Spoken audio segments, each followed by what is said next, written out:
Philips Norelco One Blade presents Shave All Things.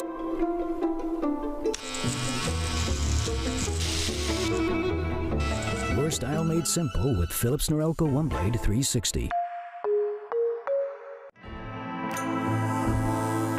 Trim, edge, shave. Trim, edge, and shave with Philips Norelco One Blade. One tool for all you need.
Trim, edge, and shave with Philips Norelco One Blade. One tool for all you need.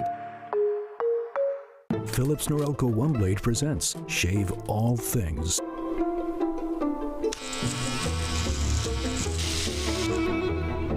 Your style made simple with Philips Norelco One Blade 360.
Trim, edge, shave.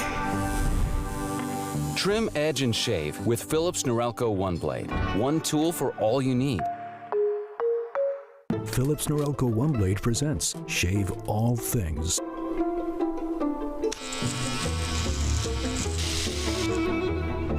Your style made simple with Philips Norelco One Blade 360.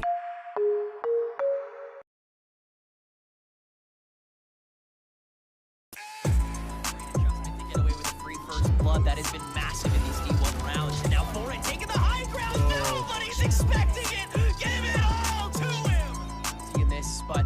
has one lineup to check. There's no telling. You can feel it happening, right? You can feel it happening! Sander is certain! Be the tip of the spear. You haul Calamity the shutdown! I love the full angle! He does it again from behind Envy!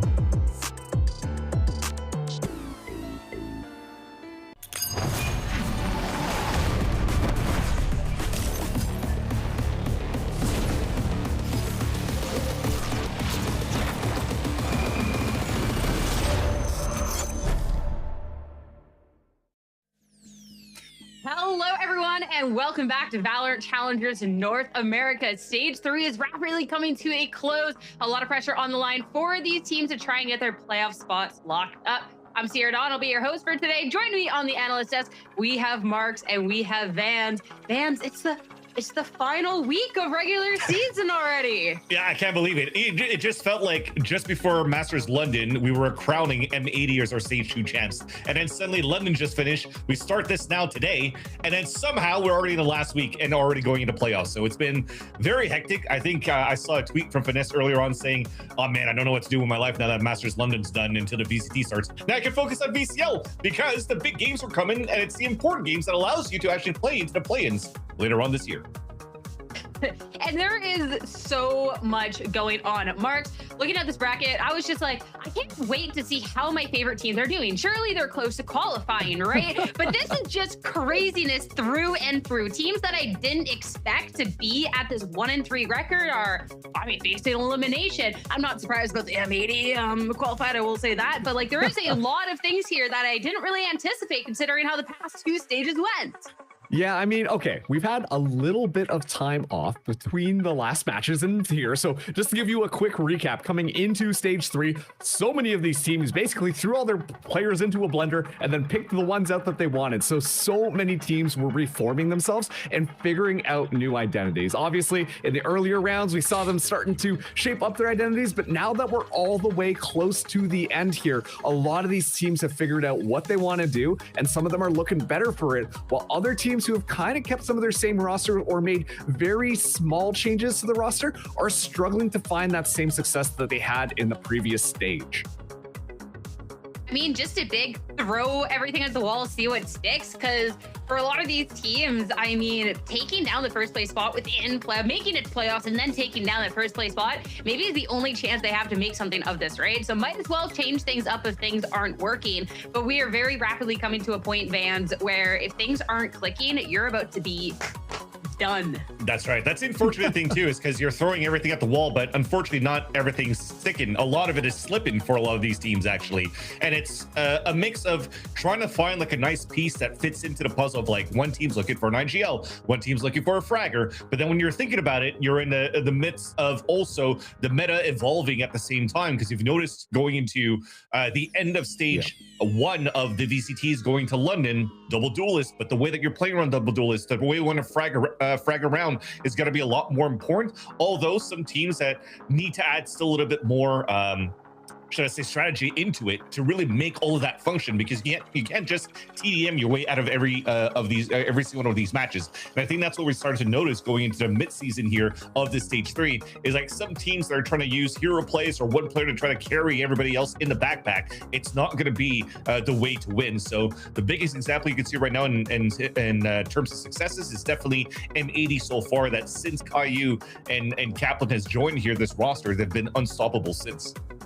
And I want to go off that point that you made there, Vansili, because it does feel like right now we're seeing 2 tiers kind of establish themselves within tier 2 to make things even more confusing. But it's true. There's a lot of people who are just interested in more of those small micro plays, more of those small little aggressive moments, whereas we see those teams on the top have really started to figure out the macro and how they want to kind of run the entire map. And that's why some of these score lines are so much more favored towards those top teams. I mean, this is the point, though, for those non-top teams to turn things around and make that run and try and establish themselves. Like, I had that little bit of a break. It is not too late for a lot of these teams here, even though we are running out of chances. Hey, it's what you can accomplish now. So let's start focusing on our very first match of the day and look at ADG going up against AXG. 2 teams sitting at this 2-2 record. So it's not going to be elimination here, but of course a win here is going to put you one step further. And of course, for these 2-2s, we're sitting at the same records, but a little bit of a different journey on how they got there. It was going to be ADG that got that hot start to win their first couple and then take the losses. Whereas Alliance Guardians, I mean, Marks, they're kind of cooking after they lost the first two. They are now on that streak. So are they going to continue that today? I genuinely think that AXG have been on this hot streak coming through, and I like the way that you kind of frame this. ADG starting out really strong, starting to cool off a little bit more, while AXG starting off not the best, but now they're really starting to get their footing. And so let's see whether or not these can kind of invert themselves and see which one of these teams can kind of come out on top. And I cannot wait for the amount of times that we mess up these two try codes going on into today. Someone's got to keep a counter, but I think we're good so far. But let's talk about ADG. ADG. Wow, I just Wow. Wow. Oh my God. Can't get the T right. All right. Whew. Deep breath. ADG. I mean, one of the teams that within a little bit of break, we haven't seen any changes. So it's going to be Vans, how they can kind of establish push on going forward and kind of rewrite themselves after those two losses. Though I have to say, two very respectable, like M80, SRB, like those are some two tough teams. Exactly. I don't think you should really count on the results if you're looking at the scoreboard in terms of their last wins and losses in the last couple of games.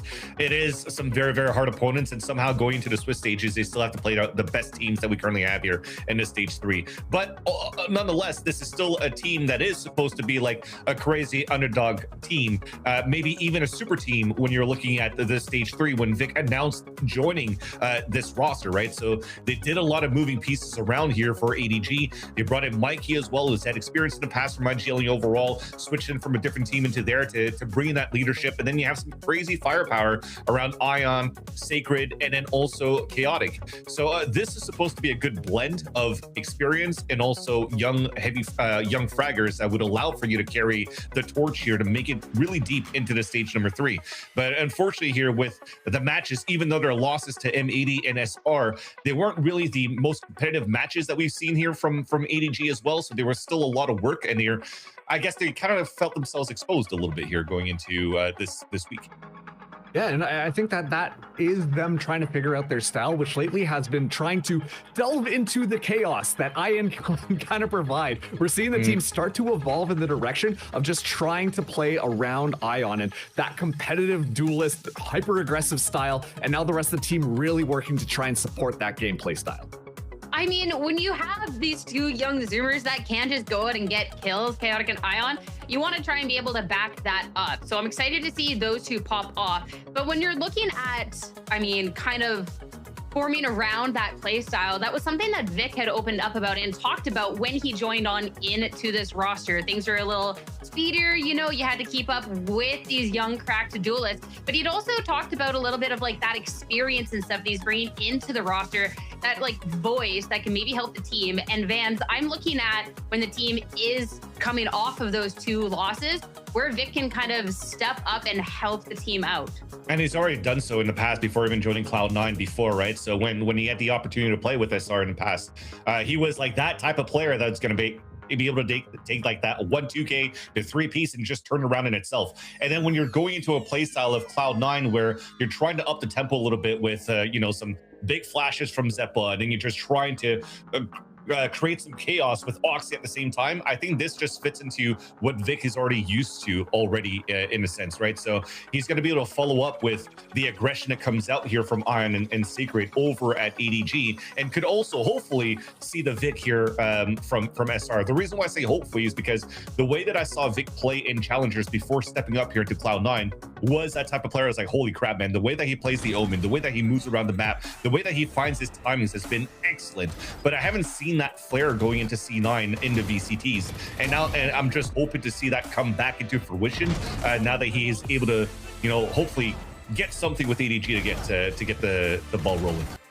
Yeah, that was something I wanted to comment on. I mean, obviously, yeah, we're talking about that maturity, bringing in that experience, trying to rein in these players. But at the same time, Vic is a very competent and capable player, also still playing that controller role now onto ADG. And so once again, ADG, they've got a lot of pieces that need to just work together in order to try and find that success they're looking for.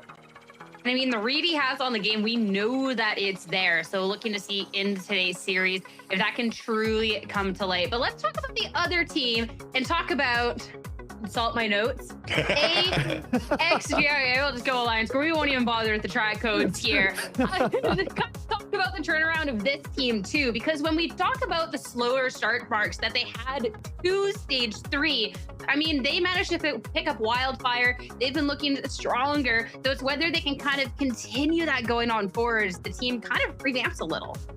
No, yeah, I think that this team overall has been looking really fun if you've been paying attention to AXG.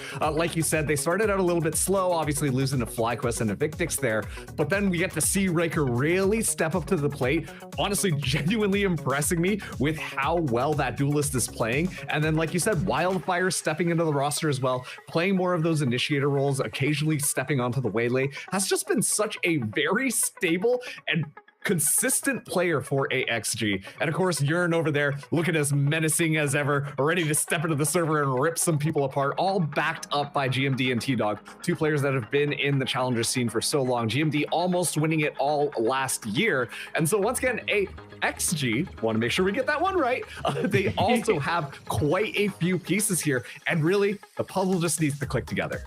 I do think, though, that Wildfire and Yearn have been some great additions to Alliance Guardians so far. See, that's the trick, guys. Just say the full name. But Wildfire, I had an opportunity to meet him when he was playing for Maryville University back at the Red Bull campus, or sorry, not campus, but Red Bull home grounds USA qualifiers when they had to play against the Envy team.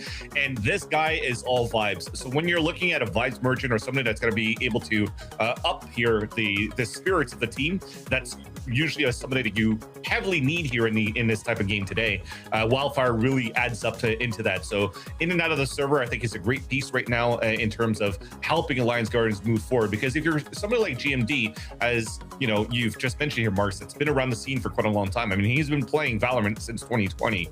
And when you're getting so close to being able to ascend or getting to play for top teams, but still not able to get the results that you want, it still grinds you, right? Despite you having that veteran seat and having a head on your shoulders to be able to move forward, you still need to have somebody else that's new, that's going to help you as a veteran also lift up your own spirits. So I think Wildfire is going to be able to add that onto GMD, and I think we were able to see that recently as well for Alliance Guardians in this player right here. Most recently, we always, are a broken record talking about how it's, he doesn't have to IGL anymore. He could focus on the crosshair. He could focus on shooting. You're definitely seeing that there's a lot more of like the assertiveness that we see in terms of gunfights that he takes. It's not always the best ones, but at least he's going for those, and he's going to try to take one with him.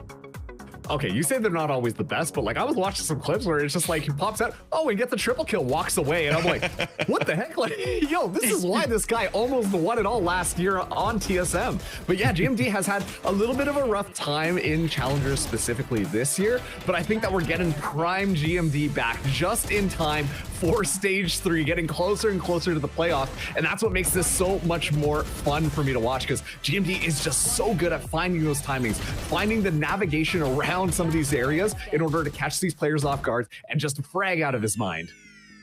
And I mean, I love being able to see like the veteran players and how like they can help out a couple of these newer players, but also just like the reverse too, and making sure like they can set up, like, I don't know, it all works just so well on paper, and I'm excited to see that come to light even more going today. But before we hop into today's matchup, of course, we have to have our Phillips Norelco head to head and talked about two rap duelists that we're about to see here in the server. Of course, Ion is someone that we've known can get these wins. We've seen it before with Envy. I always love seeing him with this double duelist look. But Riker, since Wildfire has joined the team, I don't know, like, Riker's stonks have just gone up here, Van. So I'm really excited to see these two face off today. Yeah, I just talked about the amount of work they were able to put in and outside of the server, right? So outside of the server, still being able to uplift the spirits of players like GMD, but inside the server, definitely doing a good job here to activate Riker, to be the initiator for Riker to be able to get those numbers up. He's definitely shined compared to like the last stages or even the last years for Riker as well. So it's nice to see that he gets a lot more limelight for the team right now, and also doesn't have to play like second fiddle, as in a second duelist, to play more support, as now he has that responsibility to be aggressive, to create that space, and he's able to do it quite well here for the team here over at AXG. For ADG side, for Ian, I think we already know him already, right? I think right now it just feels like sometimes it's not like the Iron that we know from back in like the Rankers days, just because that team kind of like split off and, you know, he couldn't join with the team when they ascended because of age. But I think at the same time is still trying to find a right home to really fit into a nice playstyle, into a playstyle he's used to playing, and hopefully he's able to find it here today. Yeah, and on top of that, like the styles of both these duelists is just so interesting to me. We talked about a little bit, but Ion being the guy who's just gonna walk out there ready to take any duel whatsoever, kind of making ADG start to adapt around that playstyle and try to support that rather than just kind of let him off the leash. But I've been really impressed with Riker as well, being able to just kind of take that individual frag, go for those operator plays, now swapping in onto that jet, which has just looked phenomenal for Riker. And so there's still a lot to like for both of these duelists, and it's really interesting to see how the two teams are utilizing that potential.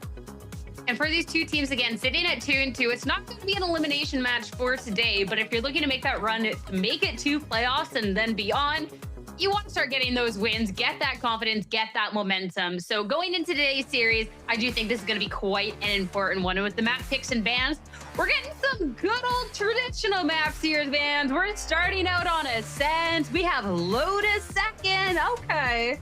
Yeah, I thought that these two teams, for me, they play a very similar map pool, which is why I thought Breeze was going to be into this game today. Yeah. But I think it's surprising, too, to see the ban coming out from Alliance Gaming, because I think it was ADG that had more bad results. I think they're like 2-1, but the one that they lost, they did a comp change by not adding Arena and then get stomped in it. So it was an opportunity here for, you know, the aggression that I was talking about from GMD as his controller to really shine here on Breeze. So for AXG to ban that, it's quite interesting to go in that sense. But I think for Lotus, it's very good. It's going to be back and forth on that one. But if it has to go on to split, I'm actually surprised that we're able to let that slip through and pick that here against Alliance Guardians, because that has not been the best map at all for AXG. So I'm really wondering what they're thinking on their side for Alliance in terms of the map vetoes. Yeah, I kind of have to agree with all of that. I mean, when you take a look at how these map picks and bans for these two teams has traditionally gone, you know, very surprised that Breeze kind of went there. I thought that these were going to be two teams that just pick the same maps and then they're going to go, and it's going to be Exactly. like two bulls, like heads ramming against each other. Who's going to take the map? Who knows? And yet with the strategic pick here, if you could even call it that, there are a couple more question marks as to what direction really this matchup could go. Yeah, for me, it just kind of just makes me think that from coaching staff to T-Dog, what they were thinking right here is like, yeah, obviously what we were thinking. We should be playing some Breeze going into that one. We should be prepped going into these matches as well. But instead, we're going to Ascent, where usually the lack of matches and experience that we had here from Alliance Guardians has been playing the most vanilla comp ever in terms of Ascent, right? By playing that KO in the Sovos. So I'm really intrigued to see if they're going to come up with something new going to that composition, and what else have they prepared, because you don't think here that split is going to slip through here for this side of Alliance Gaming. So maybe they have practiced something to come up with something new that they could actually perfect it and put into the test, actually, if it has to go into a map 3. I mean, it's if we get to a map 3, right? But how do we think the series was going to be shaking up for today? Whether it's going to a map 3, who's taking the win? That's going to be the question. And okay, I'm against my analyst desk today. Okay, I see how it is.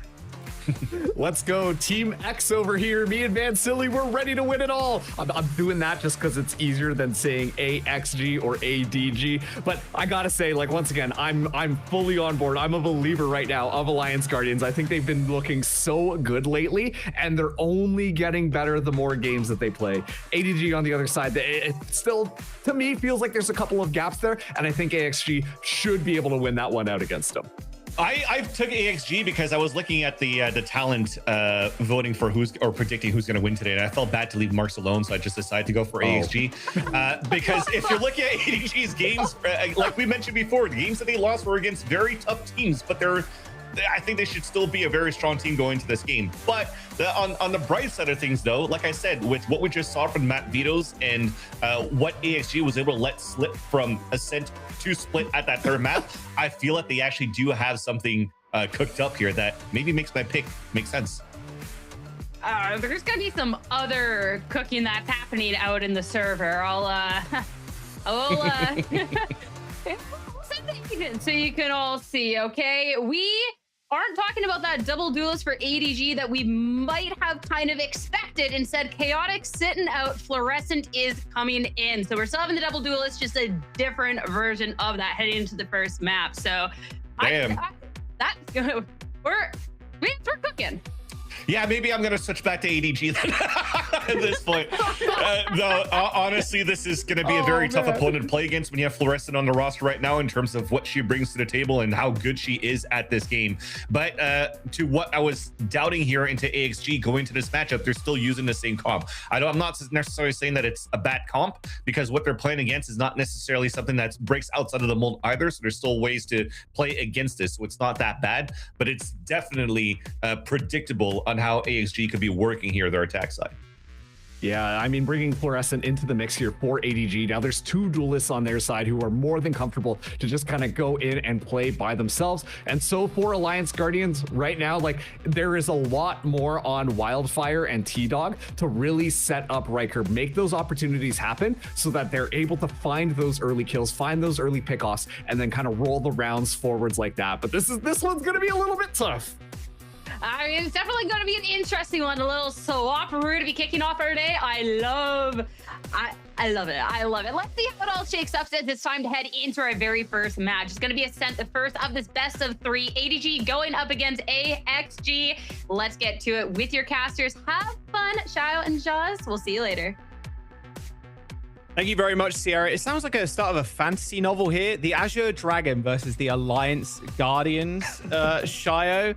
We're about to jump into this one, but it's actually Azure Dragon that have been on the back foot over the last couple of series, facing some of the toughest opponents that Challengers has to offer. A loss against M80 and a loss against Shopify Rebellion, landing them at 2-2 so far in Swiss. Yeah, might be a bit of a resurgence for them in this one. I gotta brush up on my fantasy tropes. Sometimes there's like a Deus Ex Machina in these stories, and the hero comes in, Fluorescent up in the business on Jet in Ascent. I mean, talk about a superpower in a story. Here we go.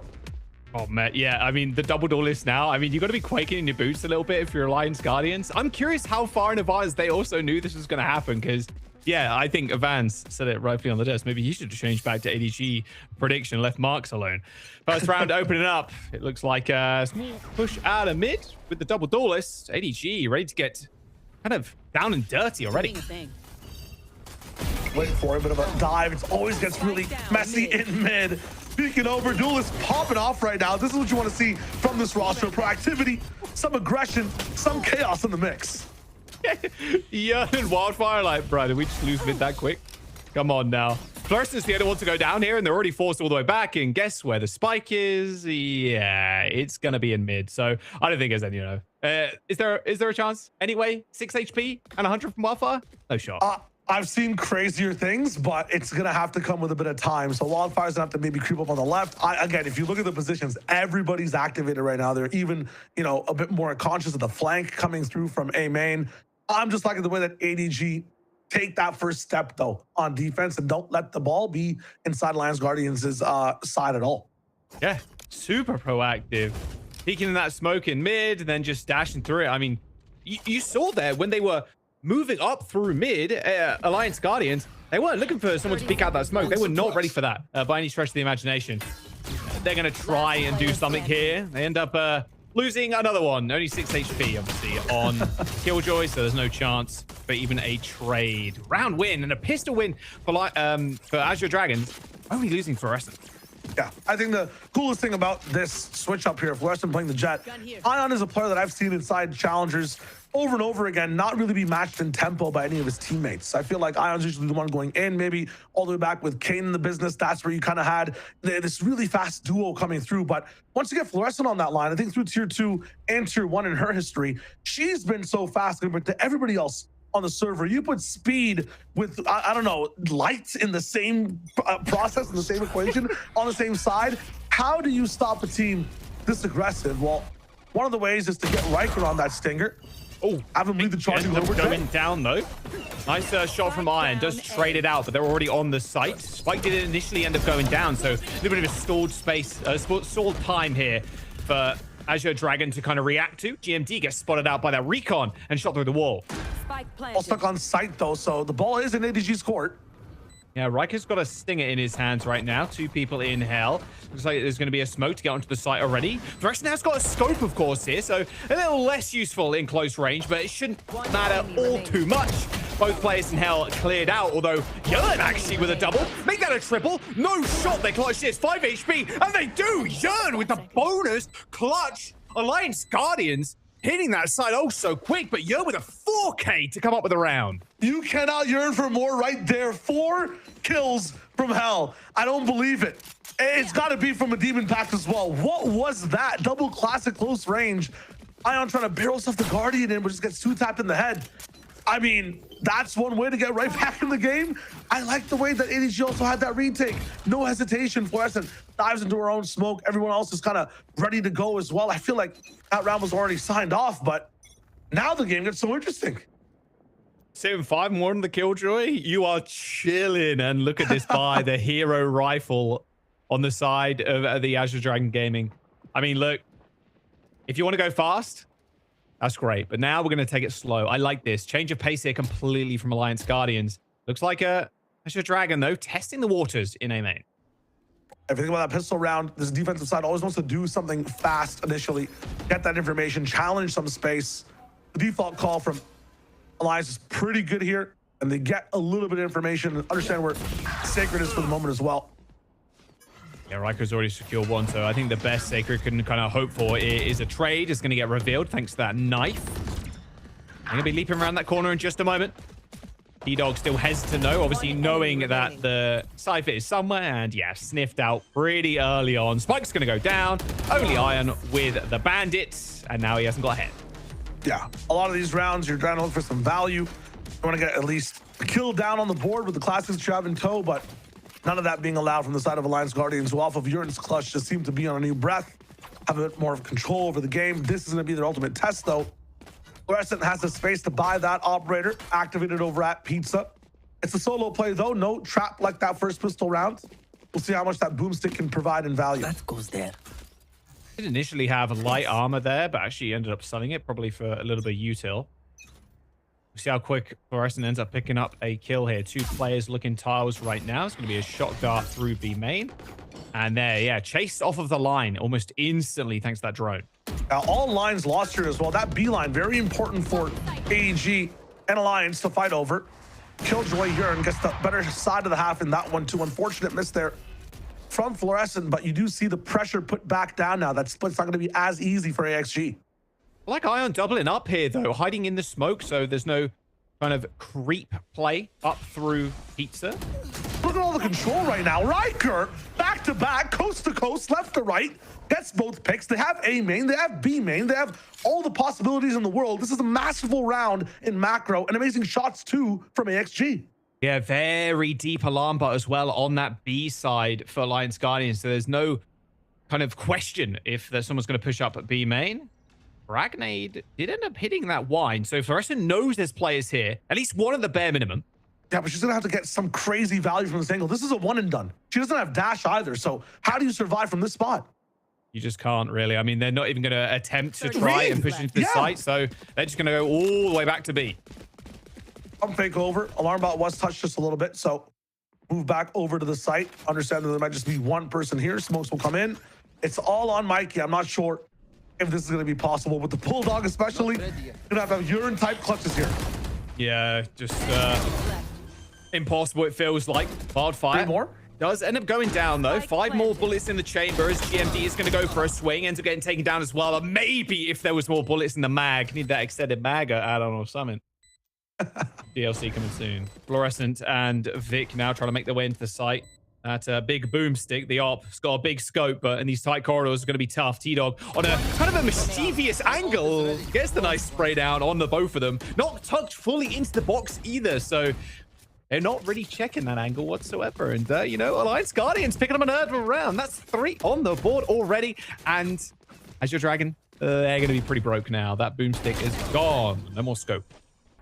Confidence in the off angles and confidence to double swing back sight, slightly kind of spaced apart, but at the same time making it work. And I'm just liking this from T-Dog as well, taking the round in his hands, not waiting too much for the teammates, but making sure that he also has a chance to win over the gunfight. Now, so far, I'm liking the choices ADG's making initially, but they are giving a lot of map control over towards AXG. I think in 20 seconds, they lost every single portion of that map. The op didn't land all the way over in mid, and this time they don't even have it. So I like the fact that they bolster down inside B main, at least have control on one of these sides, and they're at least peeking A main on the other, not giving up in this round or going for a super stealthy stack. Yeah, still tempted to play slow, though, knowing this double duelist. Even just off that first round, it feels like, okay, we know you kind of want to play quick, so we're just going to slow it all the way down to a halt to see if you overextend. Look at how far back Alliance Guardians is playing in their spawn, waiting for an over push in B main. Things can trip up here. Whatever decisions they make, like, they're going to have the option to pump fake like they did last time. They have to pick the right choice first now. It will be the A side. Less people here overall, but some disgusting off angles, at least in Tree. You got to make sure you don't lose so many bodies and approach the site. Yeah, nice. We're going to pull by Riker here. He's going to meet wrong end of a sheriff. He's not careful. Oh, 1, 2, 3, 4, miss. And here comes the sight hit. They're going to be able to pick up a couple of weapons here at ADG, but that blind was beautiful. Gets a big A kill and a little bit of extra damage as well on that Sova. Sacred is going to just cage down, potentially faking a little drop here, but it is going to be a spike planted for T-Dog. Still trapped a bit on site just like last time. Ooh, wow. Hyper's Fury coming in, trying to get the pressure down on door. Yeah, Ion ends up getting tagged. Uses the dash, actually, to get out of the way. Shock dart off a little beam, trying to hit the Heaven player. Double shot from Ion, though, to kill the Hell. And now Yearn in a good spot here. A nice little crossfire with the Hell player. T-Dog is going to have to get cleared here. A shock dart is going to do a lot of damage to Sacred, in fact, but a swing as he picks up the Vandal is going to result in a kill. Can Yearn do it again? 100 health, 50 armor. There's a whole lot of red health bars on the other side, but it don't matter. As long as you got health, the kills are going to come in as you're Dragon Gaming with the second. Nice thrifty round as well. Fool me once, it's okay. The next time we lock in and that 4K is not going to come in for free. 2-3, when I feel like the game should be just ADG in the lead. At the same time, waiting a long time, not getting too much map control before taking a site there from Alliance Guardians. That'll cost you just a little bit. I've liked the proactivity at the start of the round to at least get one of the mains.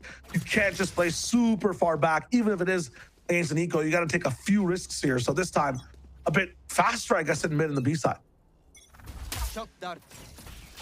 Yeah, super far up. Really early shock dart, actually, from Mikey. Trying to lock down mid as well with that knife. Look at this fast push from Alliance Guardians here. Already through mid. Four of them. Flash comes out. Sacred off the line. Fluorescent. It's gonna be tough for her to actually react in this position. Riker trades. Sacred gets a kill. Teleport from the Omen to GMD on the site. Sacred with 3 kills. Half blinded too. Make that a 4th as Fluorescent gets the 5th. That fast execute down mid. Completely sniffed out by Azure Dragon there. I need this. Tight lockdown. I thought Riker was about to have another moment right there, but Sacred says, I can do the same thing. Give me a rifle. And again, didn't even get to hit sight that much. That wasn't even like there were 2 people locked down over there, but Fluorescent wasn't even part of the play. That was straight up just Sacred going crazy, not letting anybody get in for free. It was 2 door kills into just AD. The paranoia close range, not going to blind much. Confidence and micro between these 2 teams right now. It's all about the shot. Well, frustrating for both Fluorescent and Mikey there, unfortunately. Chafed off the line with the op. Fluorescent's 1 away from knives too, so this round could go from bad to worse for Alliance Guardians if she gets the kill. Alliance Guardians understanding that the ops started on this side. They're banking that maybe it goes and doubles back towards mid. They're going to be going for this play again, but again, no A space taken immediately in the beginning of the round. Drone is not on this side either. All their initiator util is going cat, and the ops on the A line. This might spell disaster again. Oh my god, she's taking so much damage. Riker down to 18. Fluorescent earns the knives. Mikey is just spamming Tree. Oh, this round's over. Drape him over the washing line. They're all done. Yep, yeah, absolutely not. Not messing with that one. Back up, try and save. Right there with the lockdown as well, you'd assume that maybe they'd just be able to force some A main space. They have so much time on the clock. There's still 38 seconds left. Could have got Cage into an angle to put that lockdown down. Then you go for the mid split. 30 seconds You left. earn some really good information as to where the op is too. Sacred wrapping up the round. I mean, cerebrally right now, there's one round where AXG, Jekyll, not as confident, going right back in their spawn. Second round, Hyde, going through mid, doing so well, but then being stopped by, the Hulk on the other side of the team. Sacred with the shots. Hulk versus Hyde. Yeah, I mean, in a it's cinematic kind of the universe same, near right? you. Really? Are they? I'm not Jekyll sure. and Hyde, Bruce Banner and Hulk? No, the transformation I guess. thing? Yeah, I mean, sure, that does make sense. All I'm saying is I want to see a little bit more map control consistency from AXG. I get it. You're on ecos. You got to find out where the op is. You still got to be playing your positions correctly. One way, disrespected, A main space gained. Yeah, 5 stacking up too. All the pairs from Vic have been so good so far. Yep, it's already put the smoke down, waiting for the paranoia. Here's the Jet dash and then goes for it. So now Jet completely alone on the side, but it doesn't matter. Riker still gets the kill. Shorty kill from Fluorescent though. And a backstab as well. Are you kidding me? You let her get away with that? Come on, man. Alliance Guardians, they're going to be able to get this spike down. They got a couple of weapons to their name as well now. Well, actually just one. GMD picked up a rifle, but Sacred and Ion trying to make their way back into the site with the attacker Killjoy ult being popped. Ion with a kill onto Yearn, actually, but this still isn't going to mean his ult is going to go down. So a bit of time bought. Ult theft really activates exactly what is supposed to happen now. A two-man split coming in. Yeah, they're going to try and jump down to hell, and they're not going to fall for this one twice. They know they love playing in hell. Don't let them swing solo. GMD gets one. Waiting past the smoke, though, as Sacred pops the cage down onto the spike, gets a tap. However, still util in the hand of T-Dog. Goes for a swing around the box. Good try to check. Is Sacred.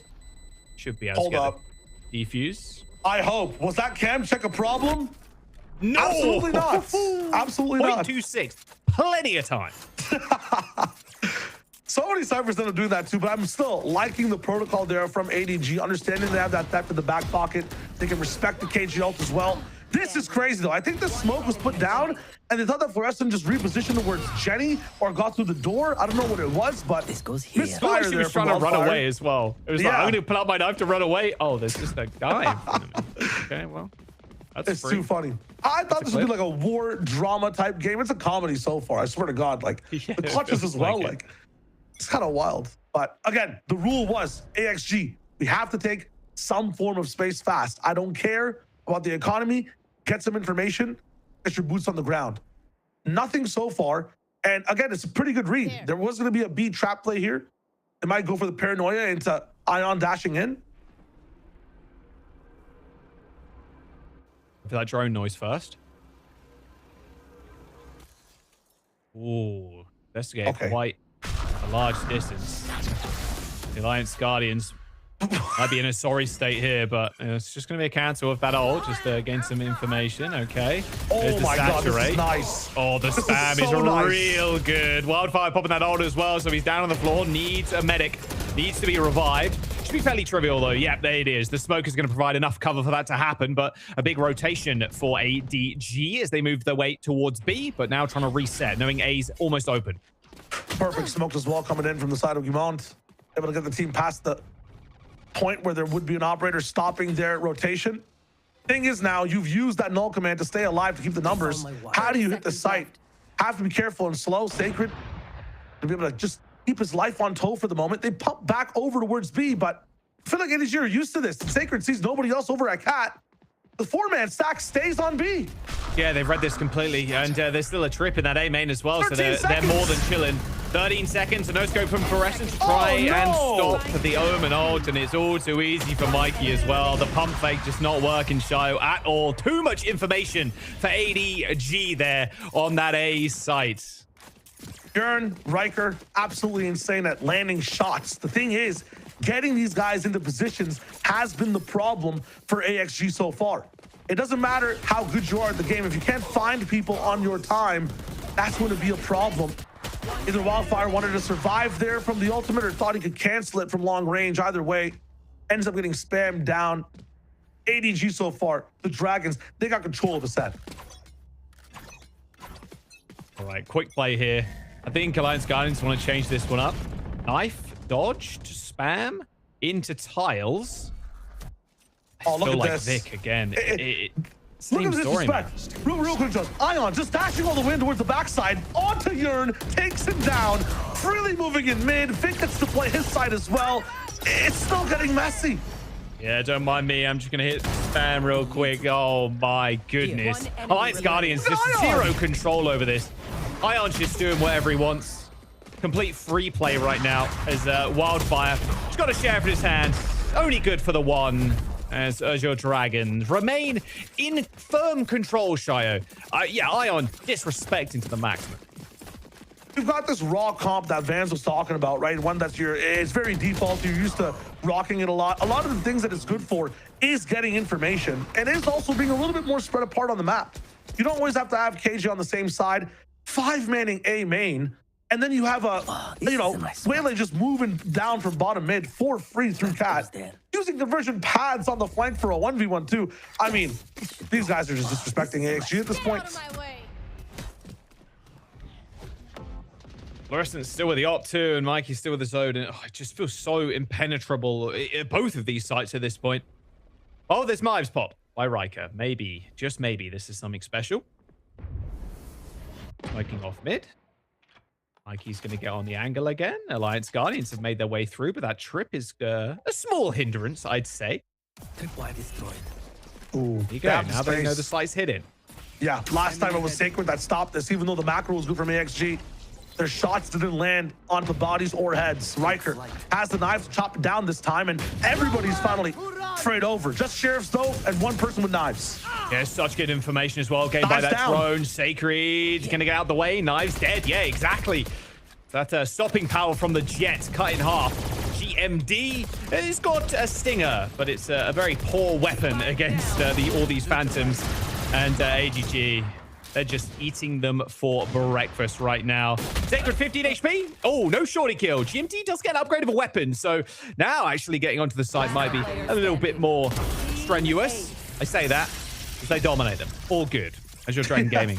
Regular scheduled programming. 8 and 3 shy around 11. Last round of the half here. Alliance Guardians. Those 3 early rounds, I gotta say, were masterful, clean, concise. But the Dragons, they have the read. That was a really interesting round and defensive setup from ADG as well. They're just gonna let the Alliance Guardians come through and breathe a little bit too much. Like, I felt like I was watching an end colony with no queen. Everybody came in with their sheriffs. We're kind of around Boathouse, but there was no fight, right? Sacred was there last time playing Stairs. They played so far away and hidden, and nobody then was organized after the fact. It's just been a team-wide diff on both macro and micro so far. Again, double down in A-man this time. They've left mid open because even with giving mid, we haven't seen the greatest of hits from AXG. Fluorescent now will come on that angle. Secure it down on the cross. Just going for the ego peek. Gets the leg. This time ADG are just doing tricks with it. Re-smoked A main again, so all that time being invested just looking at a screen. Meanwhile, the B split will come through. It's failed 2 times. Let's see if the third is a charm. Yeah, Riker's gonna almost bait his own self here. Just trying to draw some eyes towards B, but they have A control now. They're sitting in tree. They're not, no one's convinced. Ion's like, yeah, we understand the pump fake's coming. Only Jet is seen. No one behind her. The paranoia that activates proactively. Oh, they don't wait for presence. From It coast just to doesn't coast. matter, man. Like, it is actually a monumental gap. You could go and visit the Grand Canyon, or you could watch this game right now if you want to look at the macro between these 2 teams. The reads, understanding, man, it's crazy right now. Vic also being able to talk on the server. 9-3 for the first half. Switching sides. So good. It's just so clean. They're just not fooled at all. It's like, oh yeah, we already kind of legged the jet and she's kind of hanging around market. Maybe she's faking this one like they've done a couple of times this half already. All right, let's switch sides. Let's see how explosive this offense can get here from ADG. Gonna be a lot of Killjoy set up on B, obviously. So yeah. One of the more unique agents as well that we don't get to see a lot of the time in many other maps. Wildfire on KO. KO really good at just landing good knives, stopping hits when they come through. Unfortunately, caught on the wrong side of the map this time. I like the setup from AXG, but the Dragons have chosen a path where they're only going to be hitting what? Util from KJ and a few shocks maybe if landed at the correct time. I'm liking just shocking off the turret contact. Really good, safe play. At the same time, we're wondering, what is the Dragon's plan? Do we want to hit B main? Waiting for that aggression first. They can hear the turret now, so they've waited a bit, and Soul has actually moved off that line. No punish from the shocks on the turret. And now, none of the defenders are linked together.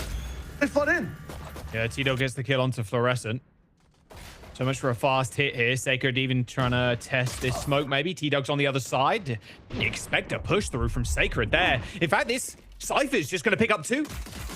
That's a B site now being held down by just this Killjoy. But it's all good, guys. We can just rotate. They over-rotated onto us. Now a spawn push coming in. As, unfortunately, Yearn hoping, praying, like, please, come to B, come to backside so I can I get a 4K again? But they're just not even going to try. An A plant here for ADG. I mean, the team that has 3 rounds on the board now, AXG, this is the type of round they were trying to run. Get some value from the B fight, then be able to pivot. Unfortunately, ADG never gave them that value. And then on the pivot, because they didn't get that much pressure, they were always found out. On the pistol, Sacred, I don't know how you get 3 isolated 1v1s and then also win all of them. Dying to the trade on the last player at top mid. Yearn, you know, saw Nico go really good before. Time is ticking, though. Has the angle. He's not going to be able to find the second one, unfortunately. Time also not on their side. 10-3. And I think we have to force here for AXG. Yep, there was like a force angle for sure. We'll see what it's going to be, because it's going to be a pretty meek force. A couple of bandits, okay, and the sheriff, of course. Okay. That's going to be all that they can really muster. Peep the replay real quick. Yeah, Sacred getting 3 like this. I mean, challenge the smoke. Yeah, he just walked in. Again, disrespecting. Complete disrespect. They're kind of feeling it now. The momentum is on the Dragon side. As the Dragon Gaming started at B last time, and again, you can see 1-4s now. Never really super 5 on one side past the pistol. This time, slowly, we'll fight for that B main space. Cam will be able to get a lot of it. Deep Trip as well, really good against this eco to not give them that much value on space. Right now, AXG, Alliance Guardians, have double initiator, have a KJ turret, but are a little bit confused as to what's happening in mid and a majority of the lanes on the map. Yeah, I mean, he's just clicking. Sacred's just clicking that cam over and over again. It's drawn 3 Alliance Guardians players to try and push out, explore B main a little bit. So they might be able to isolate once here. If AXG are not careful. This Jet is super far pushed up. Knows there's a trip there too, so can't really move past it. But this trip and this space is giving them the time to actually move in. First pick going good. That's nice value. Right, okay, now they come the rotations, but can they speed this one up? ADG trying to get in there with the help of that drone. Saturate to hit back sight. Nice reveal on T-Dog. Dashing into the smoke. Fluorescent goes in undetected as T-Dog now the last player left on the site to try and defend. There's going to be a pincer move here, but a quick reveal onto Wildfire. Or maybe he didn't reveal him, not sure, but they know Wildfire is going to be lurking around regardless, with GMD being spotted too. As the round wraps up again, all they actually want to play for here is a bit of value. Bandit will find a few. Not quite. That's what's going to be tough. Even in that round, I called that it was a bit of a bad macro setup from AXG. It was actually good towards the very end. Had the A main space, you know, fortunately had the rest of the team run into them on B. A little bit of confusion there, though, on the setup. You had Riker playing inside main, but then the other 2 kind of playing for a crossfire for them coming out. If they were able to play off of Riker's pressure, maybe swing on it, get a few more trades in that sense, that could have been better. But playing on 2 different pathways there, AXG on the defense. Now, finally, with rifles that have to win, what, 9 rounds in a row to take it to 12? 8 to tie so far? Let's see how it goes. Judge? Just the classic. Just walking, shooting. No frag nade as well in the choke. Okay, you take that. That's a free kill. Not bingo, though. Where's the Cypher? Sacred moving in. Crazy attacks mode. Though. Going past it. Oh. It was super nice. They're kind of expecting Sacred to do a lurk play like that.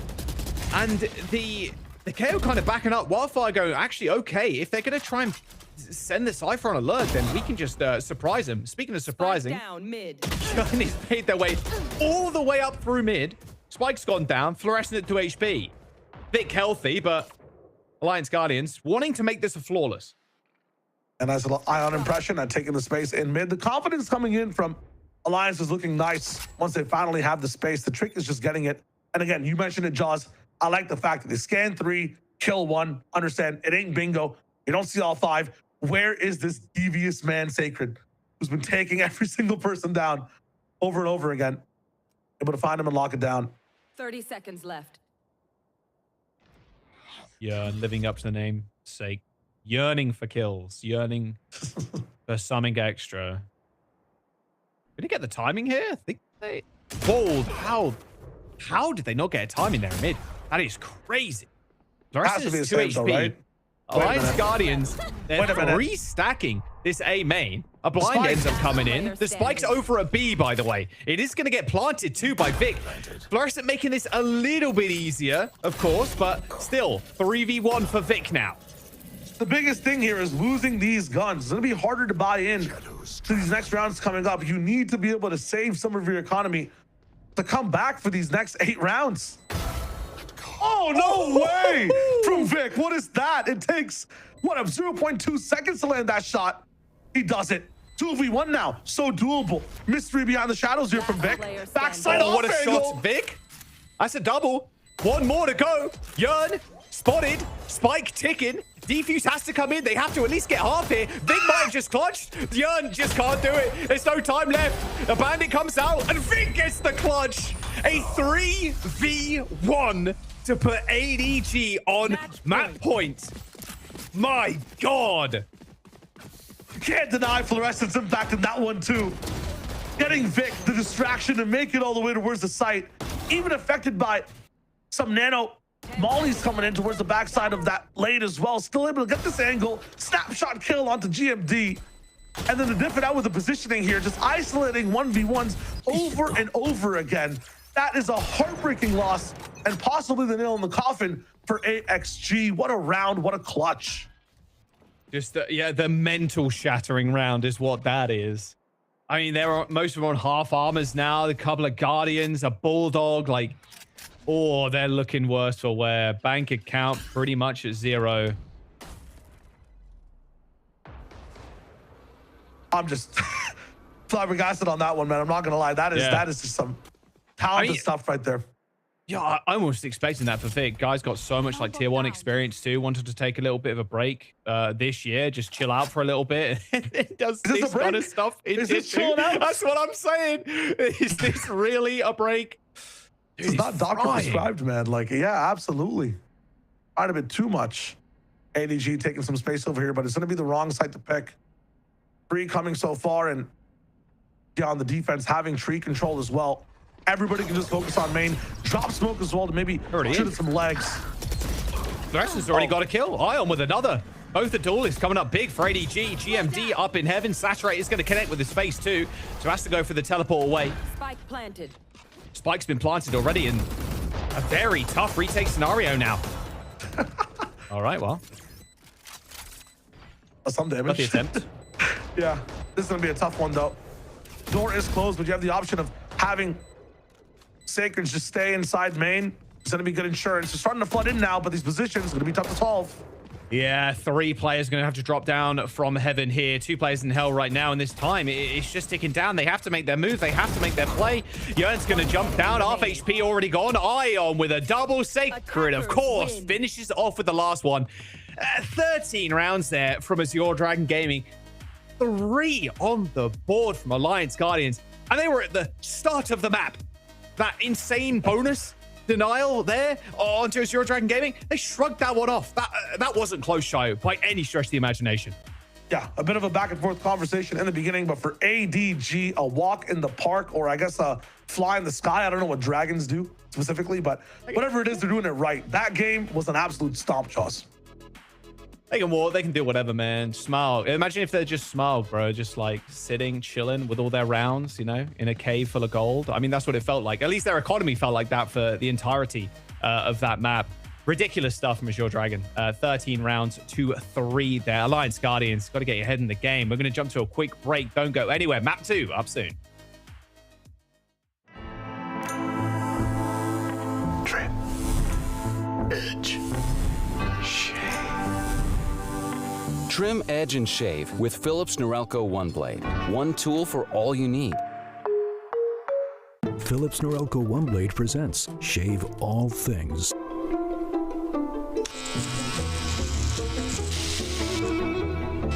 Your style made simple with Philips Norelco One Blade 360.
That has been massive in these D1 rounds. And now Foreign taking the high ground. Nobody's expecting it. Give it all to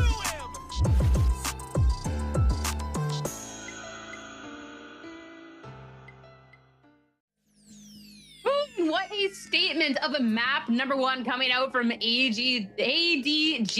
They pulled like the the dragons one. Thank you. Dragon Ranger Gaming? I was just gonna move on until you started laughing. You got the pose of steel over here. We're professional. Hey, I mean, they're looking good. They pull out, you know, like the like surprise challenger approaches. They pull out a little bit of a swapperoo marks. They look good, and they're gonna take map #1. You know, like there was a part of me that was really believing that maybe this could have turned around, especially after that second round where we got to see AXG actually clutch it up thanks to Yearn going crazy. But then actually, yeah, the map just went exactly how everybody thought it was going to go, and I felt a little bit left out sitting in my AXG corner over here. I'm not going to lie to you then, silly. Technically, I'm there with you. You know, I did vote. Okay. You know, I'm there with you. It's okay. We're gonna lose together for this map, but honestly, this should have been a 13-0 if it wasn't for that Yearn 3 or 4K clutch that he's gotten. I think overall, when you're looking at how ADG was approaching this map too, we were hyping up for Rest a lot of like, oh yeah, she's gonna own a lot as a Jet now. You know, second duelist. They even play defense first when they don't have flashes to work with, and still were very dominant on the defensive side once they got their economy rolling right after getting ecoed by AXG. And I think the reason behind that is because of the micro and the synergy around how they were trapping AXG was just perfect. If you're looking at it, you have Fluorescent as an op. Okay, well, you know how Fluorescent is good on a op. Everybody's going to try to avoid her. That's why she's not putting up kills. So when you're trying to work towards lanes, you get great crossfire setups, you get great utility usage, and then from paranoias to slows and then double swings that just looked so good on the side of ADG when they were sitting up here on their defense. And to see how they're working so well on the defensive side, I mean, this is just going to be natural that they're going to start storming it on the attack side, because now you're playing double dive, double duelists on the attack side, and it's just going to be very overwhelming for AXG to deal with. So unfortunately, I just felt like they were missing a lot of things on the side of AXG to really try to rotate and force out the hand of ADG with punishments in the very beginning. You know, util that was still always available for the side of the Dragons just made it very difficult for AXG to really get their foot going on their attack side. I think one last thing too, if it's not on trap plays that were really good for ADG, is also on simple site smokes that are being thrown by Vic for anchor players on that B site that allowed for them to just not have to rely on flash retakes or plays and stuff like that too, and just rely on their individual skills. Yeah, and I think that I believe it was Shia who actually said it best, where it seems like Alliance Guardians, they're really good as long as they have control of that map, right? Like, as long as they can get themselves set up, you know, we're seeing the pop-offs happen. We're seeing them go for these crazy moments where Riker's able to find a couple of kills, or maybe GMD is able to find something, but they weren't able to get themselves into those positions. And meanwhile, ADG were just firing on all cylinders. Across the board, all of the ACS for ADG was higher than the Alliance Guardians. And I think that really is a statement as to how one-sided this map felt. And I mean, looking at the performances as well, I mean, Ion, we praise when Ion feels comfortable with a team. Ion can get those kills, and we really got to see that come to light. But someone else that we wanted to talk about, I mean, is Sacred. Vance, when you're talking about people that are trying to avoid Fluorescent, where can they go? Well, into the open arms of Sacred. That's where they're going. That's what I'm saying, right? When it comes down to you need players that could just anchor up or put these numbers in whatever you need to. If Fluorescent's going to funnel people into Sacred's utility here as a Cypher, and the way that he's playing with the util to allow even Ion to get value off of the Whaley is super nice. So I think you had more to say about this as well, Marks. Yeah, I mean, listen, there was the second pistol round where we got to see Sacred, ghost in hand, go, I am the duelist now, and just walk forwards and just run it down on Alliance Guardians. If you want to talk about a certain level of confidence that these players are playing with, then you can tell Sacred was definitely feeling it on that map. Sure, we can talk a lot about the utility, a lot about these setups, but at the end of the day, Sacred was definitely just on fire, making sure to find all of the kills that were going to be so important, really just kind of shifting the round in their favor and almost winning out these rounds pretty single-handedly. I mean, this team just drips with confidence all across the board. You're talking about that play, but Vans, one of the coolest clutches we got to see coming out near the end from none other than Vic. Come on. That was insane. And as I was mentioned before, he was the type of player when he was playing with Moist Shopify or SR. The reason why for me he had to call up into C9 was just these plays that he's able to make. You can always rely on him to not only anchor up on a defense, but also be a clutch for the team. Look at how he isolates out of these fights. Of course, on the first pick, it's not really a bad thing here that GMD did. They're trying to find their early information. So he's finding that time. He flicks into the shot to get the first pick. And then look at how he isolates the other two fights in the end. He gets a nice punishment onto Riker and then just plays the time, jiggles, goes into trying to figure out what Urine is going to try to do, has full vision of the spike at the same time, and then could just play with his food and in full wide swing and then just take down the last person. So that was the type of plays that really defined Vic in the past, which is the reason why he moved up to C9. And the reason why he moved down from C9 was because he didn't want to play, in such a heavy schedule going into the VCTs. And now with these type of plays, he has a chance to go back into the play into the VCTs to be back where he was in the first place. So Vic up your mind. The Ouroboros eats its own tail and will go around and around and around. Vic cycling between the different tiers here. But like that round specifically, and watching Vic have that pop-off moment really just sealed the nail in the coffin for AXG. I mean, already you look at that scoreline, you're like, yeah, here we go, that's fine. But that's just like, it would just suck the life out of me if I was on Alliance Guardians there watching Vic make that crazy play, because Vic wasn't really heating up as much as some of the other players, but then that happens and you're like, what are we doing here, guys? Like, what's going on? And I have to give full respect to Marks too, because the second we hit the 1v3 Marks is like, Vic's got this. Easy. Vic's got this. So I've got to make sure everyone knows that you personally made that happen. But no, I mean, looking at this now, the Dragons, they take to the first map in quite a stunning fashion. Now we're eyeing up their own map pick in the series. This is something where the Alliance fans is also pretty strong at, but I'm kind of curious with Floor joining the roster for the Dragons. Now we're kind of going to see this switch up a little bit. I mean, we'll see the double duelist, but like, what version of the double duelists? I think nothing changes going into that one too, right? Because in the past we're still playing with a Jet and a Raze. So if you see Fluorescent as a Jet, you're probably going to see her as a Jet for this map too. And the way that they're playing and how they're playing this composition too for Lotus is very similar to what we're currently seeing the top teams currently play this map right now, right? Coined by Paper X, now perfected by Leviathan as well, to have this double duelist with the Sky. And when you're looking at how, for me, it's a good composition, it also kind of counters what made Crew so good in the past in the first place. When Crew was coined, for me, the best team in stage 1 on Lotus was because of their proactiveness on the defensive side.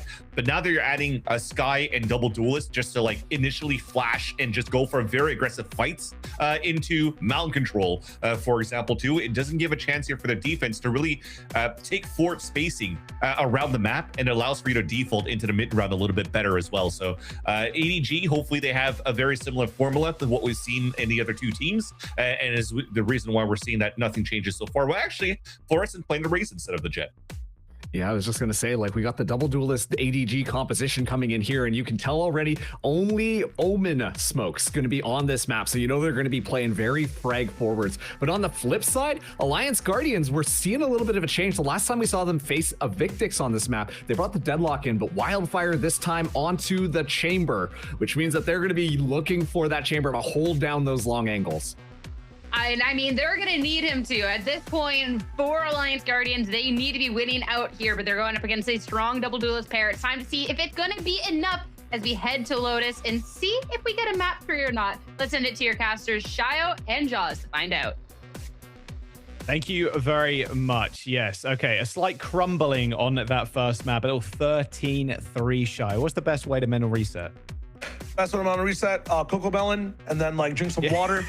You know, listen, it's called be a goldfish, right? Be a goldfish. Things happen. Sure, yeah. You forget, you move. Sometimes you lose. But behind every win is like 1,000 losses. There's lots of experience to be gained. You move forward. I hope not. I mean, behind every win, there's 1,000 losses. Yeah, in some way or form, man. You got to learn, and then you got to adapt, and then you got to apply. So right now, it's all about applying for Alliance Guardians. They liked when space was, on their side. It's easier to take space on Lotus as well. They're also starting what seems like on attack on this map. You get to dictate where you want to go, how you want to play. It's all coming together. It's time to apply. It's time to apply. All right, let's see what they want to do here. A site left completely open. B push for ADG. Spotted out. GMD's going to hit that smoke, but already T-Dog takes a stray bandit shot through smoke by the looks of things. The rest is going to pick up another one. That Spike still in the spawn too, as an even further wrap here comes from Mikey, although the timing a little bit off as A gets pushed. Uranus kind of went all the way forward. I'm liking the fact that he's going to be able to take that timing a bit further. How much further? It's going to get crazy, all the way up towards heaven. This is a really nice call here from ADG, kind of believing that someone could be here already, and they called right. But saying that, Alliance Guardians are going to come up with a couple of nice kills, and now only Fluorescent remains. A Sheriff in her hands, but only 62 HP. Doesn't fall for the bait either. Riker is not on this high ground. What? No, not going to quite isolate the ones whatsoever. Okay, starting off strong on a Lotus. Alliance Guardians with a pistol. They're applying. They're starting to apply. I was a bit worried, though. I think they were very reactive towards ADG, and kind of hesitant and moving over towards A, and Yearn stayed a bit too long, maybe wanted to fight a little bit more. It could have got a bit finicky, a bit of an error from Vic as well, throwing the paranoia in, but then at the same time, jumping in range to where you can be seen inside that little bit of darkness. So got to make sure every single decision is perfect. Because again, I know ADG, there was a bit of a diff in that first map. Alliance Guardians still pack a punch if you give them the space. They can try to do the same thing again, but heads up from a T-Dog, sending in a dog. Look at this stack up as well. I mean, come on. Surely they don't. Surely they don't. Surely? Nice flash to clear the way. They are. A lot of heads spotted for GMD here. Yeah, just about rifling them down. Easy. Flawless. Didn't even need to leave their spawn. They're chilling. Big shots. Looking nice. Now I gotta wonder what is up next for ADG. They've had 2 big B pushes so far. Don't think they rock it the third time. I think they're already conditioning Alliance Guardians to play the start of these rounds pretty slow. I want to see some confidence, some immediate mount takes, or at least some ace space taken. That Viper Wall, though, will do so much to let them retake it. Outlaw available as well, and I do see a few half armors and regens on the side of ADG, so they got to be careful of that scope. Gonna nade out here. Flash. There's a teleport onto rubble, but Vic on the mound right now. Looks like GMD is going to go down. I'll fire the trade across map, so no omen smokes for either side now. Flash to deny a little bit of time. Thorn's going to come out as well, but Wildfire upgrades the gun. Still have to keep pushing forward. Confidence on the AXG side. Fluorescence in a good spot now as well in water. The rotations are going to come through. Good shot from Ion. Another one. They're just lining them up, knocking them down at this point. There's going to be some guns, of course, on the side for Alliance Guardians. Sneaking out, though. Okay. They are going to be able to get out of here, and we'll see how long it actually takes for ADG to realize this play is happening. They're not on site, Shire. Even if it does happen, I think they're totally comfortable with this, right? Keep the numbers active. Like, I know we saw a 2v4, but it's not normally. You know what I'm saying? Check his PC in terms of Vic. But for this one, like, a retake, yeah, you can fiddle around with the tree room angle.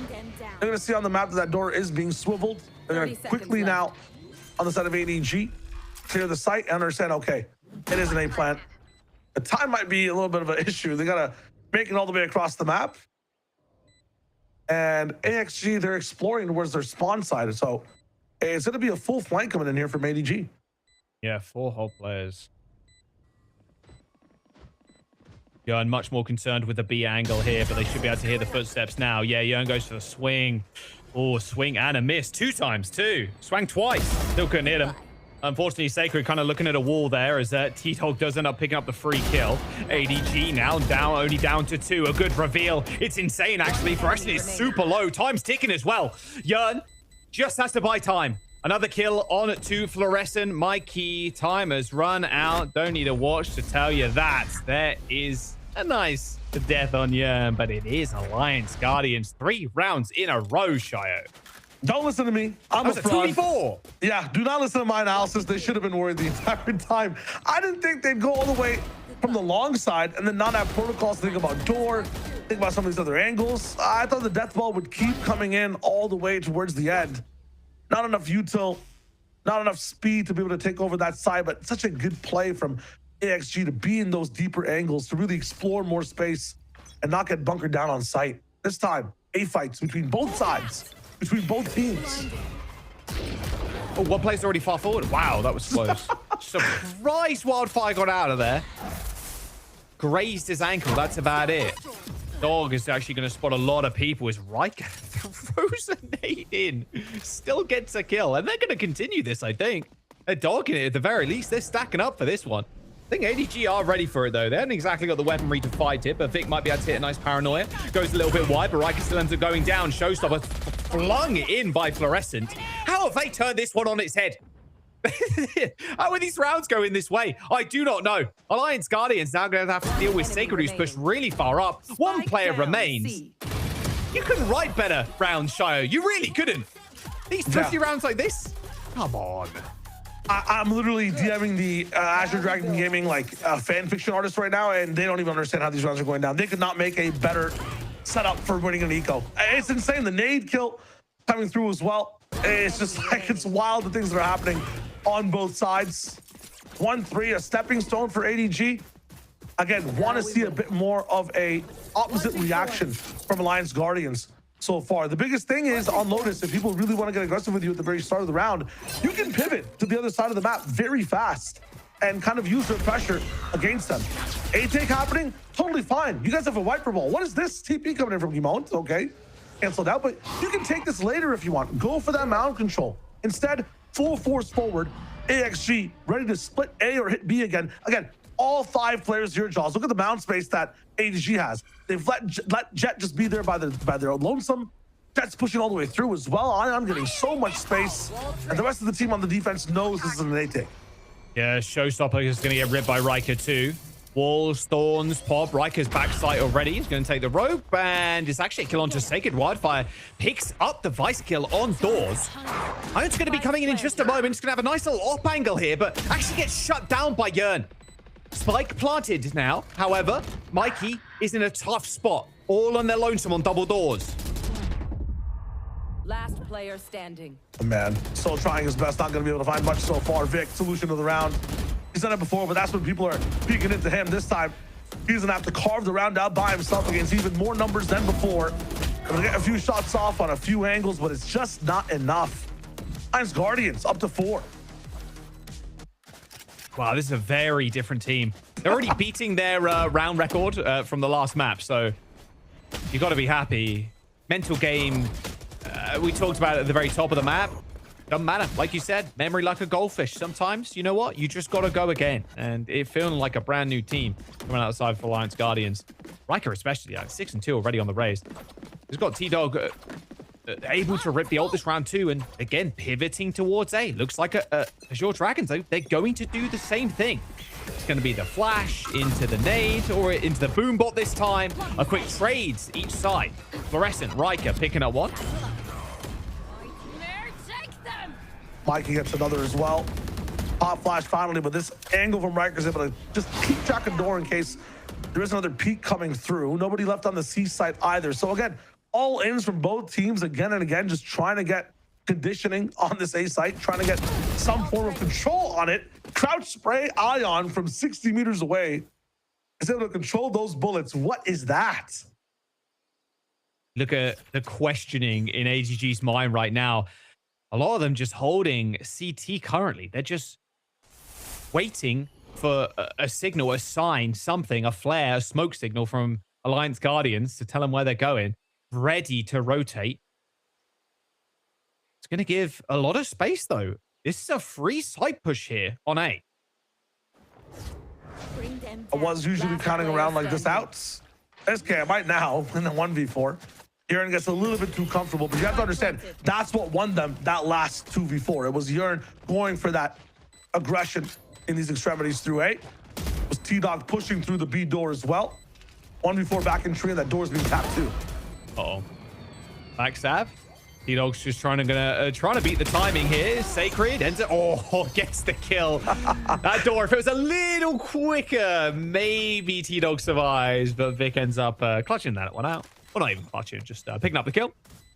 ADG get their second. Gun here. Nice value overall. I'm thinking about some of the things that both teams have kind of changed up to be here for the moment. Fluorescent being able to play with the team just makes it so that, you know, we kind of expected it on the Jet, seeing the Fluorescent raise come in and have Ion be more on the fast op / lurky angle. Fluorescent gets to stay with the team, just like she was before. Pop off in amazing ways. Things from Wildfire as well. We talked about the Chamber coming in as a pick. Wildfire's been playing Fade. I think KO at some points on this map as well. When it comes to Lotus, it's like this guy's been in a much more supportive position so far. Chamber really takes control of this map, though. You are by yourself. You need kills. You need to perform with the space you have. It's a very different style of play. And right now, it will be tested. Dive coming in towards the C side. Very aggressive for the defensive team. Ion left on his lonesome. That C separates the entire team. Jump shot off the blast pack. What the hell is this? ADG are pretty low behind this mound right now, and this looks like they're going to use that smoke to bid them adieu and actually get out of there. All right, okay. We're going to reset real quick, but Wildfire with a nice snappy kill. GMD was also on the opposite angle too, making sure no one could push through. And now this is the strength of Viper. When you retake this A side, you have this wall. You solve so many off angles. You get to really carve apart the way you want to retake towards the side. 3 people immediately moving from ADG to A, though. This could be battered heads again against each other. Read from ADG, though. They've already made their way over towards A. That's where the spike is, but it looks like they might try and go to B here. Yeah, the wildfire angle sees that there's nobody really waterfall. They're gonna break baby door, nobody inside that room either. Smoke off heaven, you've got that B split going.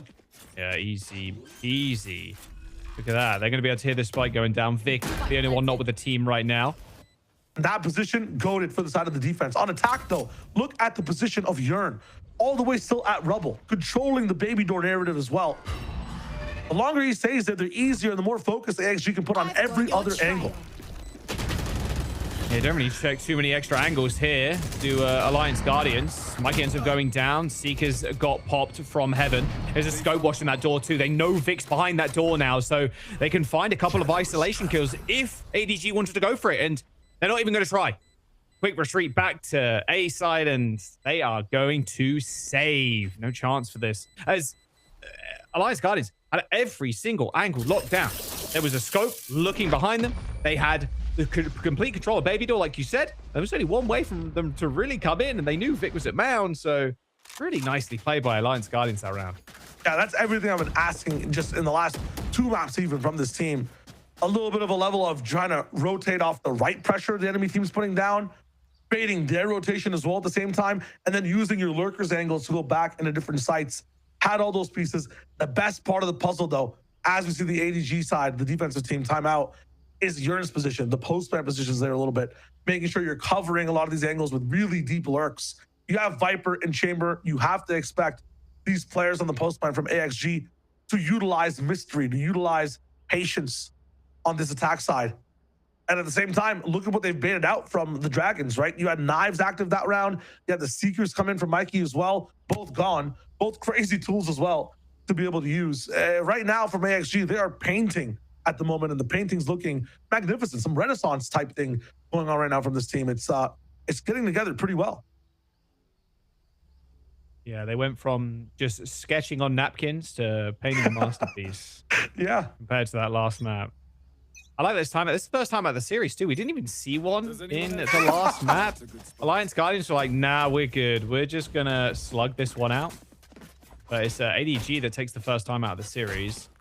Now, talk about what's going wrong. I mean, they had decent levels of success pushing out, controlling the timing, and planting the kind of fear into Alliance Guardians with those early B pushes, but that's gone away now, so it's really just been this A pressure that they've been trying over and over again. Yearn ends up kind of baiting out some information there too, ends up getting flashed early, so it's going to be a push on to Mound with Wildfire's op. I think for them, they have the space, they have the time. I think it's the composition overall, like the lack of a scan or immediate stoppage. There's no C's for the nade. There's no scan for the team when they have the position, right? And right now, they can't see the attackers coming either. The trap setup is just off angles. There's eyes, there's paranoias, there's so much in the fray. Not even Ion can get away with Jet. I mean, you know that is just too much to deal with. Not even the Jet can get off site. Yeah, way too much. And it feels like this is going to be a slow bleed out of this round. Unless Mikey can come up with something crazy, but it's just so tough to push in. There's one player holding back sight here. T-Dog, he ends up getting the trade, sure, but there's 2 players to swing here. And there's also a scope on this angle looking at Spike. Nice little snake bite is going to get thrown out. GMD is going to swing at the picture perfect timing. And Mikey is just going to fall over like a sack of bricks there. Alliance Guardians, sorry. 6-2. Still, at that timeout, not helping ADG one bit. Yeah, that was rifles in tow as well, so gotta be careful here for the moment. You talked about a sack of bricks. I'm looking at a sack of onions right now for the side of AXG. Why? Layers, Jaws. Layers, yes. Their attack in getting to the site has some explosiveness, yet patience to the very end when they see the smoke, right? Be able to solve those angles. And then their post plans, they're doing a really good job at playing with each other, having like layered angles over and over again that kind of activate off of each person getting contact. Not even using too many of their ultimates right now. They have Showstopper, they have Nightfall, but it's just been their contact and their lurks coming in. Now, ADG on this round have really done a good job at aggression. They're pushing past into a main. It's an eco, so they have to take the space. They're going crazy with it, though. finally tempered off by T-Dog.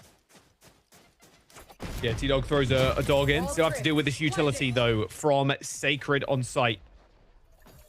Nice flash has been used here, too. Thorns is down. Has got Steel Garden, though. I mean, could be the tool to use to get back in. Although using it from this angle, it's not going to cover the entire site, which is going to be the big problem. Riker's waiting around this corner, too. Sacred waiting, biding his time. Boombox and the Nightfall just rip them apart. Riker even throwing an ult in too. They've only got pistols, guys. I mean, that's a lot of ults to secure a couple of kills here. But honestly, round 9, why not? They're going to try once again to try and get in here, but Wildfire setting up with the ult. There's just no chance, Shio. Absolutely not. It's like playing tug of war with a third grader. It's just not going to go well for the third grader, bro. I'm telling you right now. Nice swing, and it should be round. Done and dusted. Vic's going to play in the smoke, but we all know it's done. It's 7 rounds for Lights Guardians. Vic should be able to get away there. All good. Don't have the height, don't have the reach, don't have the limbs to be able to play in this one, to be able to pull really.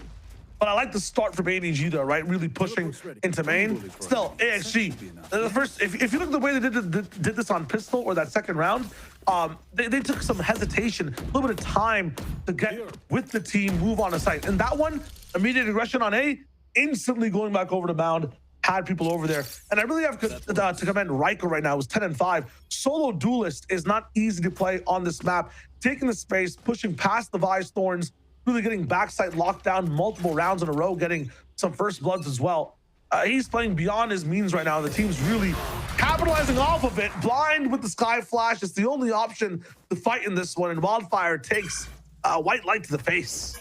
Yeah, maybe they thought the Sky wouldn't flash there again. Yeah. It's been 3 or 4 rounds in a row there where the Sky has been flashing off rip. They do trade scopes, so Wildfire, Ion are dead. A quick slowdown, a reset, an assess of the situation here from Alliance Guardians. They pivot once again towards C, but Show, again, how many rounds has this happened before? A little push, a little pop out of here, try and get a pick with the scope, and then rotate back to C. Vic has the read this time, anchoring down with Sacred. Even these reads, though, have not gone the best way for ADG. Check out the rest of the bank account. They got some more ultimates in tow as well on the defensive side, so if anybody dies here from ADG immediately before these ults can pop, that'd be huge. Riker again, solo, walking up. Trap play, but no one there to pop it. Paranoia gone. And Vic dives to his phone, but oh, Fluorescent though, through the door, double kill with the showstopper and picks up a third. 30 seconds left. The savior of ADG. Fluorescent grew wings there, turned into an angel. Miracles on this side of Mound. And now Mikey has to solve what could be another riddle on this site, but no, Yearn all the way gone already towards A. Do we open door and let them know we kind of have to? Times on AXG's side. 10 seconds left. Spike will go down. Yearn's been in the spot before. Every time they receive pressure, they can solve. Where does this clutch take him, though? The read is someone might have rotated already. Wall going to be up until Viper in the post plant. So much to be able to play with. Yeah, it's got snake bite too. Well, Mikey, it's only got that heal, of course. No utility whatsoever for the side of ADG. Yearn has got an insane clutch already on that last map. Flash? Planet for stairs as well. Sacred. Oh, not gonna happen though. That flash coming up at just the right time there. Clears 3. ADG get another, but it was a tough go of it though. 3 on the board. Hey, it's something. It's a start. I mean, Alliance Guardian still had that round sauced up. It did take a miracle, right? You were calling it. Fluorescent sent from heaven straight to Mound. Crazy double. And getting that third as well is just icing on the cake. Really just locks that round down. 7-3 now. A lot of just general, we talked about the bank account, a lot of wealth was used to get that round win, right? You saw the showstopper come in. You had a bit more on the back end too from Sacred using that Steel Garden. Now on this side, AXG, they've got the From the Shadows. They have Pit. If they touch a site, it should be a really big problem for ADG to solve. Wow, I did not want to stick around. They're testing another angle here, though. Alliance Guardian. Okay, well, just walking through the smoke just like that. Of course, Fluorescence on the other side of that kill. You got to try something, right? These guys have been finding gaps left and right, conditioning only the extremities, never really B. Wildfire thought could have a timing. Okay, Sacred got scammed. It looked like it. Killed got a free scan on the Vice, but there is, of course, going to be some util to chew through. Okay, well. That's not a scam, is it? That's just a... That's just a self-flash. They've left Riker here. The rest of them moving kind of towards A, but hesitation again on both sides. Riker... I was about to get Deeper agent. Invisibility float. What is this? From the shadows, stuck in spawn. Mikey's got to be careful here. What are we seeing? What's happening here? Okay, GMD ends up getting shut down anyway. They don't know Riker's here whatsoever, so a free kill onto Sacred. Now, again, alone on the site. Spike is on its way. However, there's only 2 of them left. Satchel up onto the boxes. The blind is going to connect as well. But T-Dog actually ends up ripping a kill. Fluorescent now down. 2-player swing. Vic cleans up another. Riker, 2v1. Still needs to plant Spike. 9 seconds to go. Has got it. Boombot's going to come out. Flips up. Riker gets another, but they just got to buy time. Shotgun from around the corner. ADG win the round. It's scrappy again. And there's some interesting plays. Interesting DP from GMD, but you know what? It drew the eyes. 4-7 on round 12. Last round in this half, Shio. And honestly, couldn't tell you what's going to happen at this point. I could neither. We talked about the layers before, right? Those were, I think, rotten onions, if anything. Like, the layers did not look too good. I like the fact that From the Shadows maybe activates Riker a little bit, but I think I saw, who was it, T-Dog, running a marathon in spawn from Mound to A, back to Mound, maybe back to A. Didn't see anybody and was going back and forth trying to make the call work. Unfortunate, I think a target or the goal wildfire don't get solved again like this. There's nobody actually putting the wall up for him there. There's no activation, and he's kind of playing in front of his rendezvous the entire time. It's been a 4v5 the last couple of rounds. Yeah, his little elbow was showing. That is so a little unfortunate. Okay, where are they going to go this time? Going to get their freak on maybe towards A. I mean, here's the thing, though. Wherever they want to go, look at the space that Ion takes. Round after round to find value. Last one, too, so knives are active. And He's just going to wait. He's just going to hold this angle this entire time. Saw some shots fly past as well. Look at the rest of the team. You got to double up on A to watch that angle. B doors closed. Just a wealth of information here. Here's the big unfortunate part as well. T-Dog one away from the Nightfall to be able to take a site. Riker now, no orb to be able to take in here to get that showstopper active. 30 seconds Riker's got to find a kill or this round is over. They've got to get this pit down as well. Reliance got, Nice. Oh, well, there you go. There's the kill that you wanted. Showstopper pop. Sacred turn to mush. Little nading towards fall as well. Stops that push instantly coming through from Ion, but he jumps up with those knives. Ends up getting one. Reset on him. Swings around the corner. GMD aiming at the perfect head level there as Ion tried to updraft and then draft down towards his position. And now the pit comes in. Dog, flash, and a boom bot as well to clear out. So there's again, there can be at least one position given away here. They spot GMD down low, so they're going to send Fluorescent in to try and pick up that kill. I think he's going to try and pincer here too. Yearn just waiting on this ramp. They're going to bump into each other at this point. Time's ticking too. Oh, Fluorescent ends up getting the kill anyway. Pit ends up going down, but so does Fluorescent. A round win for Alliance Guardians. The hands of GMD picking up a triple. Half over, 8 and 4.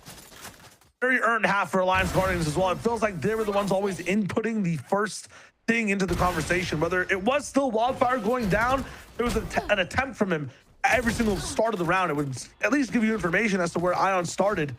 And then at the same time in these post plants, they were always making extra moves after the plant, whether it's an ultimate like the pit or some exploration while their man's down. It's really good so far for them on the attack to keep staying proactive. That is the mantra of Lotus.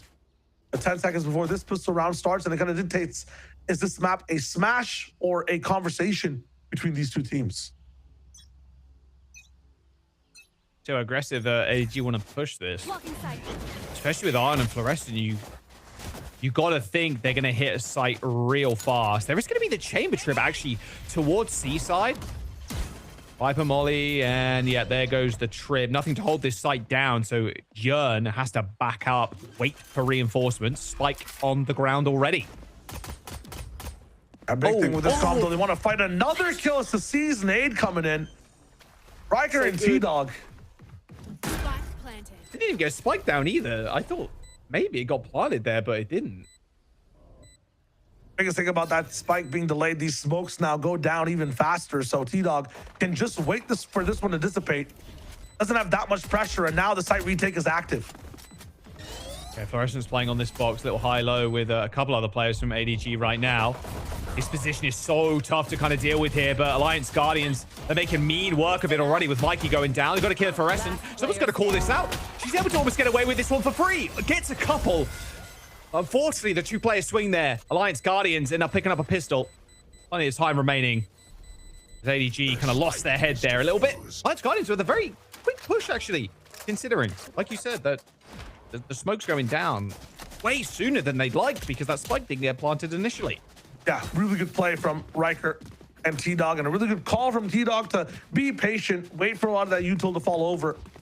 Many people do not consider that, realize they get the kill and want to really accelerate to cancel the spike again. There's always layers to these rounds, and now they're fresh from the side of AXG, even on defense. Now, you look at the compositions between these teams, defense shouldn't have gone that well for ADG, considering it's a Sky double duelist comp. On attack, though, you can really send these agents rocking into sight with the double dashes. Wildfire, this time, it's his side. Able to get some value and some damage. Unfortunately, Riker doesn't have a rendezvous. Wildfire finds even more. Yeah, gets another. Doesn't end up getting blinded, though, and chased down by Vic. Okay, that was a headshot, sure thing. Whatever you say, Vic. GMD ends up getting a couple, though, and yeah, that'll be round over. All right, that looked quite scary initially there with the Wildfire. Picking up a couple of kills. Yeah. I think that was a clean sweep. They did end up losing two, and ADG end up just falling flat. It was a force from them, I believe, as well. So this will be an even tougher round to come back into. We talked about, is the map going to be a smash or a bit of a conversation between the teams? Seems as though it's a mimic, at least on the other side of how Ascent went, right? Like, it's a bit of a mirror. What was that, 13-3 overall? This one's going to be a 13-4 if things go AXG's way. Still. This was Scan, I think. Ended up hitting Ion there. Yeah, it did end up getting marked. Even in these rounds, because of the Sky double duel pop potential, classics still have a lot of value. You can really cut the space between you and the opponent so fast. Being blind as well is one of the biggest win cons if you get to catch one person off and capitalize on that kill. It's just the distance they have to cover. Wildfire, a little bit of an off angle on that Outlaw. He's not going to find too much. He's going to stay here, finally TP away. I was going to say, a little risky after getting hit by the dog, but it could have kind of double fakey. Like, yeah, I'm definitely going to TP you guys. All right, here goes Fluorescence. Backside. Oh, that shot is nasty. Double satchel already in. Disgusting work from Fluorescent. All right, yeah. Yeah, closing that space, and that's exactly what ADG are doing now. What do they have, though, to stay alive on this side? Not too many weapons, just one Outlaw. It's all on Ion. Yeah, he's down. Just, I don't think it's going to happen here. They're just going to get spammed through the box. Little Sheriff swing. Fluorescent gets another one. T-Dog now down. Tries to go for the little nade play, but it's all Alliance Guardians. You said it. You called it. It's going to be a tough round. They only had a couple of, like, what? Bandits and Sheriffs and a couple of classics. Like, it's tough. 3 players left alive for Alliance Guardians, too. So they got 2 rifle saves. They got a scope as well for Wildfire next round. They are straight chilling. 11-4. They haven't even played their bonus round yet. This is finally the bonus round for AXG. And you can see that, at least from the side of Azure Dragon, you have a lot of investment inside this round. Full armors across the board. Wildfire, you're not going to have that much value with this Outlaw for now. The read is not there, though. Just going to chill out for the moment. Let the money rise. Do as much damage as possible. You're up 11-4. It's not about ending the game. It's about just making sure you can exhaust ADG, do as much damage as you can to this team over and over again. Staying here, rendezvousing away, but this position is going to be hard to get out of if the speed is pushing up. It's Yearn actually in a pocket angle who gets challenged. I don't think a single shot hit from Fluorescent, but the pressure was just a bit too much. Showstopper to accelerate the round. Not found inside the smoke. The 360. Whoa, whoops. Died to her own rocket. No way.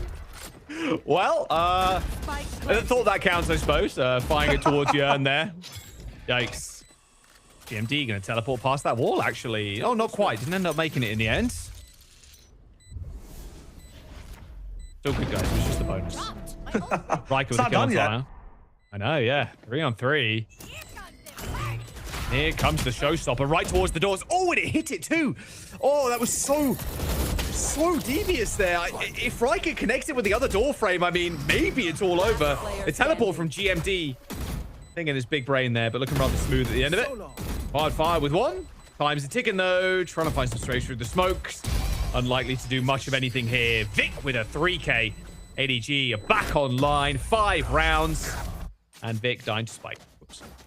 If I'm Riker, I'm upping my sense by like 0.01 because you missed the rocket by a pixel and then you missed the spray onto the top box by another pixel.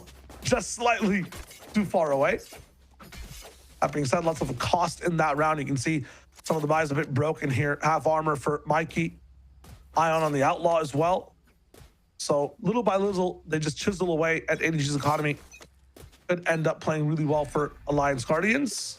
And this time, a triple challenge on Mound. Usually, it's just Wildfire here. Yearn finds a moment through the spray.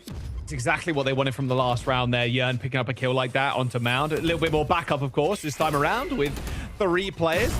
That's a lot of blinds for not too much else gained. Teleport into the backside. Wow, Vic did end up sticking that one as well, but ends up getting taken down anyway. Fluorescence. There's only so many miracles she can pull off. Miracle not found today. Nice switch up from AXG. You've been singing the praises on the IGLing so far on both sides, but also have to give a shout out again to Wildfire, who, was making some questionable decisions towards the end of the first half. Still gave value for the team. This time, though, on the pistol, big value in that last round. Won the 1v1 over at A as well. That's one of the reasons why I don't think ADG could pivot back into that section of the map. So your Chamber's playing well.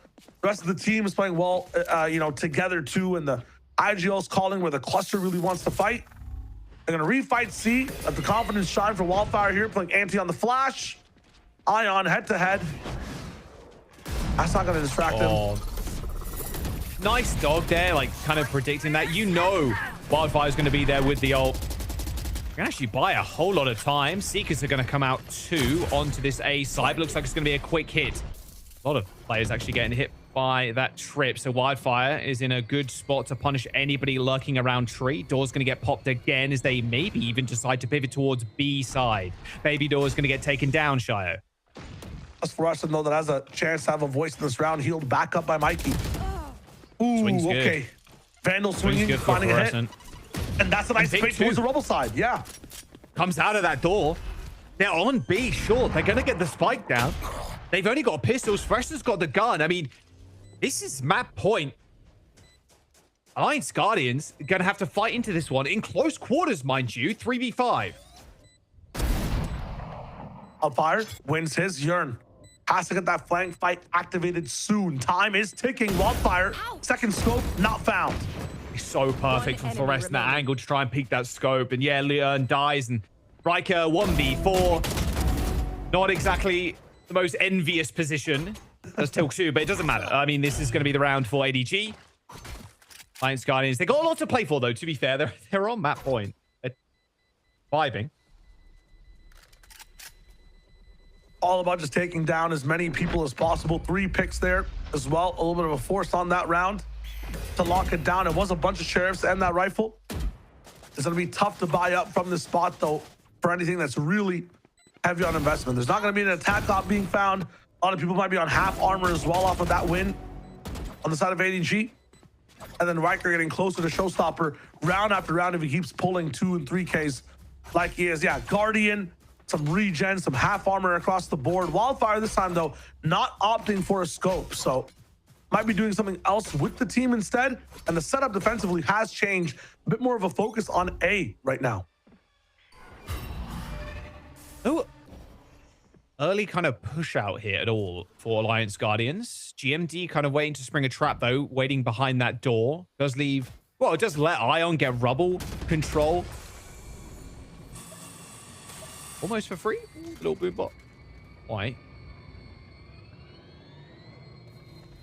Gotta be careful here as well if you're ADG. It's not just about winning these rounds. It's kind of a must-have for the moment. Riker, insane position, by the way. Hold up.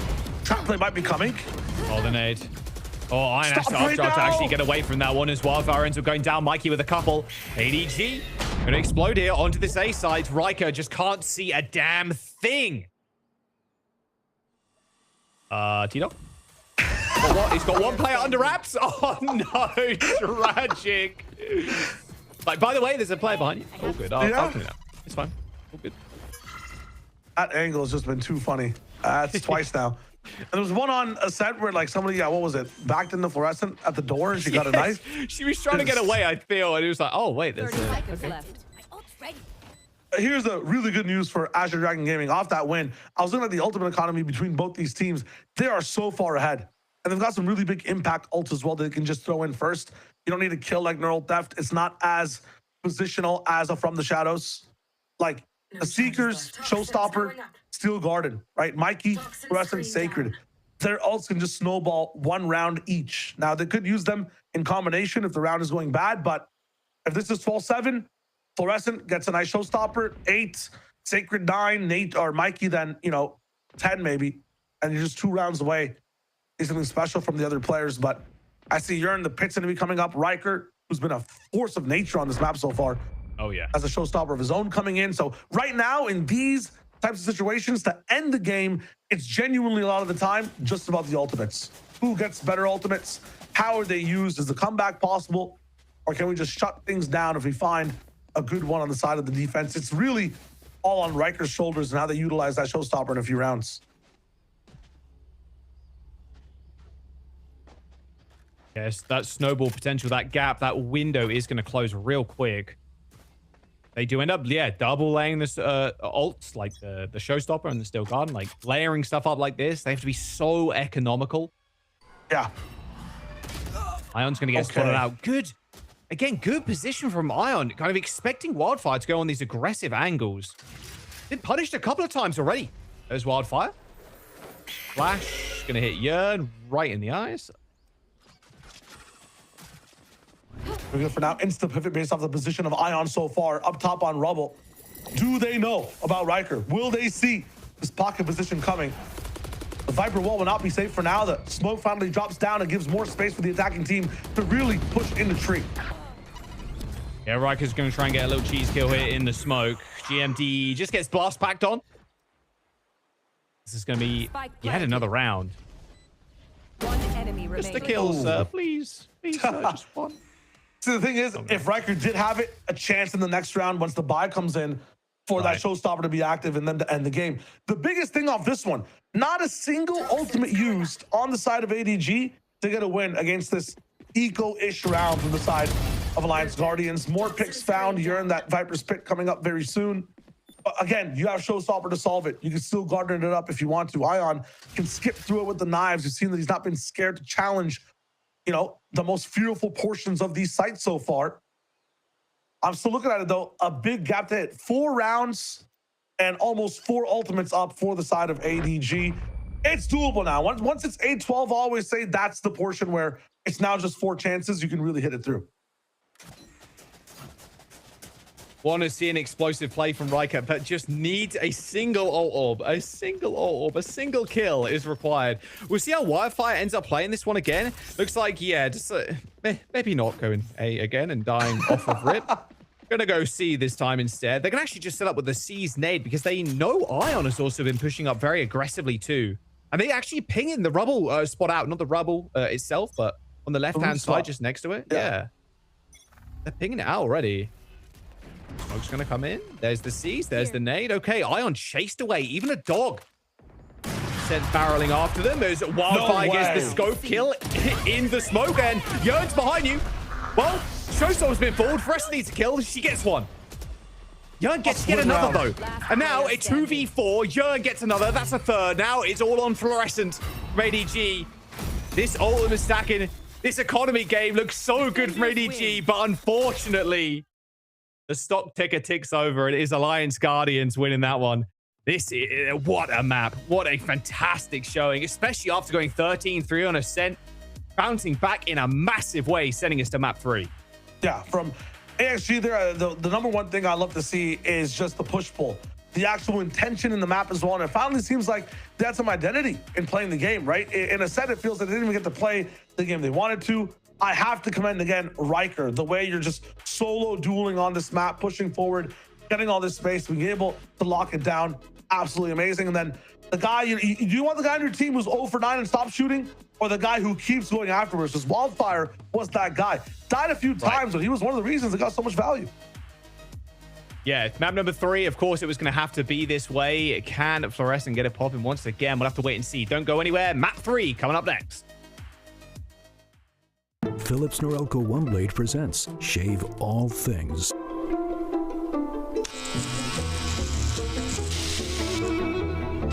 Your style made simple with Philips Norelco OneBlade 360.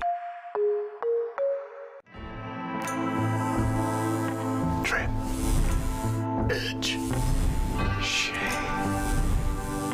Trim, edge, and shave with Philips Norelco OneBlade. One tool for all you need.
That has been massive in these D1 rounds. And now Foray taking the high ground. Nobody's expecting it. Give it all to him.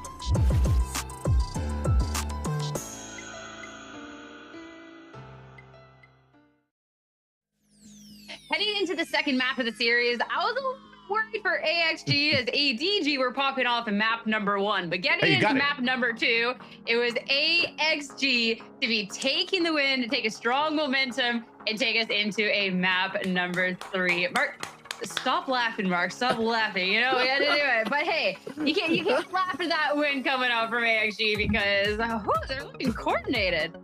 Hey, I'm just gonna say now, you're 1 for 3 out of the number of times that you had to say the AXG, ADG. Not that we're keeping score here, but we kind of are. But yeah, no, this looked so much crisper coming out from the Alliance Guardians this time around. I mean, one of the big things that we had based on that first map was they looked a little bit shaky. You know, they were kind of pushing things in, and it wasn't going their way. But this time around, whenever we saw the Alliance Guardians take the offense, take the opposition to try and push and be aggressive into ADG, generally speaking, they were coming out on top of it. Sure, there were a couple of mishaps here or there, especially in some of those early fights between these two teams. But as soon as that offense started to roll, and AXG were very confident in just walking in and taking those duels, more or less, they were coming out on top. Yeah, definitely. I think that this map was definitely defined by the attack sides for both of these teams, where AXG did an excellent job when they're playing the attack side as well. I think Shiloh coined it as a great push and pull that you saw from their side as how they wanted to default. I think it's all thanks to the util you're able to bait, the info you're able to get early by having that chamber in your toolkit at the very beginning.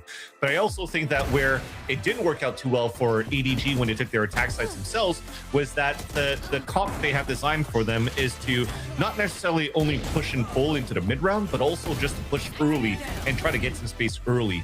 And I felt like I haven't seen that enough from the side of ADG in the very beginning. Like, where's the early pop flash, and as you pop flash, just dash into the space or satchel into the space your duelist already has inserts, and you're basically counting on your duelists to really fight. And it did an excellent job doing that, at least when you saw it from both of the side of Ion and from Fluorescent. But I think it necessitated a lot of like mid-round trades and whatnot, and not too much of the early fights that went into their favor. So I felt like ADG lost a little bit of that tempo and that gauge that they wanted to take here on their attack side, which allowed really AXG to not only turn things around from a abysmal first map, but also just to get their footing in and win this second map very confidently. So I think this is a nice little continuation of, you know, the GMD style of TSM losing first map and then turning it around in the next two maps. But the next map though is split. That's where it's going to get a little bit more questionable to see if they could actually pull this through. Hey, before we get to split, we have to finish talking about Lotus, though. Okay, let's not get ahead of ourselves. And I love that you. Sure. I love that you called out like the duelist impacts on the side of ADG and the fact that there was like, okay, duelists go fight, and they were able to get kills, but it just wasn't enough. Like, you got 2 duelists on the side of ADG here, Marks, to mimic the power of 1 duelist on the side of AXG, with Riker going crazy. Yeah, it was so clear that Riker was being set up for so much success. Obviously, yeah, we can talk about the impact of just walking in there and being like, hey, I'm gonna start killing the other team now. But at the same time, like, even just throwing the nade in, the showstoppers, everything was well coordinated. And for me, it really comes back to how he was being set up by the rest of the Alliance Guardians. So often where we see in that Seize nade combo come through, where suddenly Riker's able to find an opportunity. The showstoppers as well. They were all really well done from Riker to be that entry duelist, and especially against some of the caliber of duelists that we're seeing on that other side, going up against Diane, going up against Fluorescent, and still being able to just rip and shred through ADG.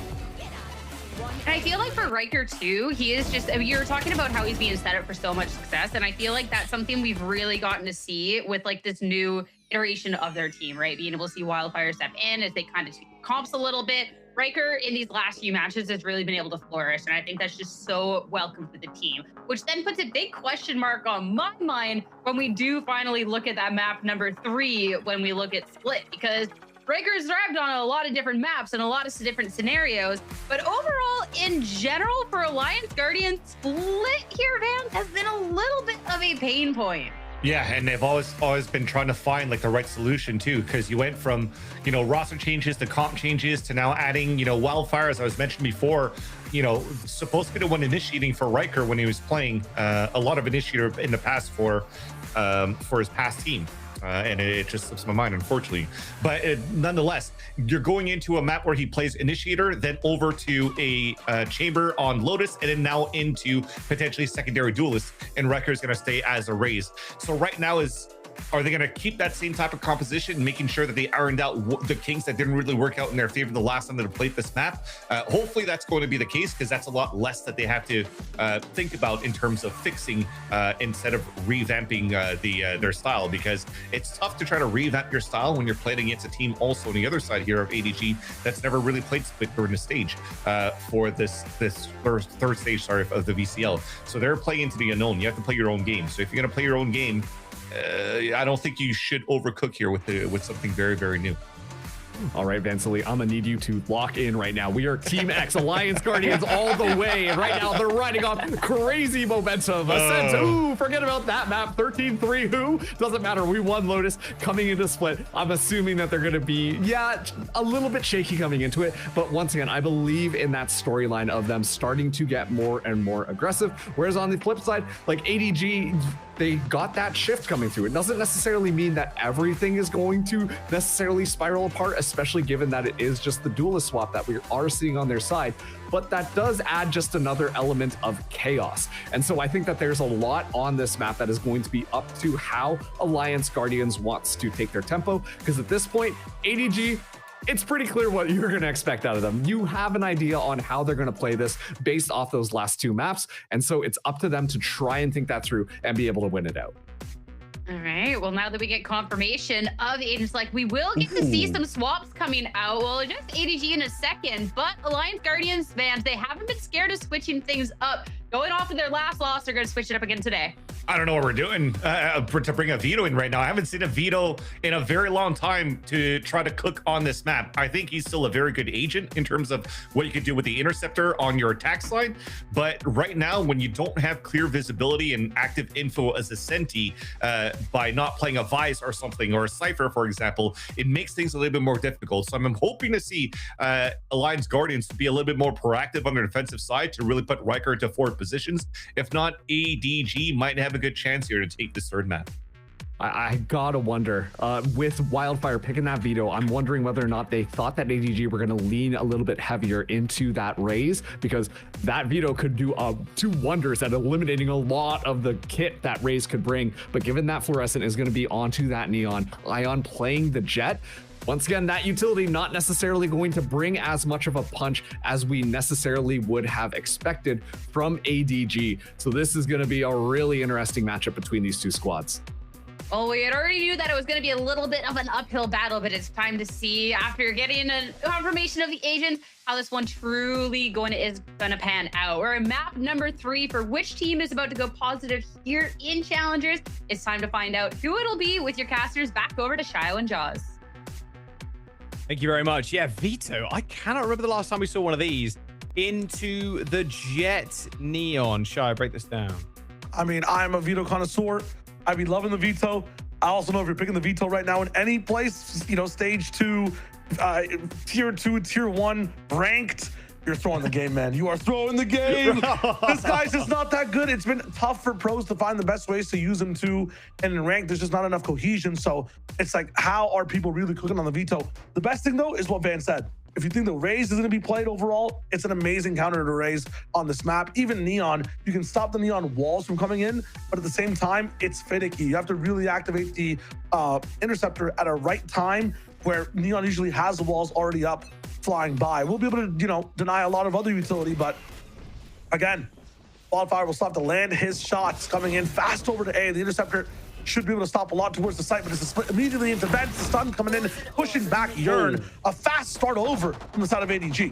I'm surprised Yearn made it out of there. They're going to try and set up a crossfire on Mail here as they just steamroll their way in. The flash is good, and the right clicks are even better here. Riker with a nice swing, picks up a couple, and now only one player left alive. Sacred is in B main. That was a very fast execute from ADG. Very cool setup as well from AXG, having the chokehold actually land towards B main, and then have the rest of the veto set up all the way on A with the interceptor, and TP in towards the side as well, if you want to play that way. But okay, so we do have some veto cook happening right now. At the same time, fast speeding car hits the speed bump and crashes. That could be the title for this ADG round if you wanted to put it in the news, because they had a really good split there, hesitating a little bit at Mail overall because of the stoppage from AXG. And yeah, now it's Yearn on an impossible angle, a situation that Should not work. No chip damage either. It's going to be tough. Yeah, you just gotta go down at this point. Hopefully get a kill, but that's about it. You know what? I'm curious, again, how this veto kind of works. The interceptor is set up towards A.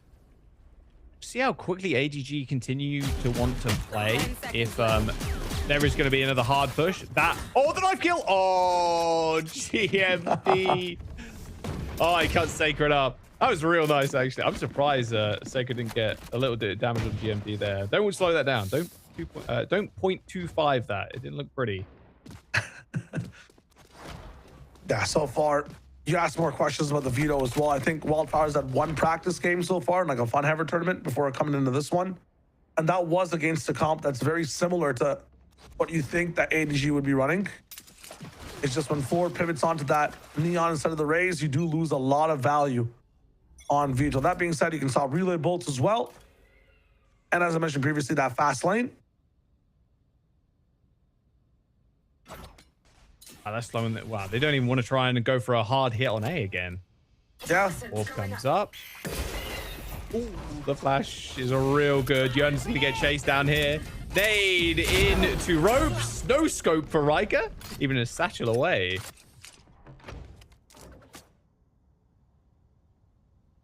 Wow.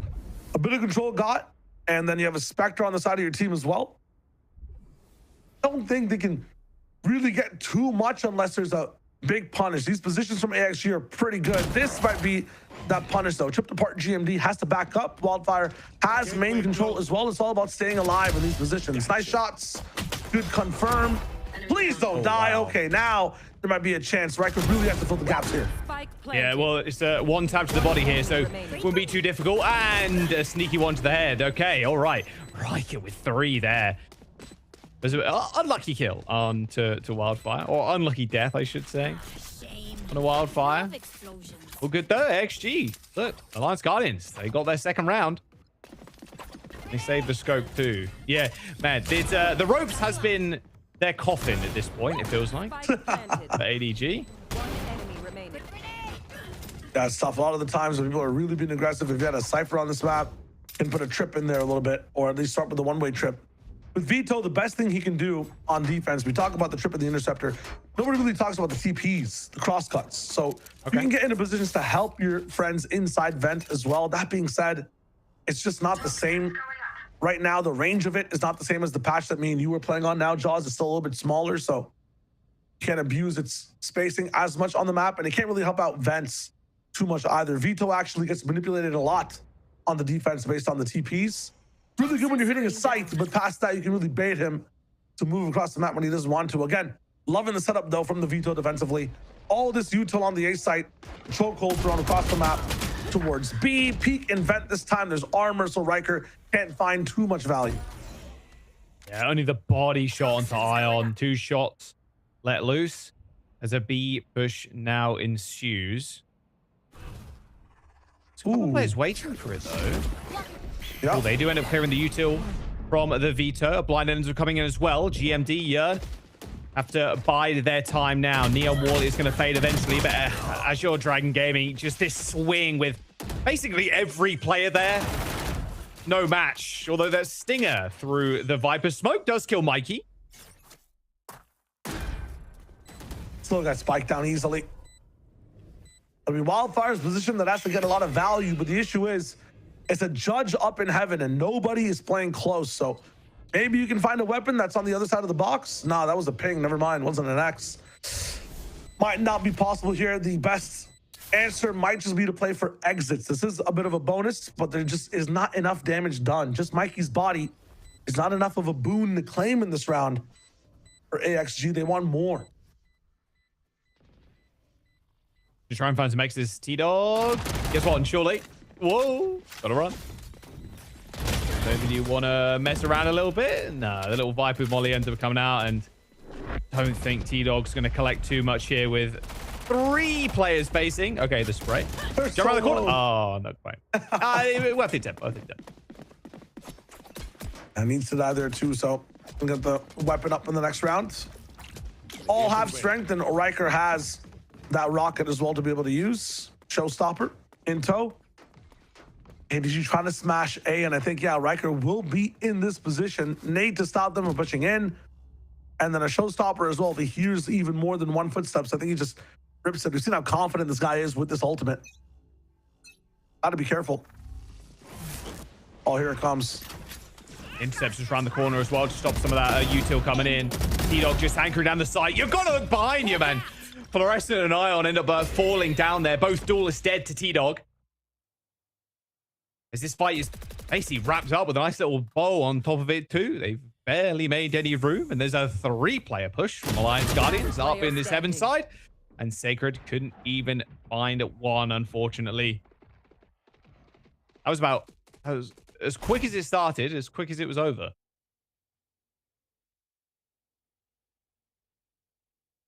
Lacking the confidence again. We thought about Riker using the ultimate, immediately dropped it down. Was able to get it going.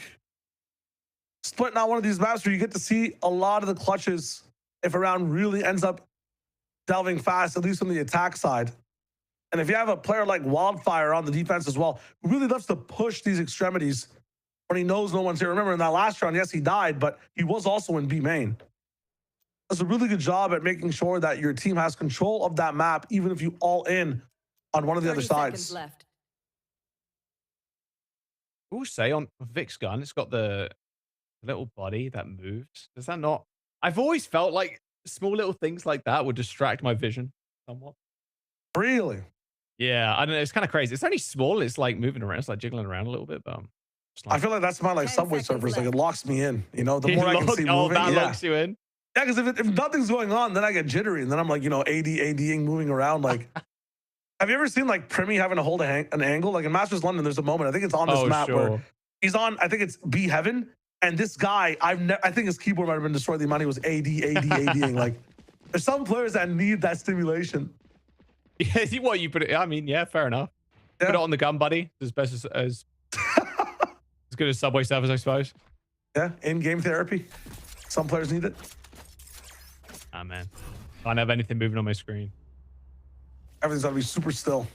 Everything's super still, exactly. I will hold the angle, but then I only play scopes, if you move, you close your eyes until you shoot. It's the Jaws way.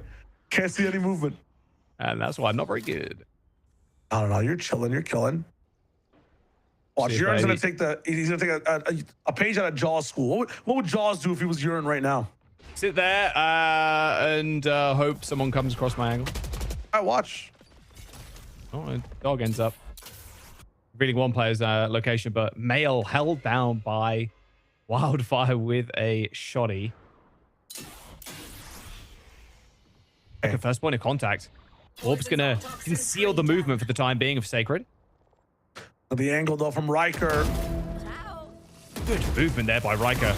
He's gonna get stunned. Oh, there's just no shot. Oh, the stun actually ends up working out.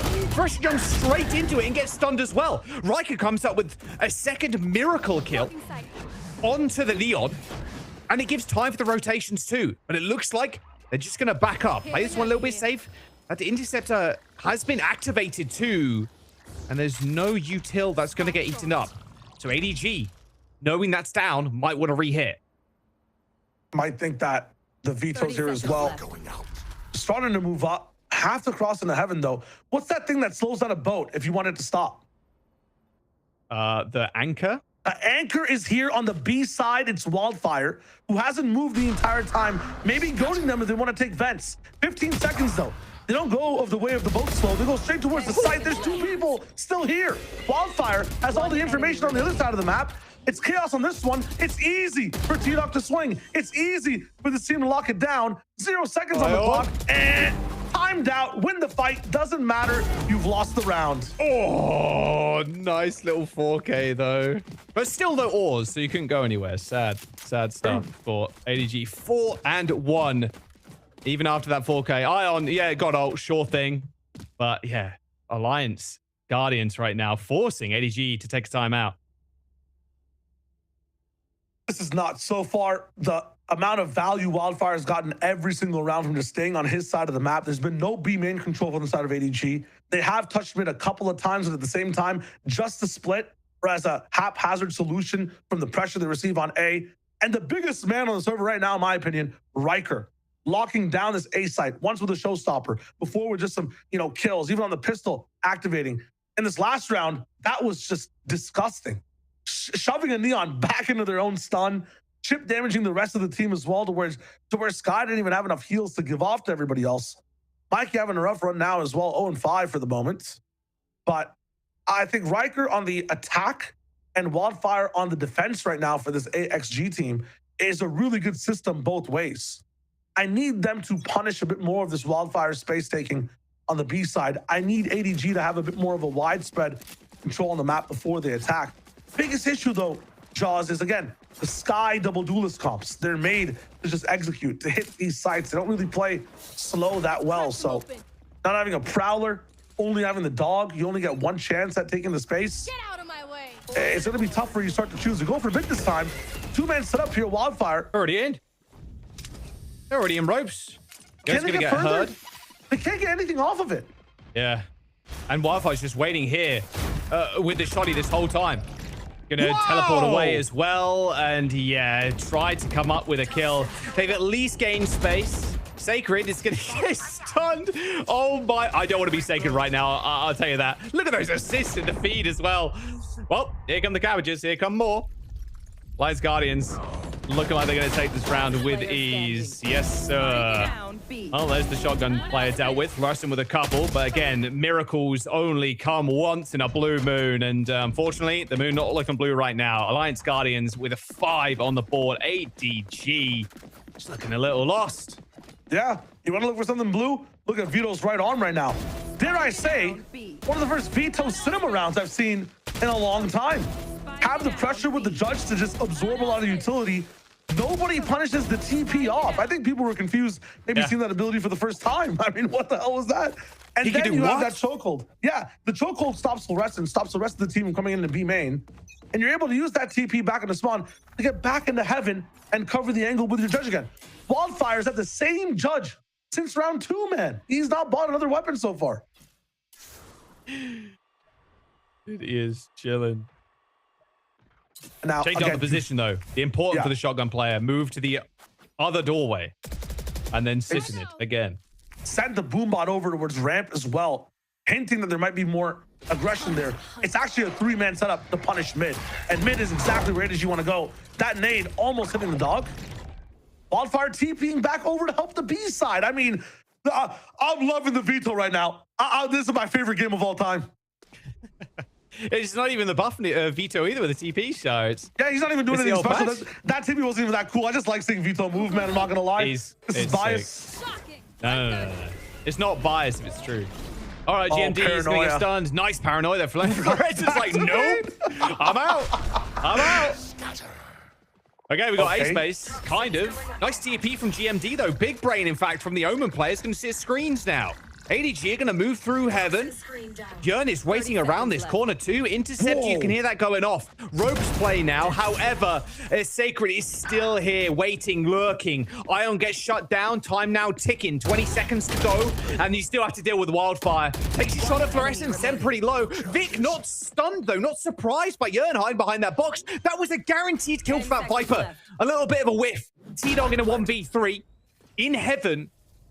But without the backup, it's only got one flash, and it looks like even T-Dog might be just going for a save. A twisting, spindling labyrinth of a round in terms of rotations from the side of Azure Dragon. That serpent kind of folding in on itself. You start towards B, end up A, into vents off a pinch into the B site.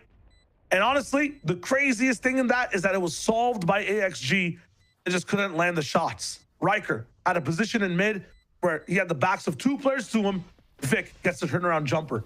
Yearn able to have Vic basically caught off guard. Was not able to land the shot either. T-Dog's able to almost clean up everybody as well. Oh, quite. But it doesn't matter if you have the right positions. Even if that round is so hard to track, AXG kept up with it. They just couldn't find the shots on 2 of their players. As a result, ADG gets their 2nd round on the board. Next round will be harder to win for them. Showstopper active, some ultimates finally coming online. It's a messy yet fun game on both sides. Yeah, it really is. Oh, that felt like such a guaranteed kill for Yearn there as well, as Vic didn't kind of like half initially checked it, swung towards hell, like swung towards the B site, but no more shotgun for Wildfire though. No more Judge, sadly. He's put down the powdered wig. Now he's pushing it all the way up onto A site this time. I love these positions Wildfire playing. You were talking about loving the amount, like with the TPs and how Vito is playing. This is what I want to see when I see this agent being picked. A nice little double kill, and it's like, and he's right back to Flowers. Yeah, with no util. I'm just out with one TP. It's so sick. Nothing that can affect him. Showstopper on the other side of the map because Wildfire has so much pressure on this side. I like the option. It pushes them out of B main. Really good decision so far from the side of AXG. Mikey caught with a heal in his hands. I mean, can't do it all. Carry the spike, lead the team, and at the same time also heal him. It's going to be tough. Vic left with 28 HP, but again, amazing proactivity and positioning from Wildfire, activating Riker on the other side of the map, and really keeping the glue of this team together. Who would have thought it'd be a Vito? Yeah, of all things. It's got evolution too, so. See, I was thinking about that. Got there. There's not much he can really evolve against, I think. There's some flashes, I guess, from Mikey, but he has the interceptor up usually, right? Like, the knives, they're going to cut through regardless, you know? It doesn't make you harder by any means. You're still tomato. He's still what else? I mean, because knives with the tomato is pretty, you know, the tomato's not hardening by any means. Yeah, that's true. That's true. You're just like comparing it like a human body to a potato, tomato, but similar, actually, if you think about it. I'm not. No, I don't think so. I think it takes a little bit more to cut through a person. I've done the testing. I've done the testing. You what? I don't think you should be admitting that on live broadcast That's a 100% joke. Yeah. But yo, against Viper Spit, you can walk into the pit, not get affected by that. That's true. Yeah, that's facts. Yeah. I started a petition, actually. Vito should be able to see through the whole pit. Why does he get stopped by the smog? Let Vito see through smokes. It wouldn't be broken, surely. But he ults. Buff Vito, so he's the best of all time. Want to make it even easier for AXG to win this game. 6-2 so far. They're dominating on defense. Yeah. Now where is the Vito this time? Looks like it's going to be the same kind of thing here, but this time around, ADG... he's going to pop evolution for sure, right? Interceptor. Teleporting exactly 1 meter and shut down. No evolution either. I'm surprised Wildfire didn't pop that, and then he only teleported. Well, I'd even call that less than a meter, to be honest.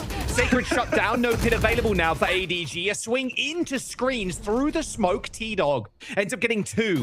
It's a 3-on-3 with Heaven control here for Alliance Guardians, but Yearn ends up trading Ion. It's a 2-on-2. It's pure trades here.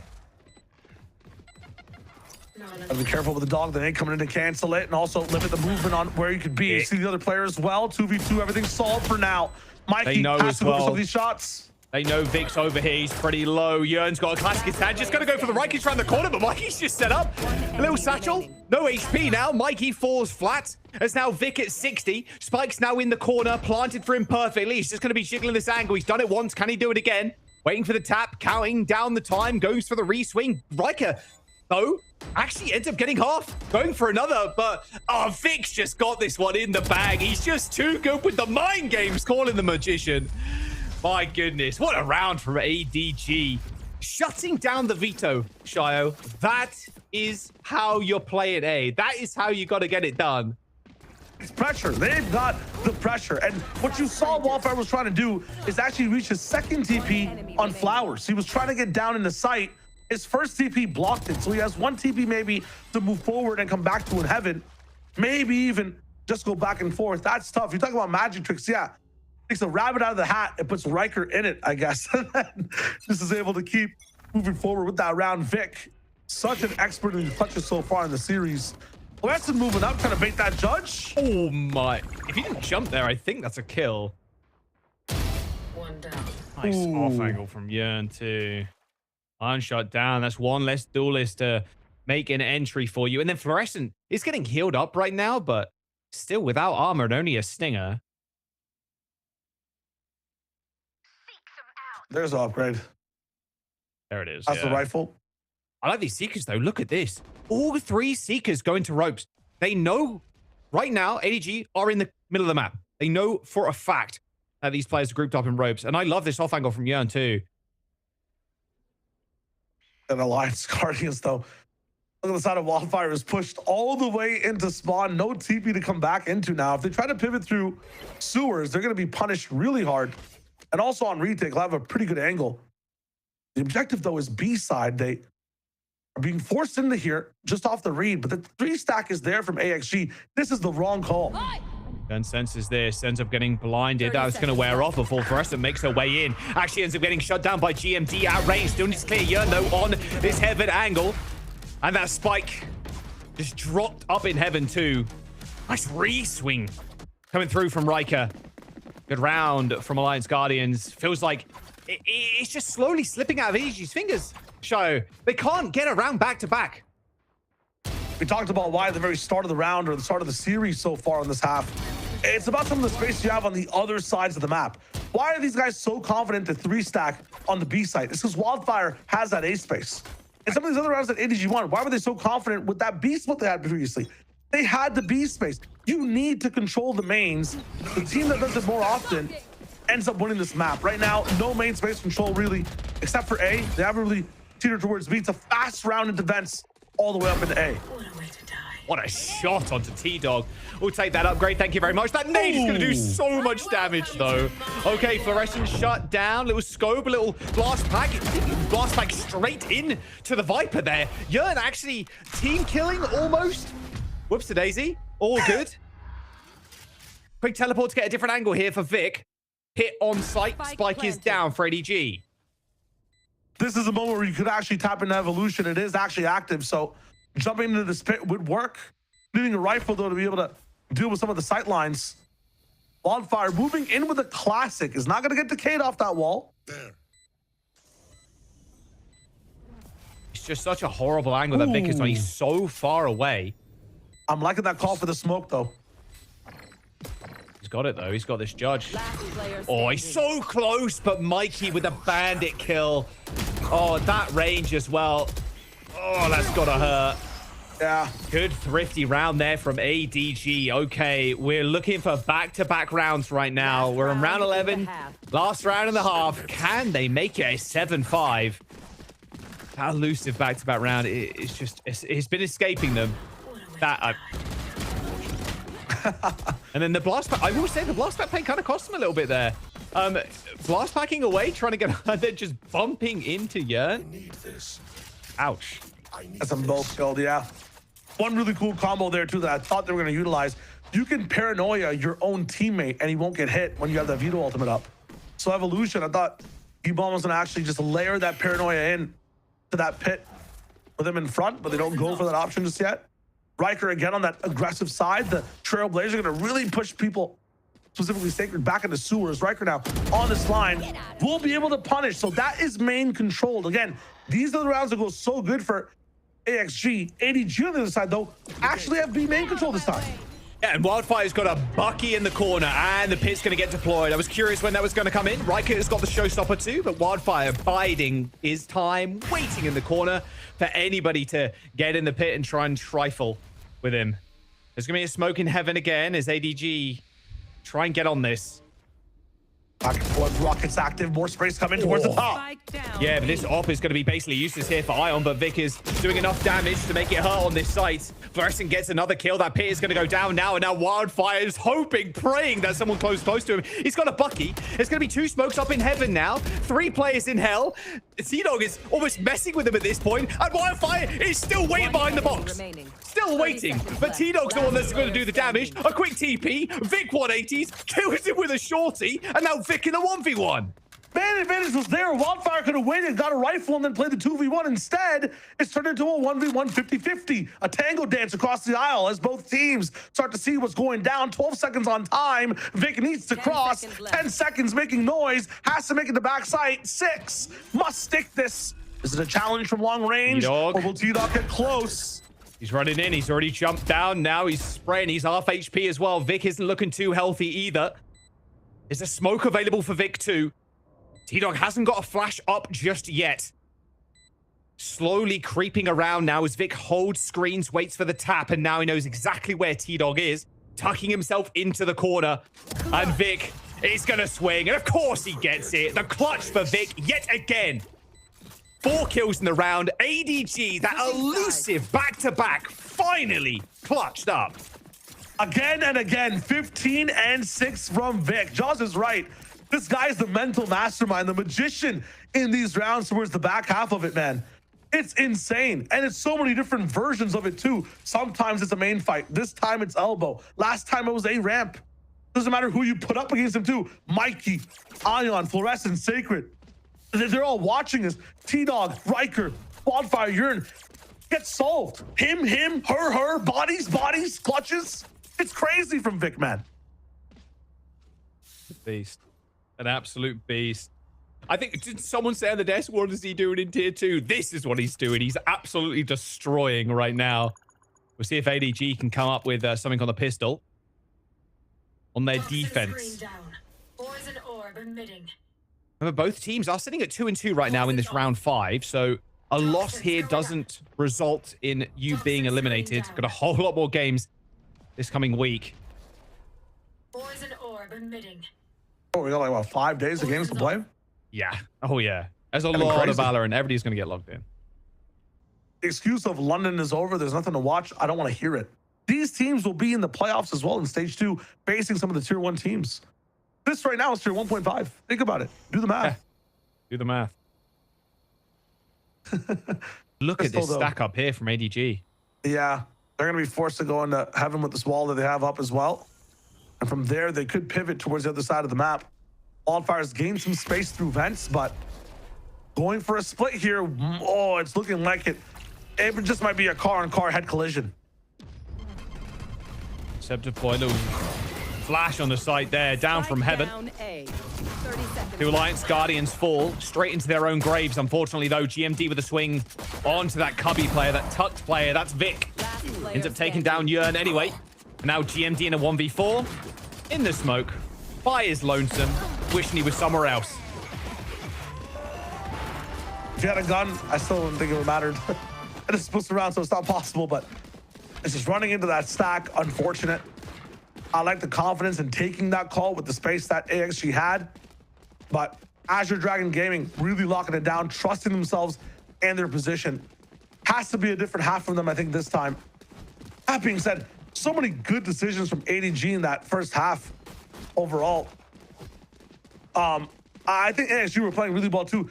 They just got clutched again so many times by Vic, like back and forth. He's got 17 kills right now. Yeah. 17. The rest of his team haven't got double digits. He's almost at 20. Ooh, Dave from Riker trying to be the entry. Fluorescent respecting that space though. Crosscut bait really pushes her back. The mental stack right there, a bit too much to deal with. I've already lost a player. They're planting this spike too. They have full control of this site. Look at ADG's position right now, all cut off from this smoke. There's 4 players stacked up on this smoke right now. They don't even have screens. You gotta be really scared to smoke some classics are in play. You're just gonna assume there's gonna be a gun behind it. And it's buying them a lot of time, that being Alliance Guardians. Just gonna try and play this as a team. No one's on the site though, so that paranoia isn't gonna connect with anybody. And look at the way the spike's planted too. It's a perfect position for Alliance Guardians to be in. Spam through the smoke. Wildfire does end up going down. As they're on top of this screen, Ion goes down to 10 HP, but the defuse is going to come in.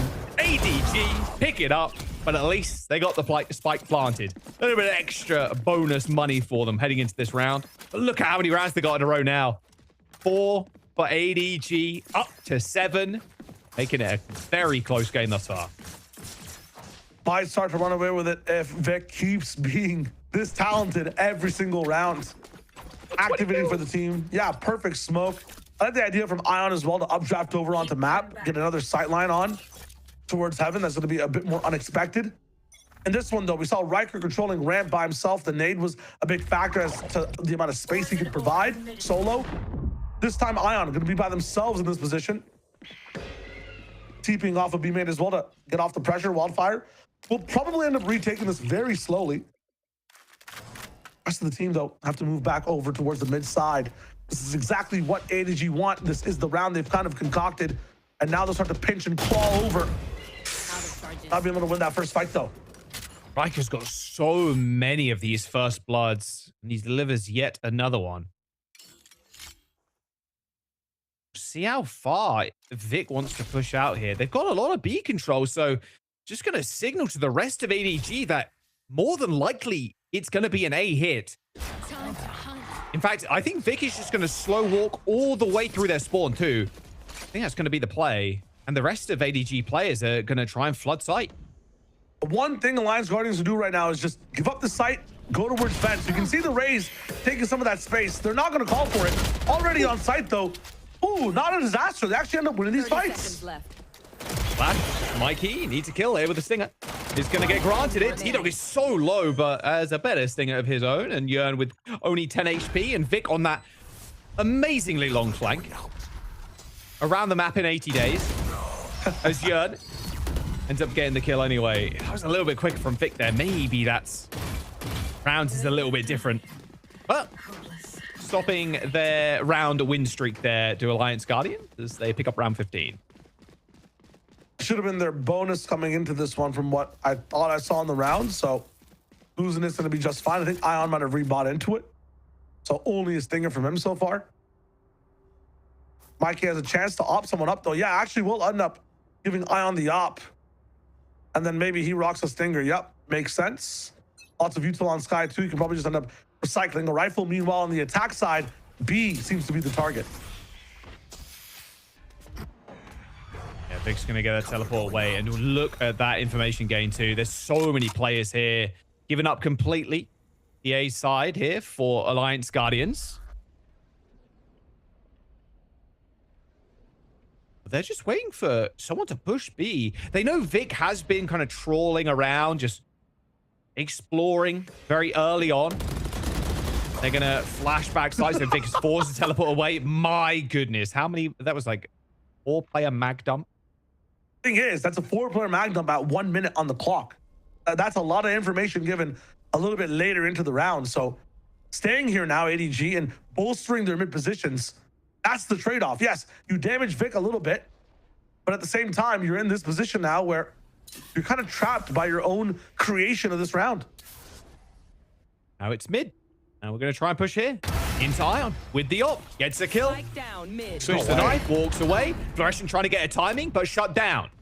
Riker, two. Both duelists dead now for ADG.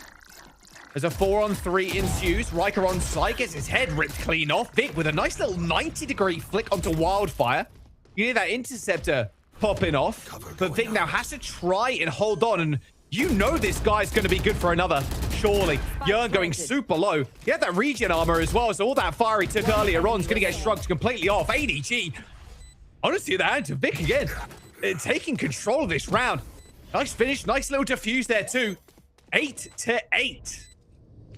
He's kind of nasty with this one. This guy, it shouldn't be allowed these many times to be a solo performance that really holds down the site against so many people. It's always a 1 versus 4 when it comes to Vic. And yes, it was Mikey to come down and solve things towards the end, but it's his time that was bought that helps everybody on the team to lock things down. Ion also ends up winning that contact pick. I'm so surprised that both duelists get solved in mid so fast. There still is some firepower left in Alliance Guardians for the moment.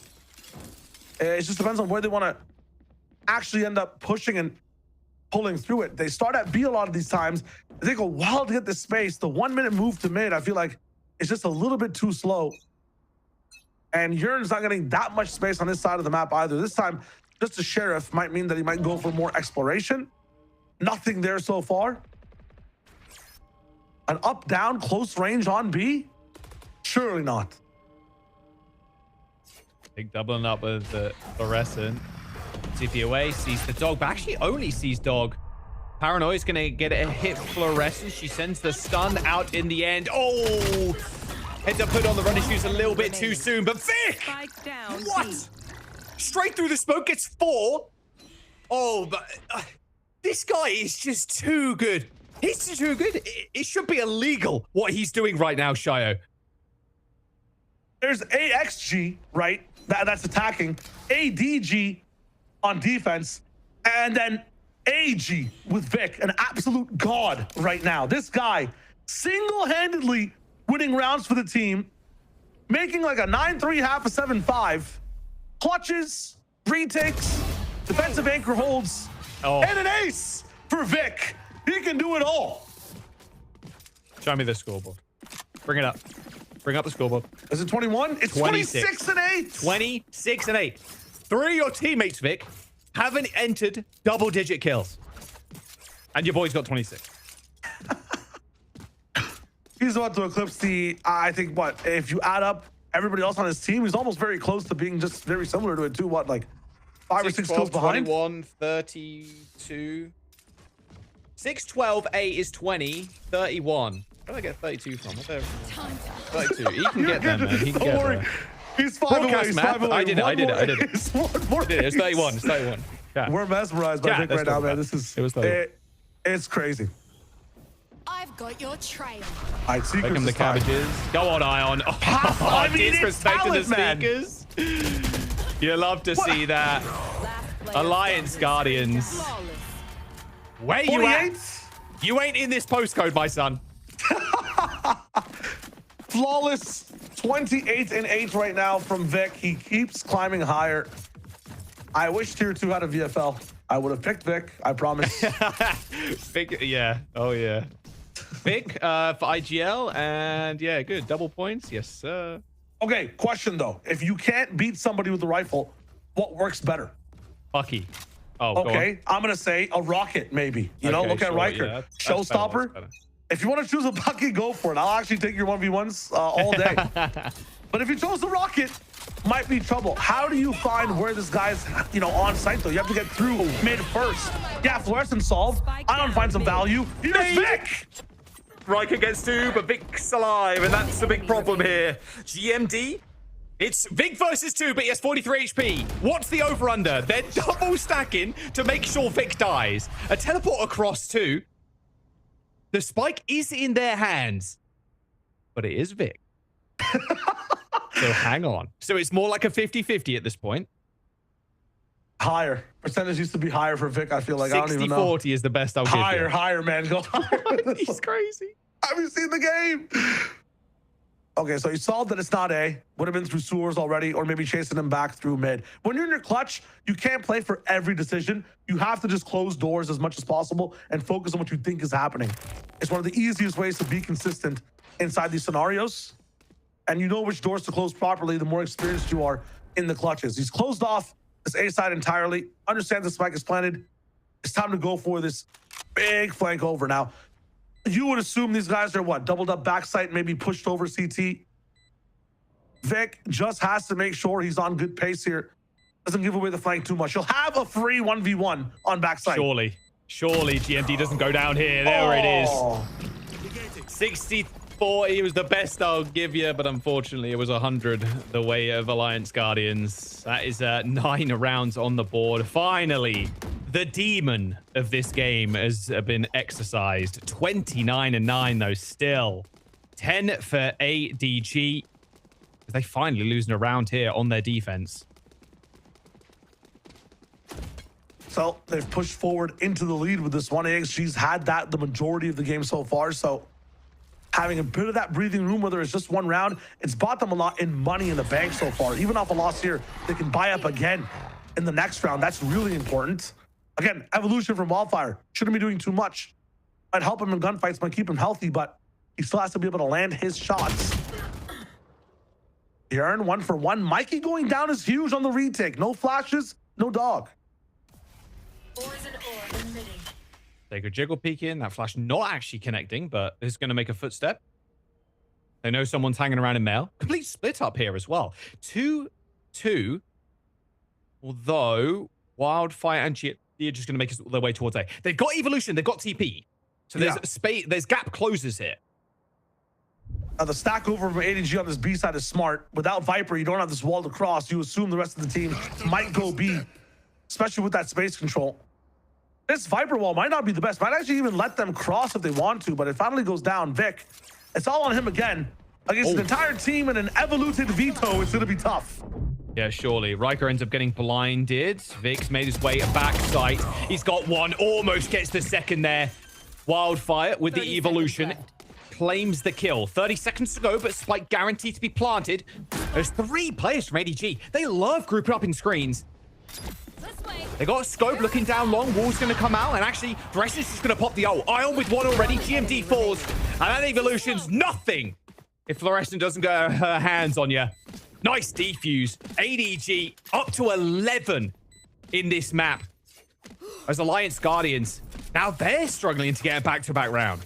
Yeah, we talked about Vic this entire map. We must have forgot what started off this ADG team being so strong in that first map. The combination of Fluorescent and Ion. They're so good at playing off each other's positions and their util. Fast lane usually isolates the Neon. That fast lane isolates an up angle with Ion to punish Hell. It's really cool. It's like you're super scoping and really tunnel visioning down on one's position, and it lets Fluorescent take the space, overdrive into the site. That is a classic ADG round combining with the modern Vic hold of what's taken over the split map. It's time on both sides. That chokehold should be solved in a second. Yep. No pressure there on B. It's fast on A. It's an eco, and it's getting dissolved. Yeah. That's not much else you can do there, unfortunately. Even Sacred's not going to give you room in mid. No way. Not for free. By any stretch of the imagination. Ain't no shot. Looks like they're going to try and regroup in mid. Sacred is going to be able to spot this out and back up. Flash doesn't end up connecting. In fact, they're just going to barrel on through Male. There's 2 players lining up, almost 3. Sacred gets 2, and that'll be it. That's going to be the end of the round, unless GMD can come up with a clutch. But of course, Mikey through ropes on the flank. Net ADG 12. There it is, Shio. Match point, map point. ADG 1 away from claiming the series. Confidence right now is what's needed from both sides of the squads. Need to keep pushing extremities. Need to do things like this from Sacred. Understands it's an eco. Should not be playing by yourself. Still takes the off angle. Still pushes for the fight. Same Viper walls. Same kind of start between both teams. A little more of a mid focus so far. Ion's going to push forward and try to get the shot off again before dashing away. Ion. If Ion opens up with a kill, this will go from bad to worse. Sacred even pushing out through this Viper's orb too. Oh, but Riker sniffed that jet out a mile away. ADG, okay, overconfident. Testing the ego a little bit there. Oh, I don't want them to curse themselves though in this position. I understand you've gained some, aura on the map. You're still playing a bit too slow. Use it to group up and get that man advantage on a site now. 3v4 is not as scary as facing 5. Good math checks out, then. Fluorescent also quickly moves over with the operator into a really good position over in B. They're moving towards the 3 stack. There's just no way. Oh, Fluorescent. Oh, if Fluorescent just gets 1 and then Vic anchors the site. Nice little smoke. Fluorescent's going to pop out of this one and gets away too. Oh, she's got her running shoes on now. 3v3. It was a 5v3 not just a moment ago. And look at this, the repositioning. They're going to be pushed towards the A side. Fluorescent already there. From the shadows, stuck towards it. AXG, though, they hold on B. They hold. He stuck it. Teleport back site. They now know. Oh, he's going to get cancelled, but still, they're going to stick on B here. So now Vic needs to sprint towards B site. Mikey's going to hold this one down, though. Repositions behind the box. 2 on 2. Time's ticking. Stun comes out. Fluorescent, is he going to get the shot off? The spike actually connects. Dog comes through. 2 players stacking up. Vic still making their way over there, but it might not be needed. A little no-scope. Shorty to the face. Fluorescent with 4. ADG map match win. The better team, the better players all the way on top in the series. It was a close one back and forth. What an entertaining map number 3. It's always a banger on Split. And for Azure Dragon Gaming, it's a dub today, pushing them up to 3-2. What? Just replay. Just highlight package production. Just play that last 10 seconds of that round. That was just absurd.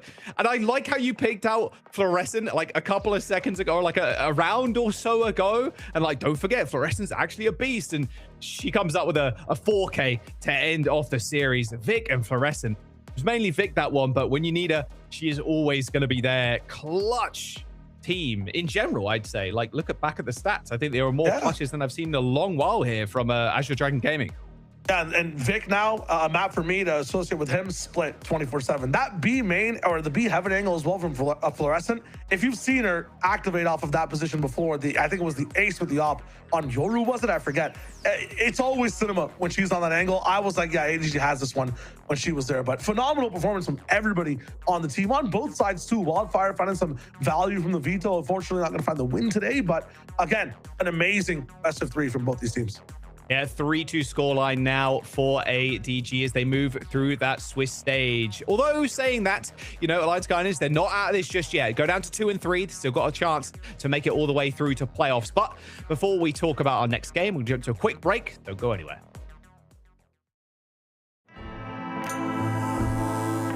Trip.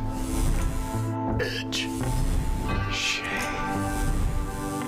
Trim, edge, and shave with Philips Norelco One Blade. One tool for all you need. Philips Norelco One Blade presents Shave All Things.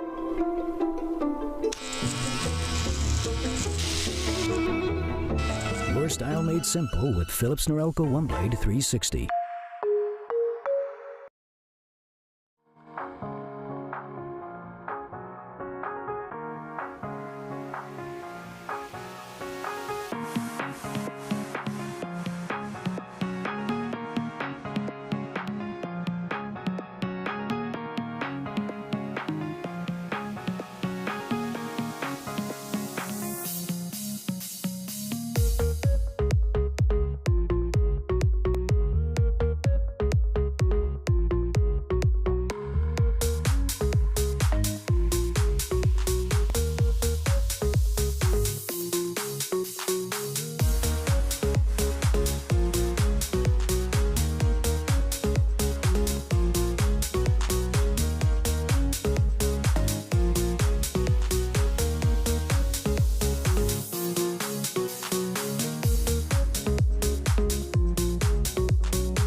That has been massive in these D1 rounds. And now Foray taking the high ground. Nobody's expecting it. Give it all to him.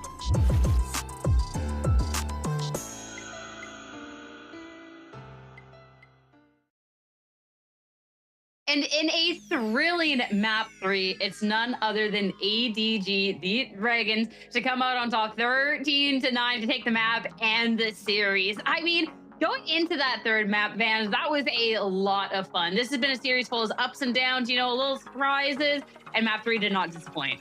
Exactly. I think Shia was mentioning it too. Some cool tech that we saw here from the Vito, getting good value out of it as well. But unfortunately, just for AXG, they couldn't pull out that win. But overall, I think both teams played a phenomenal defensive side, just taking advantage of people running into them, right? So when you're setting up for plays, for crossfire setups, and you're not really being forced to push and pull too many times, it just makes it a lot easier and nicer here on the deck for you to be able to get these good rounds here on the defense.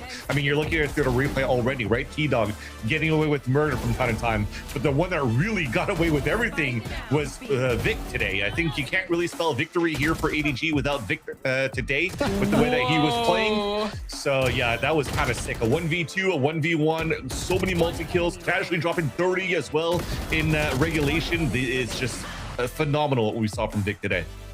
No, it is unbelievable the performance that Vic was able to put up. I mean, you look at that first half there and you're like, oh yeah, Lions Guardians, they got this one. Somehow the Vito was scrambling the brains of ADG, and it was just simply with those teleports that were just so good at being all over the place and confusing it. But then in that second half, in those moments where it felt like maybe Alliance Guardians were going to be able to get back into it, well, Vic just somehow just clutched it up. And it was kind of crazy how consistent Vic was at not only finding kills, but being able to play that post plant alone and win against X number of people, making sure that it was going to be a guaranteed ADG victory. I mean, looking back at this too, it highlighted that both of these teams sitting at those 2-2 records, we'd have to kind of see that turnaround a little bit, and for ADG to like do it with the roster change on the day, to be able to see the step up that we did, Van. If this is what they're like, this is the most recent roster changes out of all the teams. If this is what we're going to see going on forward, they have a real chance of being able to secure that playoff spot. Yeah, I think the identity there that you have for ADG is continuing to play with that double duelist that you saw from the duo here of Iron and Floor, who also duos together and ranked a lot too. So I think you already have one synergy there, but I think also when you don't need the synergy, when you need individualism, those two players kind of have it. So yes, definitely in terms of firepower, you could have a little bit of more looseness when you're looking at a team like this, because you have somebody like Vic that could really close it out. So just thinking about it, it's like almost a Leviathan at home kind of thing where, you know, Sato and Neon can do whatever they want, but when they need a closer and somebody that's consistent, Blows is a silent killer right now for Leviathan that gets it done as well, right? So it's super cool to see ADG right now being able to turn things around very last minute to get this victory against AXG with, you know, I don't think the structural depth is really there yet for ADG because of Floor just recently coming back into the roster. But I think in due time, I think they'll look pretty good if they're able to add more protocols onto it as well. But I think here, Marks, you're definitely seeing somebody who has no pressure at all needed to perform here on the side of Vic because he's not playing on the big stage. Then you're starting to see the resurgence of what he was before he joined the VCT, which is super cool to see from Vic. And just to put some numbers on exactly what you said, I mean, you know, ADG, Floor, Ion flying in. And so Alliance Guardians have 13 first kills compared to ADG only having 9. And yet Vic coming in with the closer, just making sure that all of those situations were 100% going to be winnable. That's why we're seeing the kind of conversion of this scoreline that you've got in front of you. And once again, 31 kills for Vic. The entire time we were sitting here and we were like, man, look at these duelists. The duelists are one first kill. ADG. One first kill with 31 kills, man. Respect on his name. It's his one first kill. My bad. And meanwhile, Riker on the other side, like 8 first kills, 23, doing an amazing performance. But when Vic just decided to flex on all of Alliance Guardians himself, I mean, there was just simply nothing that AXG could kind of do once Vic got going. I mean, Vic had talked about having to try and be a little bit more aggressive to kind of keep up with the Zoomers, talking about Ion and Chaotic, but Fluorescent's going to fall under that same umbrella, right? But it really talked about him just being a late round closer. And we saw from map 1 in the series, like the clutch potential we had. We already knew of it, but to see it so clearly to find this series, I think was just absolutely fantastic. And man, in the next series, if like Vans, if that's what we're gonna see from Vic, even if it is an ADG that is restriction a little bit, like who can contend up against a Vic on his game? Yeah, and also got to put it on the side of AXG and give them their flowers too. I think they played a very good series overall. I love that they were able to brush away here their Ascent map pick. Again, like I said, it could have been a 13-0 if it didn't come down to that clutch that we saw from Urine in that second round that allowed for them to build some economy and play against their own anti-eco, right? So, but to brush that away, to have a very confident second map on Lotus that really outplayed ADG, and for this third map on Split, like I said, I don't feel like they were really behind the game per se against ADG. It really came down to those moments where, unfortunately, one day somebody's red hot today in Vic, and it's just really hard to topple him down. You were just mentioning Riker before. I think he did an excellent job rather on this raise on a defense. You saw how they were opening up on the defense side as well as with the Outlaw, and not allow ADG to really set up here into these post-fight scenarios. When you're also seeing ADG struggle a little bit, trying to go for very fast hits into the A site because of Wildfire's utility and also the position that they're kind of taking, and even playing out in the open where you're forcing yourself to be out there to get info early against your opponents. They still did a pretty decent job for AXG to really fight against them, right? So, like I said, I think AXG played a very good game. I don't think they should take or go walk away from this with mucho depresso. I think they could just turn it around here in their next matchup, right? They're not eliminated yet, and they have a chance to really pull it back in the next one. Yeah, I mean, also they were trying a bit more of an experimental composition coming into this map, specifically looking at that veto. For me, I still really think that veto was a pick to try and counter some of the stuff that they were expecting ADG to do, but then ADG just kind of went not really heavy focused on a util type of composition. They're more focused on like, hey, we're just gonna fly in your face, take that space and kind of win things out. And unfortunately, the veto, that interceptor's not gonna get a lot more value compared to just the teleporting around. That's where we really got to see the veto shine, but ultimately it didn't feel like it was getting the value that was warranted on that specific pick, and especially with Wildfire being that new addition to that roster, getting that to click a little bit more feels like the next step for AXG. But at the same time, ADG, like, you know, Floor's coming in here, and there are moments where we are starting to see it click together more, and I can imagine they're only going to get better the more games that they play. I mean, this is crunch time. This is the final week of Challengers, right? So now sitting at a positive record 3-2, they're close to being able to get that playoff spot, but enough from us. I want to hear from the team, from Sacred now, who is here for a Phillips Norelco interview. So let's head on over to that, get some insight from the team. Hello, congratulations on this win. You got people in the background. Hello, how are you feeling? You getting the win? We feel great. It was a good win from us. Yeah. Let's go. We got some surprises in today's series as well. Let's dive into that to start things out, because we get into the game. We're about to start things up. Chaotic. Then now we got Fluorescent coming on in. How long has this been in the woodworks? I think for like almost a week now. Like our first day of practice with Floor was like this Monday. Like we spent these last 2 days, and now we're going to the matches. And then how has all that been? Because I think that was a surprise that it was kind of a surprise to us, but you're going to be playing with her for the rest of the season. So I'm assuming things are going well, like they're integrating well. Yeah, everything's been going well. Hear that. And I want to talk about a change that we saw at the very beginning of things too, and someone who stepped up major in this series. Talk to me about Vic, because that was just crazy what we got to see of them map number 3. Like, what are the comms are like when he's just popping off like that? I mean, I think Vic is an insane player, and normally he's like the leading voice of our team. And towards this game, like I really think his mechanics like shined. He really saved us in a lot of these rounds. His comms are always like, he mid-rounds a lot, tells us what to do. Normally, like we listen to him, and then I think this game is like he really popped off and like carried us over to the edge there. That was just such an incredible game coming out, and I want to make sure you can go hang out with everyone there. But last, not least, you are now the only remaining member within the 2026 year of ADG. Yeah. First roster, maybe not it for stage 1. Stage 2, you make it to playoffs, and then kind of falters out from there. How are you feeling with this current iteration of the roster, with how you guys are playing for where you guys can make it here in stage number 3? I mean, we're planning to win it all. I think we're getting some jitters out, new team too with Floor, and our intentions are to win everything, so should be looking good here. Aim to win it all. I love that confidence. Sacred, thank you so much for the insight. Go have a good night. Best of luck in your next match. Yep, thank you. Thank you so much. As for us, I mean, a crazy best of 3 to be starting off our day. And now they are 1 away from qualifying into playoffs. But of course, some teams a little bit more back against the wall. Up next, it's going to be an elimination match going up against FlyQuest and Division 1. Stay tuned. Philips Norelco OneBlade presents Shave All Things.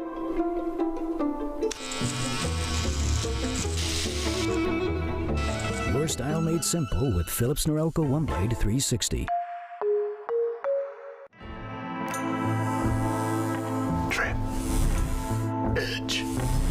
Shave. Trim, edge, and shave with Philips Norelco OneBlade. One tool for all you need.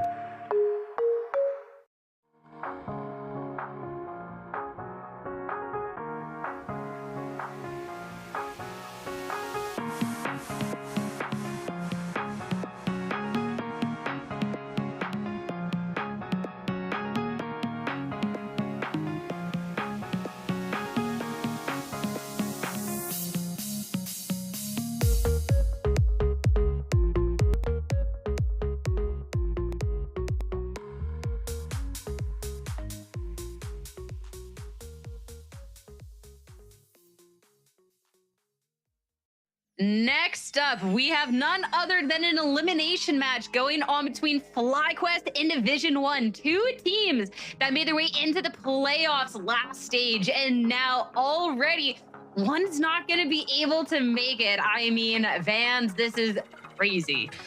It is, because when you were just mentioning it, 2 teams that made it to the playoffs. D1 had a super deep run as well. FlyQuest, I mean, even then they got picked up before FlyQuest. They were like the underdog as the sleepers as well. It was like, damn, to see these 2 teams, one of them gonna get eliminated today. It's what the hell happened during this quote unquote off season going to the stage 3, right? Some small roster changes, but that seems to have made a huge impact into the results of FlyQuest and of Division 1 going into stage 3 today. Yeah, I mean, one of the big things, the big question marks, I guess, of where these 2 teams are coming into stage 3 in general was like, okay, we have high expectations for them. Sleepers / FlyQuest, and then Division 1. Both of them have showed so many signs of like, yo, these guys could be it. They could make it all the way. And yet right now, one of them is going to be going home at the end of all of this. So it's kind of a crazy way for us to kind of end it all out on these 2 big teams. And yet here we are with the elimination match in front of us. I mean, talking about the teams, we've gotten to see changes coming through for both. But talking about FlyQuest first, we're going to be seeing a little bit more of that usual look that we've got to see throughout this season. As yet again, it will be Leo coming back in for today. It's not his first with the team this stage, but of course, being thrown back into it, you're going up against Evil Geniuses Academy. That's a little bit of a rough one to start out on. So Van's looking at how him and the squad could turn it around today. Yeah, I think right now to see FlyQuest coming back with Leo, you would think, okay, well, this is the team that, you know, has upsetted a lot of teams that you have to be looking out for. But unfortunately, they did get their loss, and it was a pretty tough loss against the ADG Academy. That said, though, I think it's also because of not only a change into Net and Leo going back and forth, but it's also the addition now of Slow. I think now, even if the core is still there and the main team is still back, I think you're still looking at a different potential outlook from a different coach as well, where, you know, when you were listening to whose interviews during FlyQuest wins, it almost felt like they were kind of free flowing. You just kind of let the team do whatever they wanted to do. But Slow is cool for me, brings a little bit more structure and maybe a little bit more of a different vision that maybe takes time to get acquainted to right now for the roster of FlyQuest. I mean, throughout the year, we have likened FlyQuest to Envy, previously Rankers, and kind of they do their own thing. They have their own identity. And Rankers went through that similar kind of identity crisis when they started having more structure as well, right? It takes time. It's a completely different atmosphere. So for FlyQuest, the fact that it takes time makes a little bit of sense. Unfortunately, we're kind of out of that time. But when the going gets tough, I look to Sorix to try and help be able to take this team through, because Marks, for me, Sorix, he never dies. He always gets his kills. And I think if we're looking at a FlyQuest that needs to get a win today, well, I'm looking at Sorix and what he can do. Wait, Division 1 has to go up against a guy who never dies on the server? He doesn't die. He doesn't die.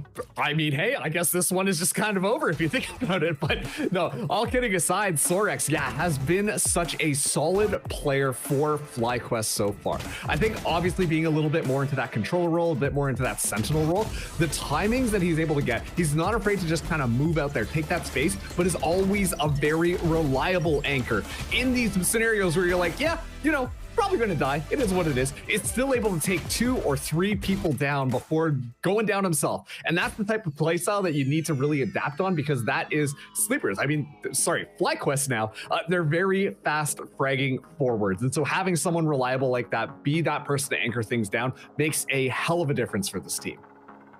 And I mean, I just look back to, you know, playoffs last stage, and it was FlyQuest that was knocked out by Division 1. This team that made the craziest run on through, made their way into the Lord Finals, and now going into today's series, might be knocked out of this. The Vans, this is another team that different look than when we saw them make that run before, and they've not been able to replicate that same success here in stage 3.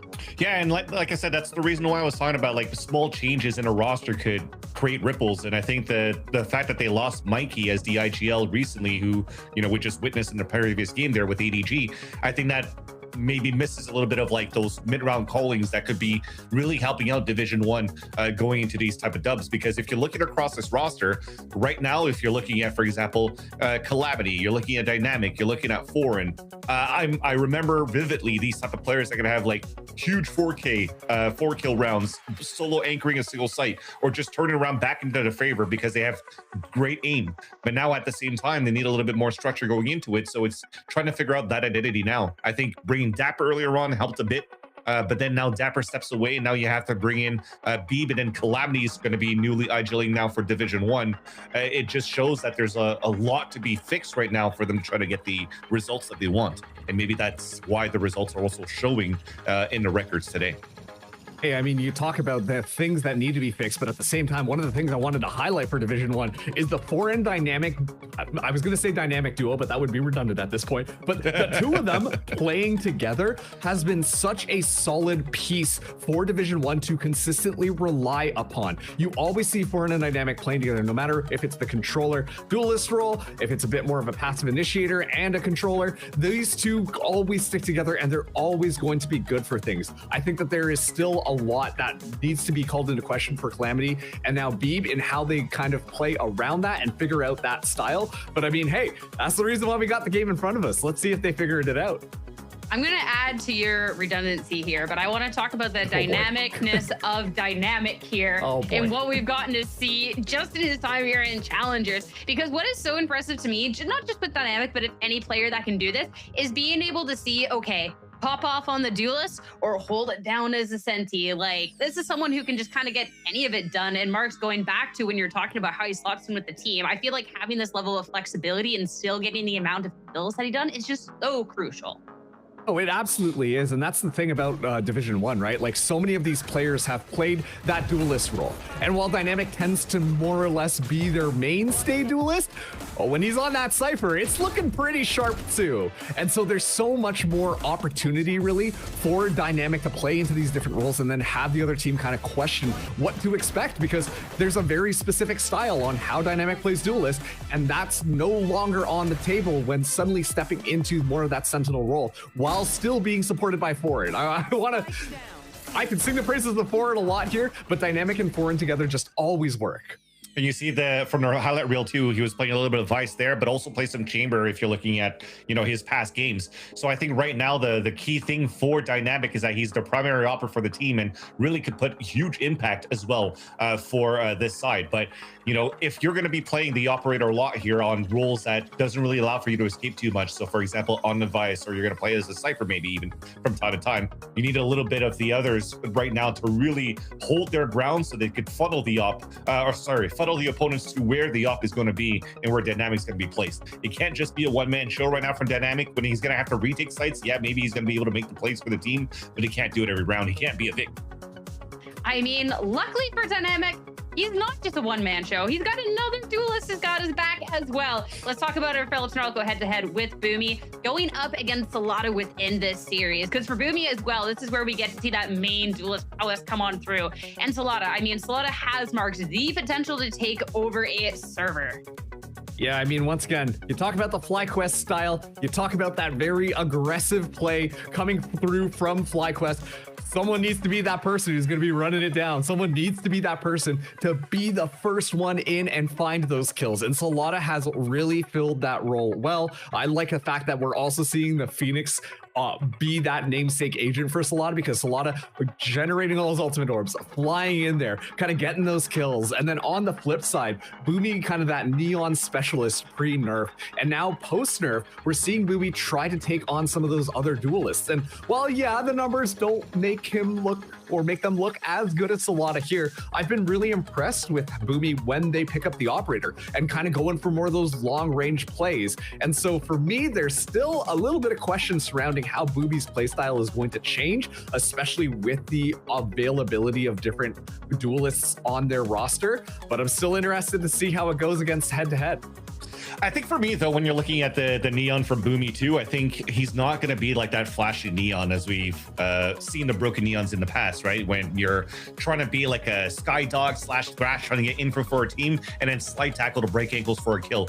I think what he was really good at was doing fast rotates as a neon and still getting good value as even a secondary operator if you're thinking about Boomy on a map like Breeze at the same time, right? So I think when you're looking at a lot of these teams currently with the nerf neon that still got good value, if you're looking at Masters London, for example, as recency bias, it's just easy to create those walls up and have the team scale up with the rest of them. So you don't really need like that one entry duelist if the team could move in as a pack. So I think maybe that's the other outlook you could look at for the side here of D1, where they could still find value of being trapped in their roles with the changes coming in from the agents. I mean, I'm kind of curious too, with both of these teams sitting at a 1-3, how much of their prior information we can take going into this series, or if we switch anything up. We've talked about, you know, throwing things at walls and seeing what switches, and you never know. So going into our map picks and bans, I'm so intrigued with how these ones are going to be turning out. First up, it's going to be D1 taking us over to Ascent. Get to see a little bit more of that double duelist. Next up, FlyQuest with Haven, a map we've seen them on a lot of times before, Vans. What's your take on these maps? I think this is pretty fun too, because FlyQuest banning Breeze, I think kind of makes sense. I think when you're trying to get a couple of Reyna coming in and it didn't work, I think at some point it was figured out. So you kind of just want to change that a little bit too. And they're changing it by bringing a Descent. And the reason why I'm liking this a little bit is because I've mentioned Slow is Cool originally here as the new head coach for FlyQuest until, you know, further ado, whatever happens then. But where I found a lot of where Slow is Cool for me really popped on my radar, despite all the other teams that he played for, was Pittsburgh Knights. And Pittsburgh Knights back in the day with Scuba, when they were able to bring also the Sage meta onto this map of Ascent, it was all thanks to that man right there. So I think it gives a great opportunity here for him to find redemption and a little bit of a great start going into the series against D1 if they could get a value and a win here on a map like Ascent, if it cooks up something cool again. I just love that we haven't seen Fly on Ascent here for stage 3, That's why, and we yeah. haven't seen D1 on Haven. So this is going to be a fun one. But Mark's just wanting to fight the rest of the world. I didn't want to. I said screw it this time. So no, I just, you know, I'm confident in FlyQuest. The issue up until now, their 7th man hasn't been here. I am here. They're getting this win, Marks. That's all I'm saying. You know, I'm so sorry. It's like, I'm pretty sure if you pull up all of stage 3, I haven't gotten a single pred, right? So I hope I didn't curse D1 here, but I believe in them. I think they can pull this one together. I'm liking what I'm seeing here. Calamity actually going on to the Phoenix as well. That raises a couple questions to me, especially if Calamity is supposed to be the IGL for Division 1. But overall, this one is going to be a little bit of a crazy one.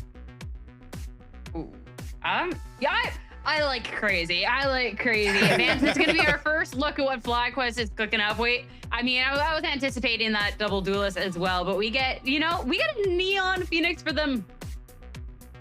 Exactly. I think it's going to be a very fun match for sure. I think I was looking at the across here from the comps for Division 1 as well, and I see Dynamic not playing a Jet, but you just mentioned it, Mars. Him playing a Cypher is going to be super important. I think this comp is going to be very basic right now as well for Division 1. I think the Phoenix having that resurgence going into the most recent meta on how quick you can actually get value on just kills and orbs is super important right now for both FlyQuest and D1 as a win con.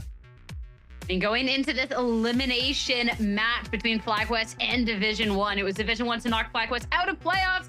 Now it's for an even chance at the playoffs. So let's get to it for Duels of the Turf. It's going to be great, and it's going to be none other than Shiles and Jaws yet again to take you through. Yes, thank you very much, Sierra and the desk. Elimination game, and Shio. I gotta say, I do love double duelist. I can't believe the only guy. I love seeing a little bit of Phoenix. I love Neon. I love Jet. It's gonna be fast. That's all I can tell you. Absolutely. I think Phoenix has been the flavor of the meta, I think, so far. It's been the month of Phoenix on many of the maps. People have been kind of getting away from the Neon, wondering what to do next. We have signed duelists to our teams. We've kind of locked in with duelists. Yoru's gone. What fills the gap? Who has 2 flashes? Oh, it's Phoenix. And his ultimate also only has 6 charges for the orbs. It's so good. And I'm loving the dive so far. We had in the first game as well. It's about to get crazy. Yeah, I mean, look at how much Phoenix has been played in Masters London. Dude, Sato was cooking people on the Phoenix for Leviathan. So yeah, match starting about 20 seconds or so. How are you feeling about the defense here for FlyQuest? In fact, I want to point out something real quick, is that FlyQuest are actually starting on defense at every single map. Like, they've chosen it or they've been given it by Division 1. When it comes to Ascent and Haven, I feel like defense, for Ascent, a bit of an advantage. For Haven, you're trying to figure out the honest attack side of your enemy team. For this one specifically, lots of eyes on Tanza, who's on screen. How much value can you find from this chamber, or will it be dead in the water? Already exploring a lot, getting a lot of space for the team, kind of solidifying the fact that this might just be an A hit. And so you already see the Sova rotating over. You can see Duck moving towards the A side, maybe controlling mid. Cat push in from the side of D1, but should be received by lots of numbers on the side of FlyQuest. Yeah, flashed out the smoke there too. Calamity's going to pick up the first kill. In fact, Dynamic, a nice little snappy play with the bandit. It's going to be a cross for Doug. Actually manages to at least get another kill onto Dynamic, but that door is now shutting. So it's a 3v2 with the spike gone down. Door's broken. And now Duck has to just walk into no man's land onto this site. Tanza can get a little bit of stress alleviated from him by just getting this pick over on the side of Heaven. Lots of people off site. Calamity's just kind of by himself. Spots it. Calamity's just going to hit the flash as well, forcing Tanza to reposition for a brief moment. And now Duck's been smoked too. Now Calamity, with a really good presence of mind, whips around to door, knows Duck's going to be there.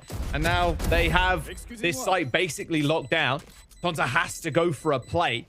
The spike is just a little bit too far off from being defused. Oh, okay. That was nasty from Tanza.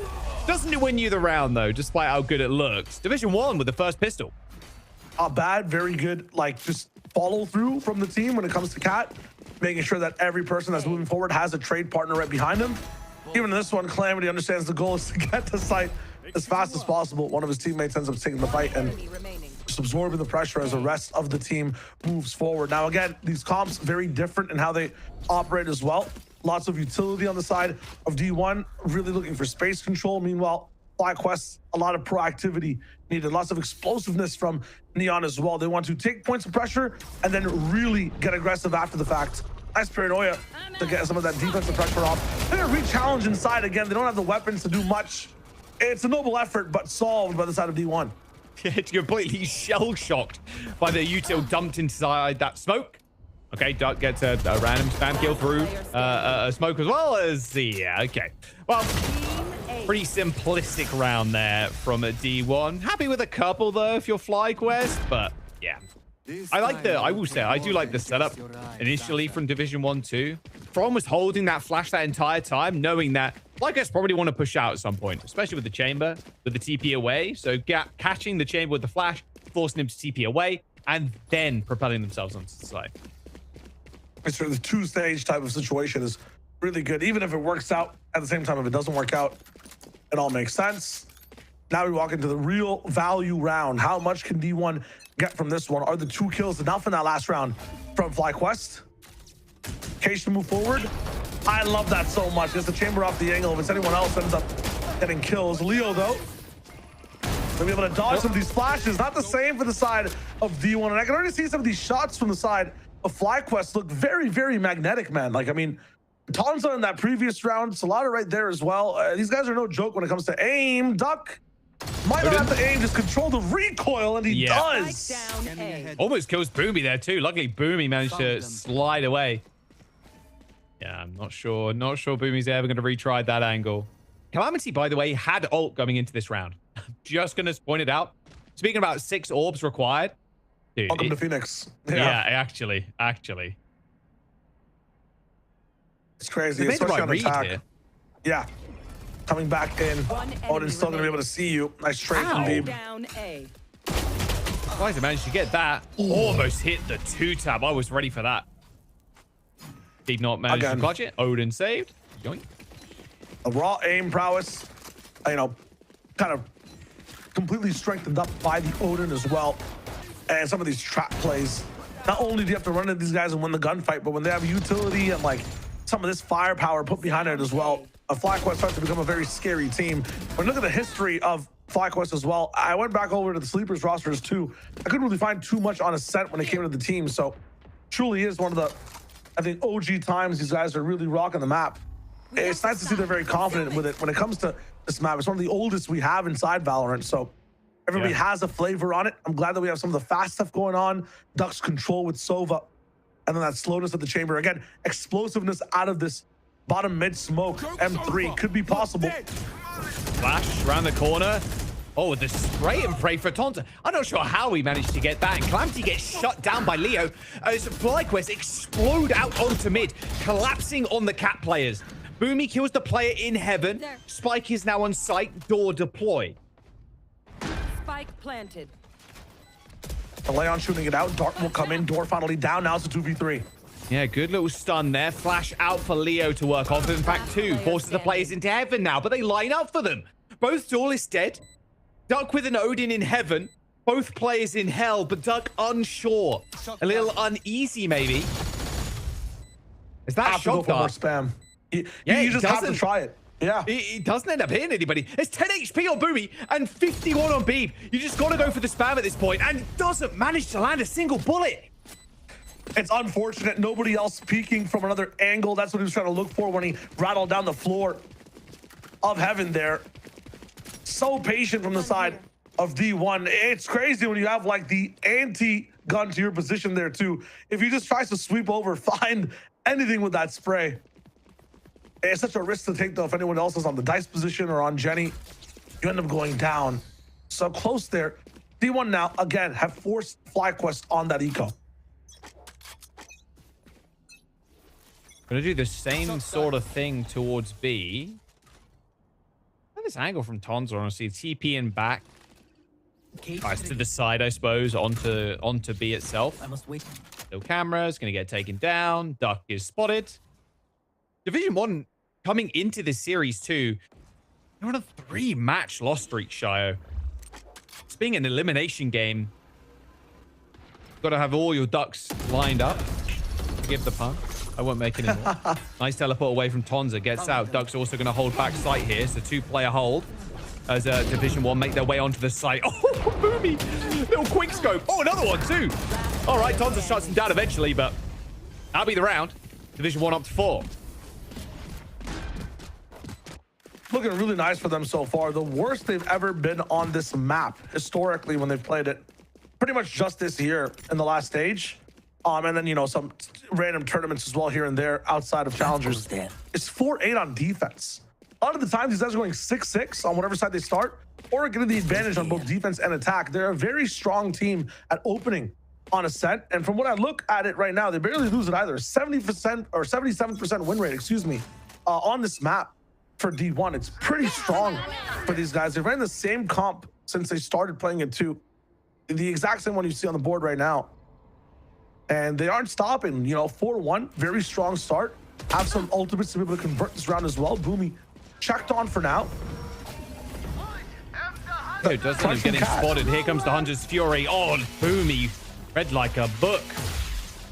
And this Fury's going to get another tag. Kill. Not quite. Here now pushing really far deep here. Beeb's going to be waiting for him, though. As FlyQuest not afraid, really, to push the boundary somewhat. As now Duck with the Odin gets shut down in that A heaven spot. You can really see the understanding of the map right now from D1. The cat crunch, the timing between the 3-2 split happening. It's perfect. Barely leaves the gap. And when they have the option, they will take the riskier path all the way up into heaven. Door has been something they've been abusing so far right now. They're really giving grass as an option to FlyQuest round after round. This is the first time they challenge it. Really question where FlyQuest feels safe on the map. And as a result, I don't know where FlyQuest look good right now, Jaws. They have a really good B like pop at the very beginning, but A seems like a very big gap for this team. It needs to be filled. Yeah. It's the saddest chamber of all time. As Tonza just has to back away, saving the Odin for the team. But yeah, like you mentioned, there's a lot of gaps. A whole lot of them. Tonza, you going to hit this? Do around the corner? Yeah, okay. An easy kill on to Calamity at least, but that is the only thing you're going to get from that round. This is Division 1 up to 5 already. And this defense from FlyQuest, apart from that early pop like you mentioned, they've been trying to escalate into mid, escalate outside of sites like very quickly, trying to react to what Division 1 is like pushing into.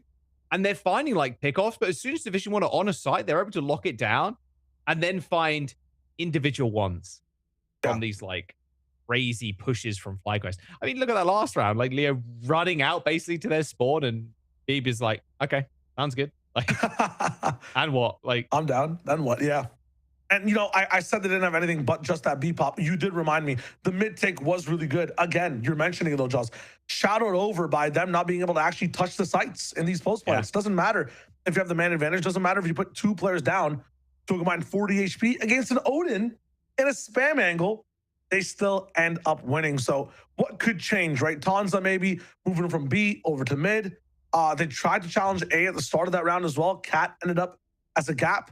They need to somehow hold one of the extremities on the map, but also have pressure in middle like they did in that one round with Leo, who ends up exploding out of that smoke as well. So big thing too could just be ultimates. Nice little micro tech in that last round. The reason Calamity ran it down in CT and died to Tonza, he gets a free orb. I was just 2 away, had the money to keep locking it down. How much value would you put on an orb, you know, in terms of creds? It's a whole thing. So yeah. Just having a rebuy to have a free orb is not that bad for Phoenix, especially when you're in the lead. They challenged mid. Nobody in here as an altercation, as a just a change up for the side of the team of FlyQuest. They pushed all the way through towards their spawn almost. The angle that Boomy has right now is disgusting. They're gonna leave him there. A drone to clear it. Or they didn't even manage to clear it. Yeah. It just hit that market. Okay, here's the same crunch, by the way. The same split they've done for the last 6 rounds coming in. And you hear nobody rotate on Boomy's headset at all. He's the one kind of wardening this overall. So he understands that if no one's rotating, there might be a heavy stack on this A site off the cap pressure. Let's go B. It's probably the weak site. And he's right. It's so weak. There's just 2 people here. And they've got a really nice flood on it. Nobody's playing stairs. TP from Tonza to get away backside, but once again, they're kind of cowering in fear, huddling for warmth at the moment. But Doug does have an Odin. That's all I'm saying. Doesn't matter. Okay, doesn't matter anymore. Odin picked up. Odin secured. Hang on a second. Tonza's still up. And he does end up getting a kill, but that Molly enough to force a reposition. And look at that, those assists too. The blind coming in, and there is the spike planted, and the reveals too. That's a little bit of wall hacks for you. As Division 1. It feels inevitable. Soon as they got on this site, they set up a Ministerial level defense. You could say that this is Ascent Cope. It's just a very good map for the team. I'm not really looking at map-wide abuse here. I'm looking at just very good protocols from the side of D1. Like, these guys are abusing just a very common push-pull. That round, getting Boomy into that position, completely dynamic. No pun intended. He had nothing to do with it. But, you know, it was I think Calamity who got Boomy into the angle. These guys are just playing Valorant very well right now. It's not an Ascent gimmick. They're doing that's unstoppable. They're choosing the right pads. They're doing common crunches. And as a result, FlyQuest are just kind of folding at it. They're not really up to par in the same skill bracket as this team. And they're a whole division below them, it feels like, at the moment. Let's have a look what they want to do this time. Same kind of protocol again. They put the cage in, get the cam down, clear out this B space a little bit more aggressively this time, but they want to cycle these ults. Calamity's got ult again after that orb. The one cool thing that I saw from FlyQuest there is they had 3 people start mid. For some reason, though, as soon as that B pressure came in, instead of keeping that control, they've now pushed back again into these common angles, back almost into their spawn. They had so much power in those sight lines. Tonzo was that cat. He's now all the way in A heaven. There's someone close to CT. Right, it's just going to be a B hit off of Calamity's ult. What can Leo actually play the upset here? He's going to get stunned, but Doug still goes down. There's no way Calamity gets that kill. A dash in for the Jet. Boomy's now on boat. Calamity with another kill onto Leo. It's all falling apart. Site taken for Division 1, and Tonza and Sorex just trying to get to the site, trying to actually have impact in this round. They look unstoppable. I'm gonna still have a chance for that impact. These kill trips, though, devious on the drop down. Put a little bit of pressure on your brain as well in terms of having to think the cam spray. Cypher and Sova, they know everything. No, they get spam. The spam. Division 1, tough. 7-1. Yeah. Brazil mentioned everywhere we go. And you look at this one real quick. Again, B hit off of common space taken, back-to-back timeouts from FlyQuest. I mean, you got to put at least 4 rounds on the board for this one. We've seen, I'm just going to look back at it, some of the craziest things. I think against NBG, random side tournament, 11-1 defensive half for Division 1 on attack. They haven't had the craziest things happen, like, 9 threes and whatnot, but up 7-1 in this fashion in Challengers. I mean, this is going to be a really good showing for D1. If other teams are watching, I think a set must be a ban against this team. They're playing this map 100% really well. Yeah. Oh, they got 5 Vicks. All right, what FlyQuest kind of chatting about here? Okay, Solana does have ult. We got Sorex with the ult as well. There be information gathering has been, it's been okay. There's not been any kind of kills from it, but you mentioned when they do have that space in mid, at the faintest sign of pressure, they are rotating off it. They are just letting go of positions that they have. I'm curious if that's something they're discussing right now. I mean, it's a two-way thing, right? Right. Okay, if you don't want to hold the space, fine. That's the decision. If you rotate onto B, you guys have to be linked. You can't be Bluetooth device has connected, press 3 to pair. You can't do that on the B side. Your angles have to be crossfire angles. When they entered on B that time, everybody had their own thing going on. The trades from the attack side were so easy. Yes, Calamity had an illegal kill onto lane, but we need somebody at least spamming CT. Look at this from Tonza. Tried it in the first round. This. Perfect cage timing. What is this? Yeah. Oh, he's Pretty seen nice. 3. Now they're just going to accelerate through mid. There's going to be a drone. It's going to be followed up by both duelists. Calamity. Ooh. He's going to be the first point of contact here. However, Dynamic does end up going down, punished for his sins. Oh, Calamity just walks out, not expecting Tonza to look spawn side. In fact, the 2 players were ready for that push. Okay, FlyQuest. They've got something in them. They're ready for this. Now they've rotated fully to A. Teleport's ready. D1, slightly illiterate there. A bad read. All good, though. Standing ahead. Can still wrap things over. The biggest task for FlyQuest in the beginning of this game was stopping this from happening. The spike blowing up. It's pocket spots like this from Boomy that really put the pressure on. Yeah, they've already managed to kill Solana's ult as well. Dodges out of the way of the stun. Blink, and you'll miss it. Solana in a 1v2. In heaven, straight down to hell, but it doesn't matter. I can't help but agree, Shio.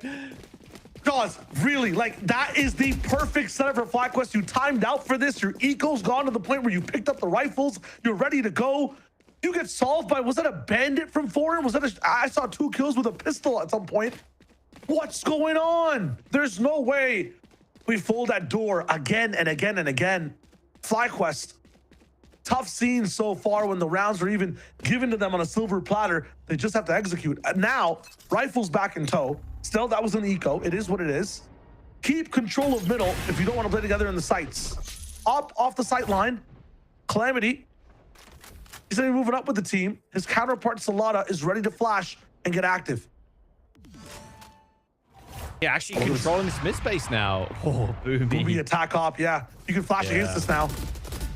Nice swing, no. Nice swing. Oh, okay, Salada does manage to get the kill eventually. And in fact, Leo too, through the wall, spams out Calamity. 2 dead for Division 1. It's a 3-on-5. And they still have position on both sides. They've not really given up much apart from this mid presence right now. Although it's not like Division 1 are trying either. Good shot from Tonza. Okay, FlyQuest. Take them a couple of rounds. We're now in a 5v2. So until that spike falls down, I'm not counting D1 out of this round. If they're able to plant, this still might be troublesome for FlyQuest, especially over on this A side, challenging this angle again. Tonza's not on it this time. He's just watching the cross. 30 seconds Don't have a left. cage. They don't want to be wasting any smokes over here, so might just use the camera to be trying to cross. Last player Having the standing. camera. Tonza's still on that angle, by the way. The camera not able to see the chamber. Not quite. A flawless round for FlyQuest. But finally, another one on the board. I mean, we're on round 10. Round 11, sorry. It's 8-2 in this half. I mean, the economy is good. Oh, Division 1 taking the time out. Wow. Really not happy. I mean, to be fair, how that round went, they got kind of ruined in mid. Yeah, and maybe they want a different type of protocol for that. I think it's 2 different rounds where they've gotten kind of punished in mid. And of course, just because you've won a round doesn't mean it was a good round, right? The round that they won in that mid punish was off them not getting spammed by that Odin from heaven. But mid seems to be an issue. D1 coaches want to lock in and make sure that it doesn't really ruin the entire side of this half. It doesn't ruin all the work they put in to get up to 8. Pushing to 10 on attack for Ascent would be huge. You know, it's primarily defensive sided. And the biggest thing too with this one for FlyQuest is that I was only questioning the timeout. They get to think again. They're out of timeouts. If they can force D1 to get on any timeouts now, that's really beneficial for the team that's been struggling to put rounds on the board. Yeah, if they can get up to Going Astro, guys. 9, 10, that would be perfect. Okay, Tonza. Op 1 away from a 3-1 as well. So, same kind of protocol, it looks like. It looks like Tonza is going to be peeking out B. But this time around, Division 1 are changing things up. Referencing the notepad, and actually, you know what? Mid. We're going to peek it again. However, it's going to be a full stack towards A. Tonza's going to be on this very defensive line with the op, but not much information actually gained by him. They've done a really different setup for mid this time. They've smoked M2 right below the pizza boxes and then darted everything bottom mid. So they know there's no opper there. Meanwhile, trap play from FlyQuest. They flash, they trade. Sorex gets 2 with Salada. Has to get out though. So much spam in this corridor. Booby just jumps over there and Sorex jumps out of the smoke and gets a 3rd kill. Spike is down, only foreign left. And Sorex knows exactly where he is. What a round from Sorex. The pop back in through smoke as the jet was kind of descending back down. Good kill onto Boomy. I'm going above. Final round of the half. About this. 8 is all they get. Still be a very, very good half for D1. Locking down a lot of the confidence and turning it just into 1 rounds over and over again, especially in the postman. They look so devious. This time aiming towards the B side, the read from FlyQuest at a very advanced level right now. 4 people locked in for this one. They're playing full retake on A, it seems like. Maybe just with Sorex's wall. Paranoia comes in. No time for the shot. Leo That though. was close. They got so many ults stun. as well. There's just no way Leo survives that. Little molly kill on Calamity's extra life there. Boathouse being taken care of. Calamity takes down Salada, but Salada's already managed to pick up a kill. Flashes past this wall as well, so they can't end up like escalating onto this site. Salada's doing a lot of work. Shut down by Bede though. It's now a 2-on-2 and a slow push. Wall's going to get deployed. Spam from Doug. 2 players lined up for him, but that molly forces the reposition. Spike picked up by Calamity in the 1v1. Sorex through the door, straight into a coffin as Calamity gets 3. And Division 1, 9-3 half. Switching sides. Calamity guest monster pushing that wall with the most perfect timing I've seen in my entire life as the door falls down. I just don't believe it. That round, a mirror, honestly. Every kill that BlackWest got, a response from D1 on the same side, all the way down to the 1v1 where there were no more responses allowed. Now you switch over to this side. At Tonza, I feel like Chamber can do so much more on defense, can up really well too. On attack, slows down a little bit. Still gives you an edge in that pistol round. The Headhunter doing 55 damage per shot. Makes many fights so easy to win for the side that has Chamber versus the non-mirror. They're going to be trying to go into B this time. And unlike FlyQuest, who like playing right up top on the main, D1 are inviting their guests in first. They want to fight their opponents in the living room of the B site, not at the front door. It's like a retake angle here. And they're gambling, I feel like. They are, yeah. On camera, right on Boathouse too, is going to be able to see it the one-way to stop them from coming in, and then some shocks. Dart still available after the one-way goes down. Not perfect there, but it'll do. And now the rotations come in for D1. A lot of spam, stopping them from actually entering this site completely. It's actually Calamity that picks up the first kill. Dynamic, the backside hold. It's good enough for a single, but can they get more? Wait, Boomy? What just happened there? A knife kill onto Solana? We had way too many today, man. Actually, we haven't had enough. I take that back. Division 1 with another pistol win, up to 10. And this has gone from bad to worse. A dire situation for FlyQuest now as they lose the pistol. And, I mean, what do you do in this situation? You've got no more timeouts left either. You've used both in your first half. Got to force, got to try at the same time. Spike never went down, so the force will be minimal too. You want to have Salada on his flashes as well, so it's going to be a tough one. In that last round, I really have to commend Dynamic for that cage placement on site. Not only does it buy him time and cause chaos, it lets the rest of his team flood in without being exposed to triple or Boathouse all the way in the back. So really cool round from in there. Forward on the sight line again, making sure that there is something being said on every extremity of the map. They have some close pressure on B main. Still lots of util used to get towards the side in A. Calamity quick for the Ares spam option. Some Kushmaris action. I don't hate it. Yeah, I think they've heard the Ares and they're like, nah, I'm good. Actually, the other side is looking more tantalizing now. Well, the question is, too, they never saw who shot the Ares. They might be reading that Sova could be on that side. Or some of the slower agents, right? And then they're still up against the Sova Cypher, super information, delay, trips, cages, shocks, darts. They're going for this B side. They put the wall up too, so they've announced that they're there. 42 seconds, still a bunch of time to play with, but a spawn rotate is not going to be enough. You have to cut through mid here. So they'll waste the smoke just to be able to cross. And as they do, 3 people on A. That's all it is for D1 to lock down this crunch. I mean, Tons is not exactly peeking around this corner right now. They're running straight into a scope and straight into this. Flash into the Ares spray.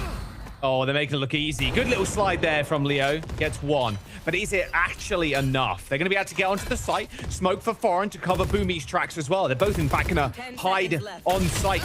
Here in the tap, Leo jumps through with the Ares. Gets a kill. Good flick from Foreign, though. Almost made it another. The spike, it's not enough time. There's just no way they're going to have to suffice. We're trying to get some damage in, but Dynamic falls to 15. Doesn't topple over. And Division 1 up to 11 after the bonus. There are many adaptations to where some of their teammates got kills and then move afterwards. D1 do such a good job at sticking together. Right there, Joss called it. Foreign jumping into that smoke. Both players staying inside, even after the dart's done scanning. Small things like this really up the percentage chance for you to win these gunfights in the round. It's not just luck from D1. It's not just skill overall. It's these decisions they're making in a broader scope that really give their chances and their trades a much better time of going on their side. Only 2 players with proper guns here for Division 1. I like this, though. I mean, you're setting up your economy for basically the rest of the game. Yeah. Already going for a few sheriffs, a couple of sheriffs, a bandit, like straight chilling. Can Boomy get a kill? Unlikely, yes. Just a quick flash away. A lot of scans actually end up connecting, and even Solana ripping the ult. The run it back, not enough to actually kill the Sova and shut down by Boomy. A big ult out of the bank for FlyQuest. An ult that Solana never usually misses with. He's doing as completely unfathomable things as Calamity does on the other side. Delay is crazy, Shire. It's like they put sandbags in this choke point. Boomy's got a kill. A little bit of spam damage to Solana should be enough to tickle Beeb to death, but come on. And he let him survive too. The delay is just so massive. They're just so scared against this bandit. I don't know. Beeb, what? No way. A triple. I'm sorry. You gotta pay attention to this, man. Division 1 now on another bonus are gonna pick up their 12th. It's Tonza versus 3, and there's still 2 Guardians. And there might as well be a rifle in Beep's hands. Seriously. Free buff, by the way. Oh, well. I mean, he's looking every which way, blinded, deafened, dead eventually. Not quite Beep. The choke. All good though. Tonza does get the spike down. They both got weapons exactly. Phantom in hand, a little bit of damage. Tonza looking for the clutch, and he does. Tonza with a clutch. A triple. Got to give him the bag as well. And what was an almost perfect round from Division 1. An 3v1 from Tonza. Give me that final clip. I can't do it. That's tough for Beep, man. I mean, you're ending up with some of the best bandit AD play on lane into just trying to trust the weapon to spray.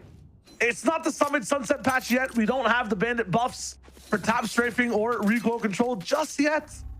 You gotta wait just a few more weeks inside this play. And then B maybe has a much better chance at getting that 4K on the board. A chance for FlyQuest now to catch up. Economy kind of on their side, but you talked about it as well. When it comes to the econ, D1 were just trying to set themselves up for the rest of the game. So this time, Boomy, operator on board. Rest of the team ready to go and in positions as well to really retake fast. The deepest one so far is going to be Foreign inside Wine, still keeping an eye on the one-way. Not going to find much and is choosing to even just maybe back off, get that paranoia ready in case it's a B take or to stall the C line.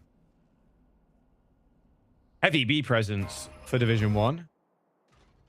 Stacking the deck towards that site. Calamity now exiting, going towards A, off on the line. Boomy.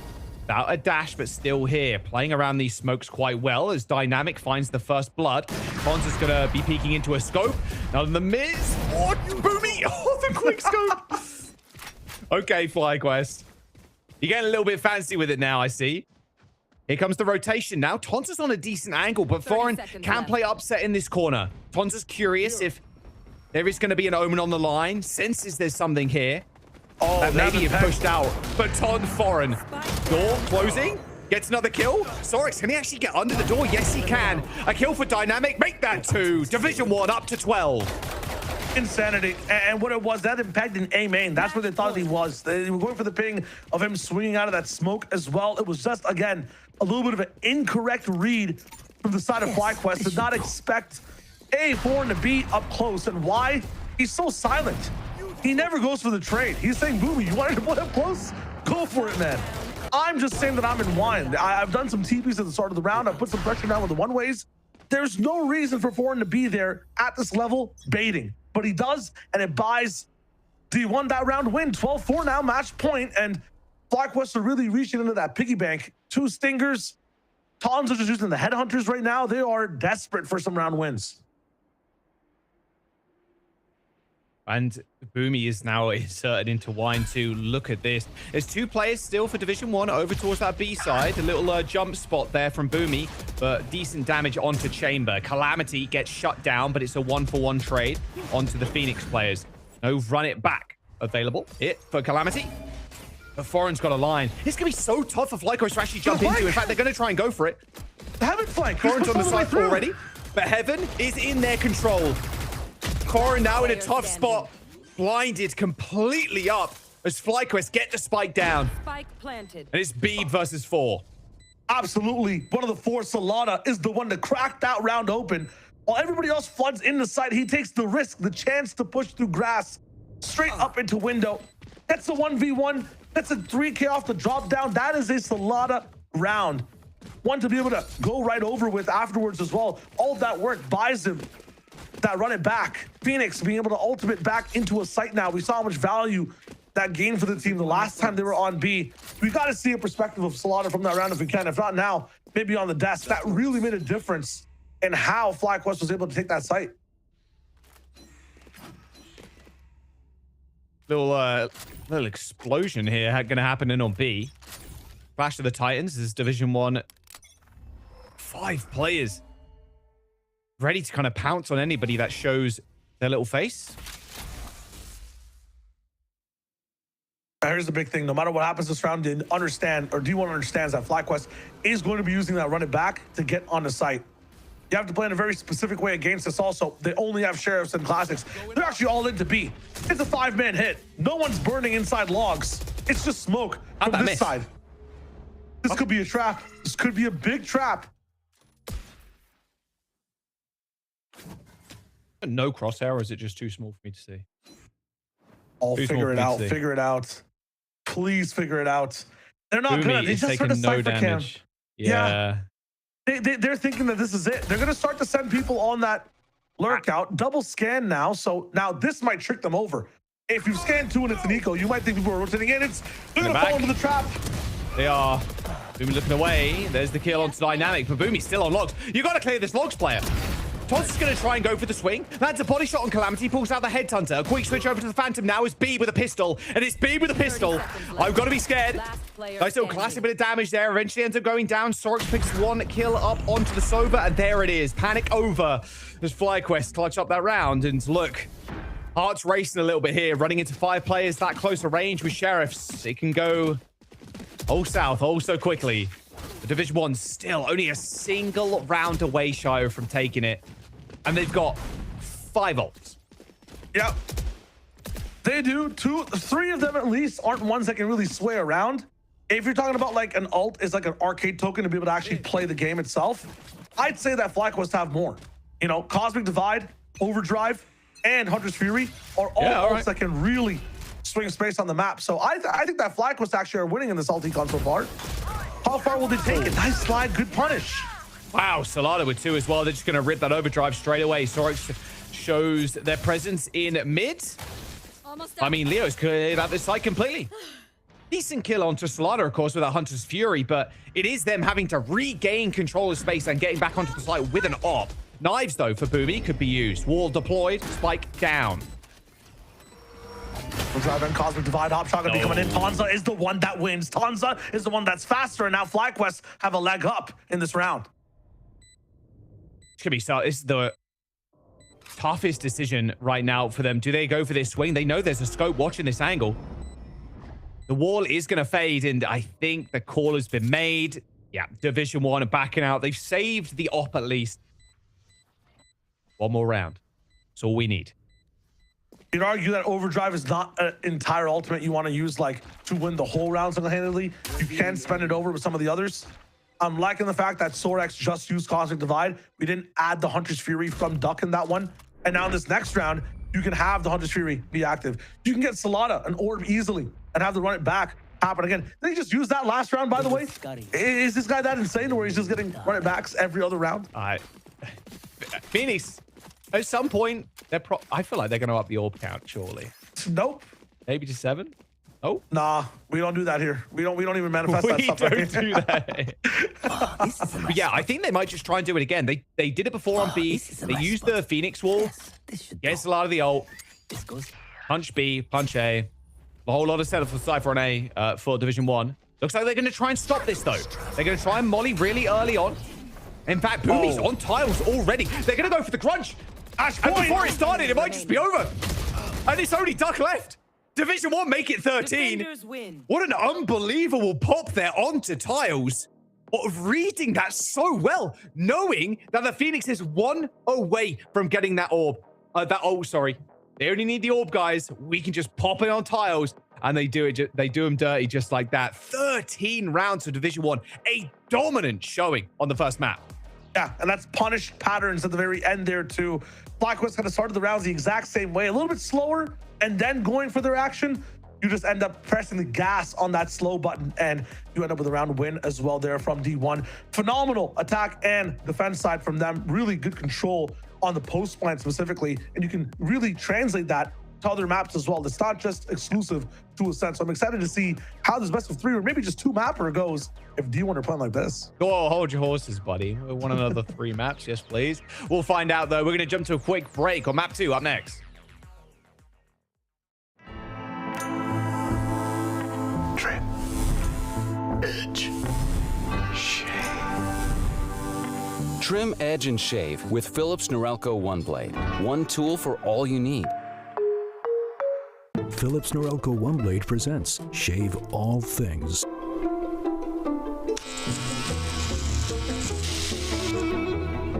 Your style made simple with Philips Norelco One Blade 360.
That has been massive in these D1 rounds. And now Foray taking the high ground. Nobody's expecting it. Give it all to him.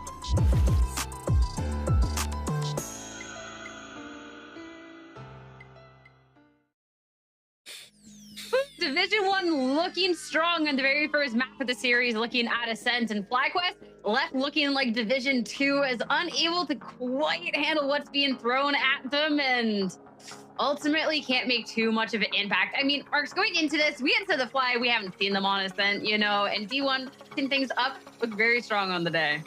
It's a good day to be a D1 Predator is all I'm saying right now, because I knew it. It was there. I called it. And honestly, like when you look at how that whole map kind of went, Division 1 set the pace so well for themselves.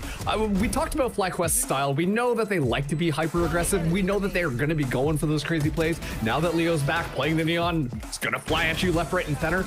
But Division 1 were doing such a great job of pushing forwards, baiting out all of that aggression, and then just simply setting up crossfires to gun down all of the members of FlyQuest as they pushed into them in that first half. And that more or less just set the tone the entire rest of the map, because honestly, in the FlyQuest, they looked a little scared. Yeah, pushing in was always important for sure for Division 1. They were really good at getting first engagements, getting into map control very early on their attack side. And look at the value that both duelists has. They don't really necessarily have to stick together or have to go for set plays like dive. They're kind of just going on missions, trying to find picks here and there. And they were able to find great timings where FlyQuest weren't really able to catch themselves into like, oh, I know where they're going to be coming from at a certain point. But that 1 or 2 seconds off in terms of when they want to peak was a little bit too late here. D1 was always like a little bit of a step ahead, and that small step ahead allowed for them to get great side control here in the pulse punt scenarios as well for Division 1 on the attack side. I thought that maybe because we had the Phoenix coming in here into this meta, that maybe it starts skewing a little bit more towards the attack side on the map, like I said, because the curveballs could be very strong. You could get these ults up very quickly, so it's fast for you to get map control. So I was expecting to see similar things coming out from FlyQuest on their attack side as well, but D1 did a great job just stopping all of that aggression coming out from both Leo and Salada. Yeah, I mean, Fly, they got a couple of rounds on their attacking and maybe the possibility of a match point, you know, unlikely. But then the crunch at the end for D1 to just like slaughter any hopes, like they were not messing around with this idea. And I mean, there is a reason that the D1 team, even if we haven't seen the success from them so far in stage 3, had that run in stage 2. We know that there's very capable shooters on this team. We know that there is a lot of confidence on this team. And Mark said something that truly did come to light just across the board from everybody, honestly. Yeah, it's competitive on both sides. And actually, one thing that's catching my eye right now is Beeb on top for Division 1. I mean, there were so many flashy plays coming from all of the different players of Division 1, but Beeb with a pistol looked almost unstoppable every single time, was able to just find those headshots, find those kills, and really convert these situations that looked a little bit scary right back around. But on the other side as well. Hansa.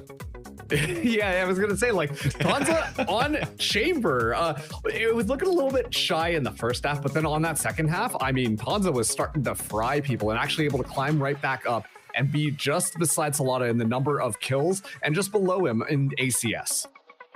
I mean, if you want to talk about Flashy, though, we need to talk about Calamity, because I feel like we talked about Dynamic, you know, sometimes flexing into this duelist. We talked about Boomy being the main duelist. We didn't really talk about Calamity at all, and Calamity was like, wait a second.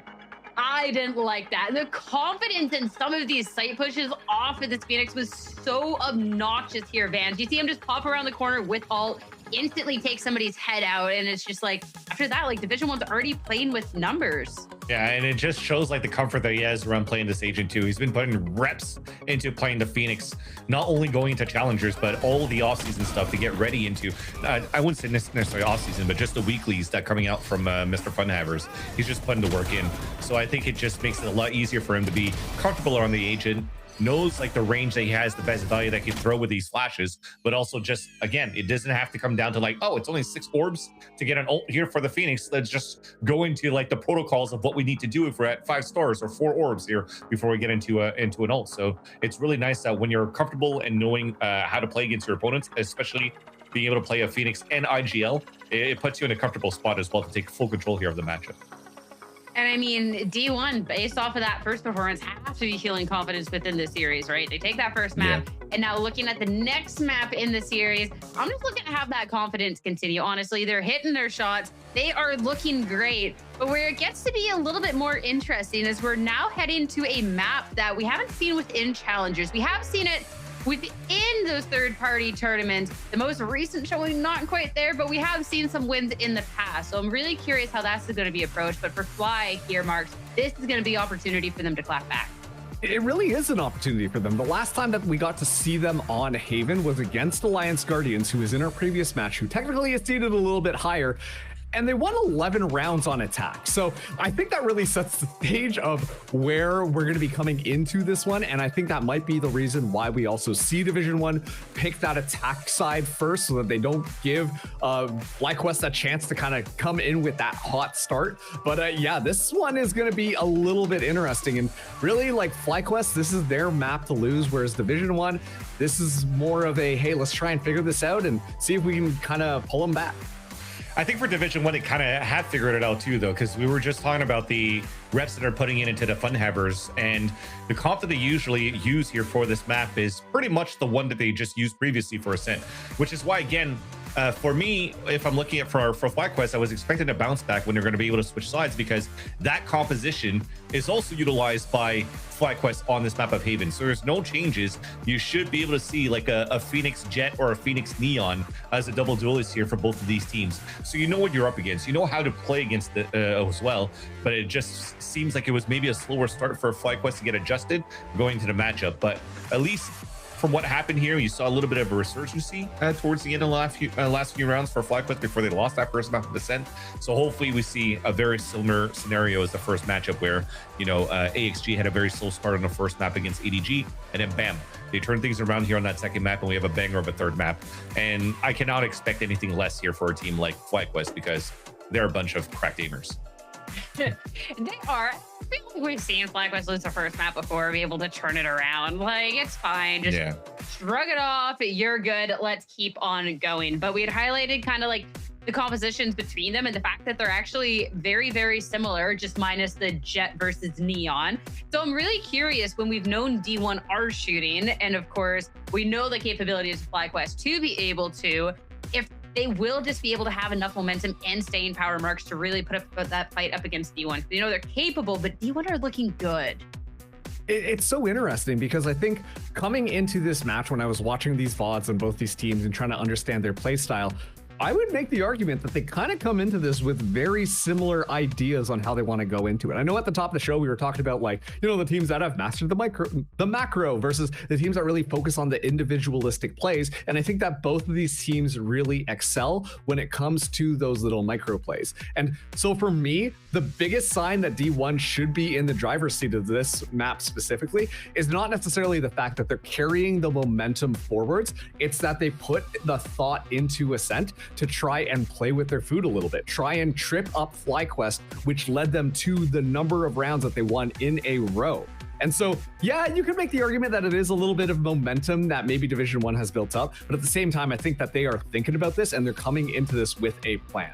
Oh, and a change as well. Not just the plan, but a little switch up here, Vance, coming up from the side of FlyQuest, eyeing up this chamber for Tonza as opposed to this Cypher.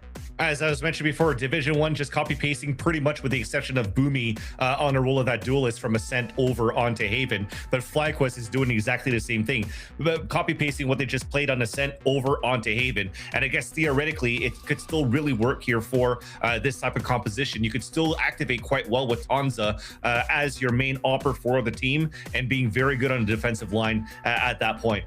That said, though, I gotta say, maybe, again, but is it due to like maybe Net leaving, because Net used to be like the controller for the team, and with him leaving and IGLing for the team as the controller, it switches the roles a bit here onto Sorix and the rest of the crew, which then forces now Slow is Cool to really patch up quick things and have people play in their comfort. And at least the comfort is there, but now it's hopefully the macro is going to be there as well. I mean, if you're playing to comfort, Tonza on an agent, he can get these kills on. Sorix holding it down with this Astra, and then the Solata Leo. Like, I feel like we landed on a good place for comfort, but it's time to see now FlyQuest facing elimination. If comfort is going to be enough to take us into a map number 3, or if it's going to be a Division 1 to eliminate FlyQuest once again. Let's find out. Haven is ready, and so are your casters. Let's head over to Shio and Jaws. Thank you very much. Yeah, once again, Division 1, one map away from advancing, knocking out FlyQuest for a second time, and being in an elimination stage too. You have to be perfect from this point out as well. And Division 1, they look perfect on the last map. Shah, do you reckon Haven is going to be any different? I mean, they've looked pretty good and have lots of practice on this map when it comes to Haven as well. I think comparatively to FlyQuest. FlyQuest haven't really played it since they last finished up Swiss in the previous stage.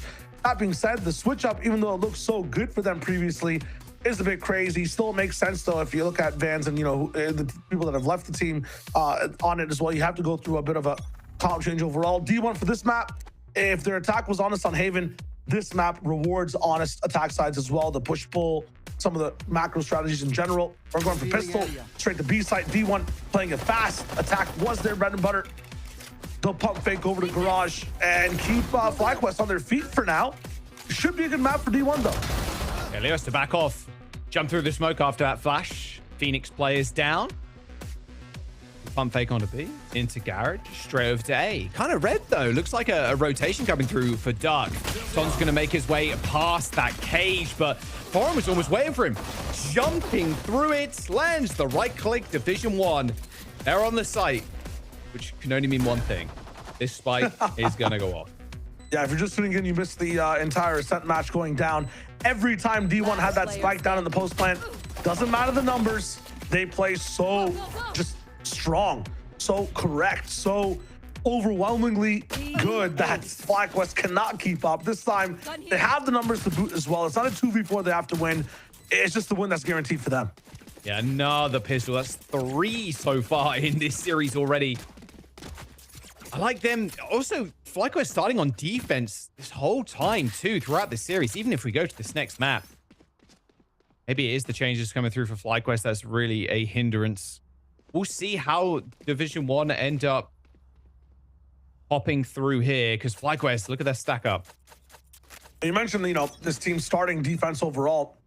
It's really easy to get proactive on Ascent defense, and they tried to a couple of times backed up. This one's the most proactive. They're in the business. Joe will see them all. Oh, no, actually only just sees the chamber. So they're going to flash straight around this corner. That's a rifle on Foreign side. He blinds, but he's standing in the molly. There is going to be a trade, but there is a rifle down that they're going to try and pick up. But Calamity with the wall execute on Solana. That rifle so far out of their reach. And I love the way they played that too. And that's the worst thing. Double scan, I think, as well, actually. They only had the chamber reveal, so they were ready to flash around the corner. But, yeah, Division 1. So many strats in the strat book. Hold up. This one might be getting red, though. Duck and Tonzo moving all the way over to the A side. They're thinking that it wasn't a 5-man stack on the left side, though. They're thinking somebody's lurked all the way through. If they just follow the gut instinct, push all the way to A. I think this position from Tonzo, too, though, will be here very early. I'm not sure if D1 really expect this. Could find more value. Ahead on it's pretty scary. It looks like that. I feel like they just want to die to spike, though. And I think it's exactly what they're going to do. There's 3 rifles on the side of Division 1 as well. Investing so heavily in picking up 3 Vandals on the bonus. Wow, you are smiling. You're mean mugging them right now. It was just Boomy individually who got the lesser buy. Nobody else had it. Okay, sure.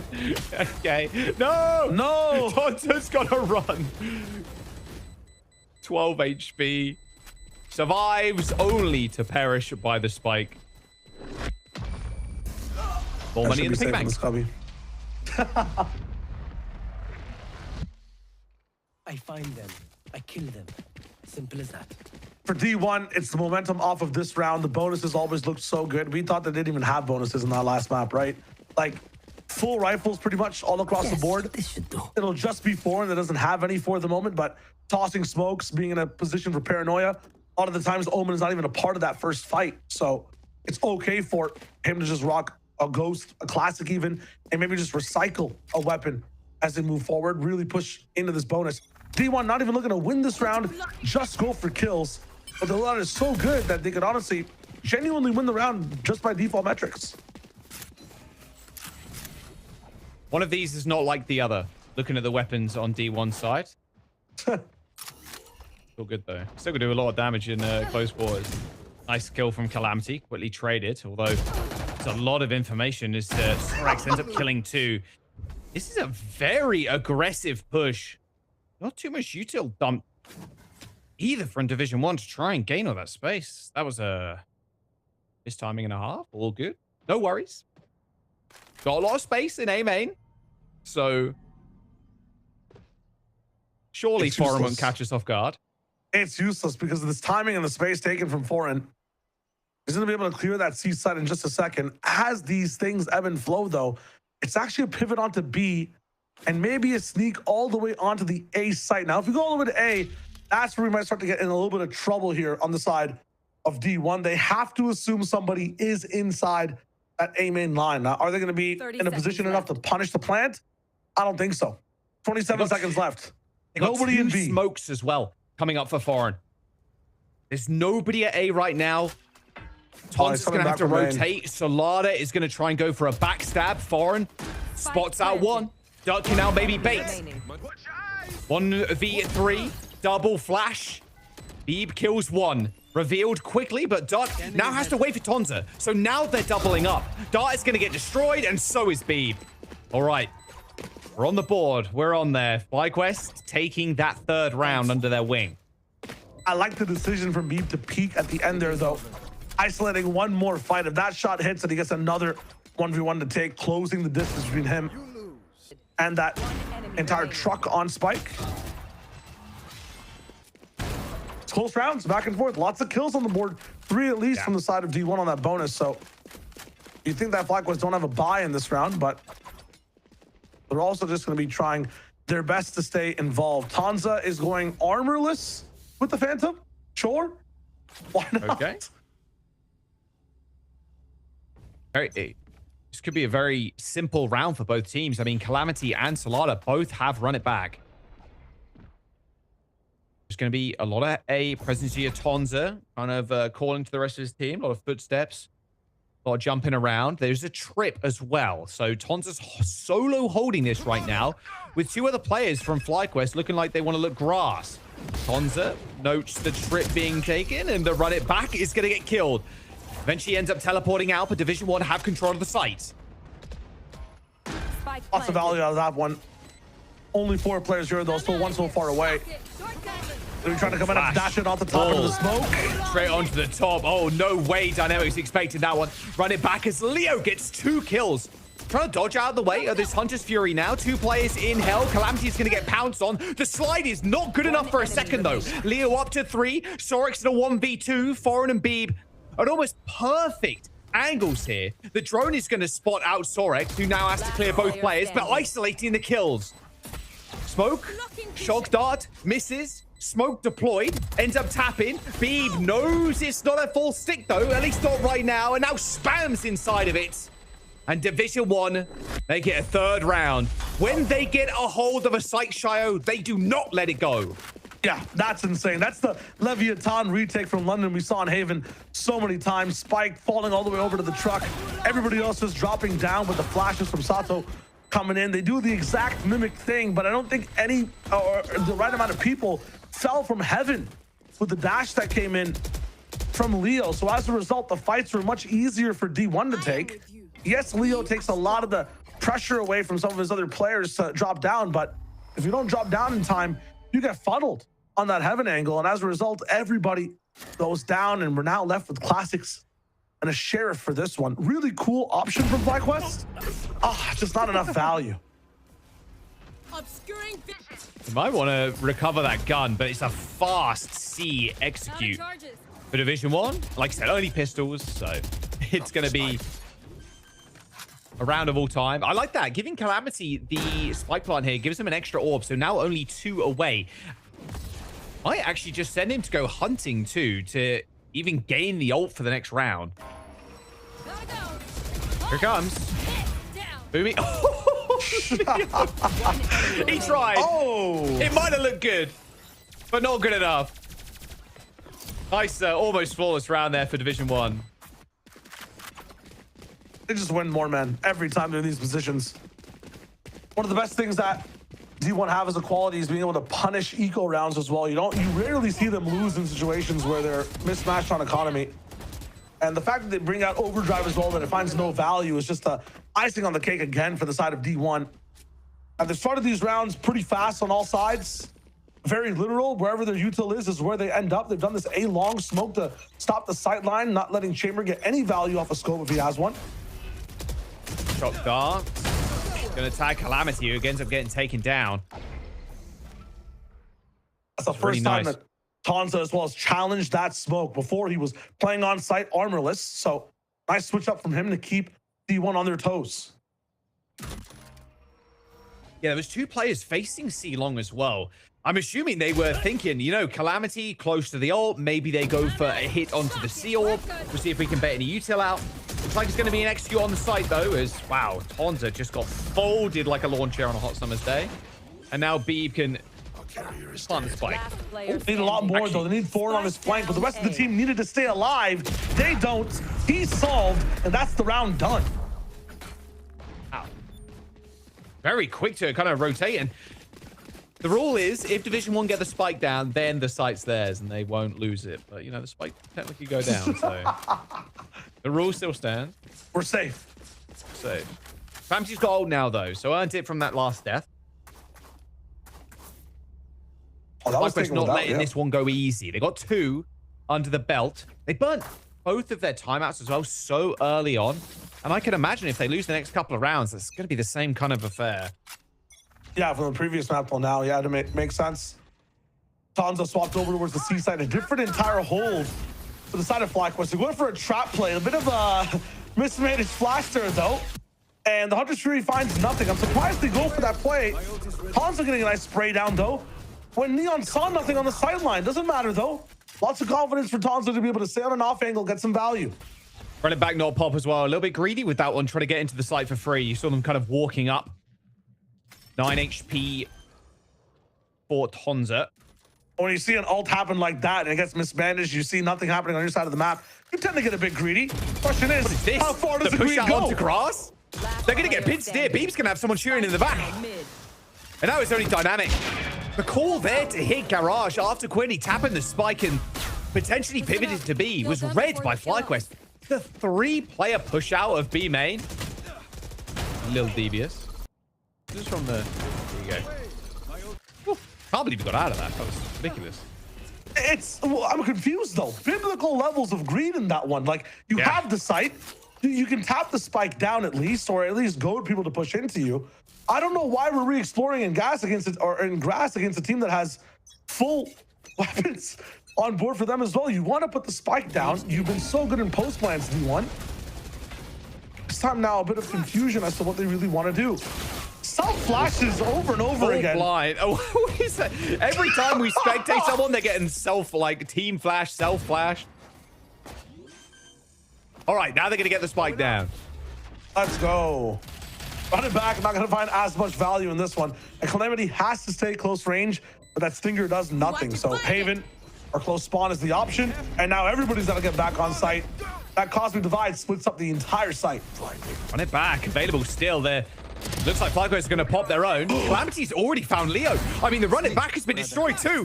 When they put the spike down, they do not lose the site. It's a 3v1. The Sheriffs are singing as Division 1. Now in a 2v1. Calamity, Dynamic, they're holding Garage. Duck needs to be able to tap the spike, but I don't think he's going to be able to get there. There's not enough time in the bank. Calamity ends up finishing that one off with a triple. A thrifty round for Division 1. The 11th commandment. It's insane the amount of position, or I guess the space that D1 can cheat for to have themselves just win the round. In the previous one, Thorn with that Heaven TP almost won it for his team as well. Was unable to hold down the site the rest of them, right? In this one, you called it just. Perfectly positioned, get the Stinger spray into the run it back body, into even more pressure. You want to play? To where FlyQuest doesn't feel comfortable attacking. I mean, it's insane. Now the run it back comes in haphazardly off of Cubby towards the right side. See nothing. Usually Tom's here. The no scope will land. It's funny this time. He gets out at the very least. Run it back down, but it grants them the site. New thing happening here though. Kill trips on the site towards the CT side. Haven't seen this before. Player on logs to make them very comfortable to dash in. This is to punish the Neon coming in, but Neon's in from Garage. Hunter's Fury coming in super early to try to buy some time. Calamity finds the pick. Calamity's got one stun in choke for Boomy. Now, time pressure. just escalating here for FlyQuest. Sorks has got a good angle. There's a flash through the wall. Boomy spamming, slides through, gets one, doesn't collect the second, but it might not even matter. A quick scope from Tonza. Second kill, but Spike again, just ticking down. It's going to haunt their nightmares. It really is. FlyQuest, they just cannot get it together as soon as Division 1 to get on a site. And the way they're choosing impossible. to get, yeah, the way they're choosing to get on these sites as well, beautiful to watch. It's so different every round too. Sometimes, like the round we just watched before this one, they have nothing, bare bones. They know they have to push space. Calamity does it, and it works out for the team. This last round, they've got a dragon's worth wealth of gold to be able to work with in utility. Oh yeah. Kill trip back there, the molly, the wall. It forces people to hit the trip. Everybody's spraying. The style is so different every time. FlyQuest doesn't get a right read. This time, Tonza, he's found lots of value from this position. Cage goes down, but the fight does not go his way. They're ready for him. Oh, stun. All right, Doug. You got the LMG. What can you do? It's a good trade for one, but that'll be it. I mean, Leo is exploring out grass. This is what worked for them in a previous round. We'll see if Leo can catch Beeb off guard. Looks like it. Hand's going to get out. Spike hasn't gone down just yet. Neither has Division 1 actually got onto the site, giving FlyQuest enough time to get in position. Now they push into Graffiti as a player in heaven, situated for FlyQuest, might be able to stop this plant going through. Slide in, back and forth. AD, Solana's just nuts with it. Dynamic's got a scope shot. Foreign's going to get burned up. Solana's got a fireball in his hand, straight into the smoke, but still a scope on the site for Dynamic. Gets one. Classic right click, a little bit of damage on to the Neon. But now it's a scope. Oh, and he can't get it. A scope versus the Phantom. Not today. Eventually, the curse has been broken. FlyQuest actually defuse a Spike. The A side so far has been a bit of a problem for the side of D1 to approach and actually get the Spike locked in on. It's very tough. Either it's this Odin that's getting people frayed up before they actually hit the site, but when the site's actually ready to get attacked, that site smoke really is distracting the rest of D1 from getting in at proper timing. The heaven angle as well provides so much value. Not enough smokes ready in the round from Foreign to be able to actually confirm one side or the other. Which one does he want to smoke? Chose CT. Heaven was the problem. Stay away from A. Maybe go towards that C spawn or the C site in garage. You think of that, and immediately FlyQuest, they have a trap ready for mid and garage. Oh, look at this. Leo exploring again in grass. A good flash around the corner. Trade after trade after trade. Be it Frankenson. Californians will get that one. 2 versus 3. Spike in the hand still of Foreign. Well, okay, there is a teleport available, but again, lack of guns, like you mentioned. And FlyQuest, I like this disrespectful behavior from them. Pushing out of grass. Overextending almost. Past enemy lines. It's just a scaling. We didn't see enough of it on Ascent. We saw some rounds where they were ready to have the space, but they never would scale off that space they had. Tonza, it'll be an easy shot here. He never really misses those. It's when he's discovered is when D1 has a better chance of fighting him, but when it's a surprise, he's always hitting the shots really fast. But as I was saying, the scaling overall from FlyQuest has been so good on this map. If they have the space, they will challenge it. Doug has been really good at taking the space, maybe not taking the shots. Oh, no way, like Beeb. Not again. He clutched it with a pistol this time, maybe a rifle. It's going to do him one better. Sorex is going to peek this angle, and he's waiting for him. He's ready. He's ready like a book. Beeb done it again. A massive clutch for Division 1. They all walk into his angle, except for Duck, who's going to be thinking about that whiff while he's going to sleep tonight.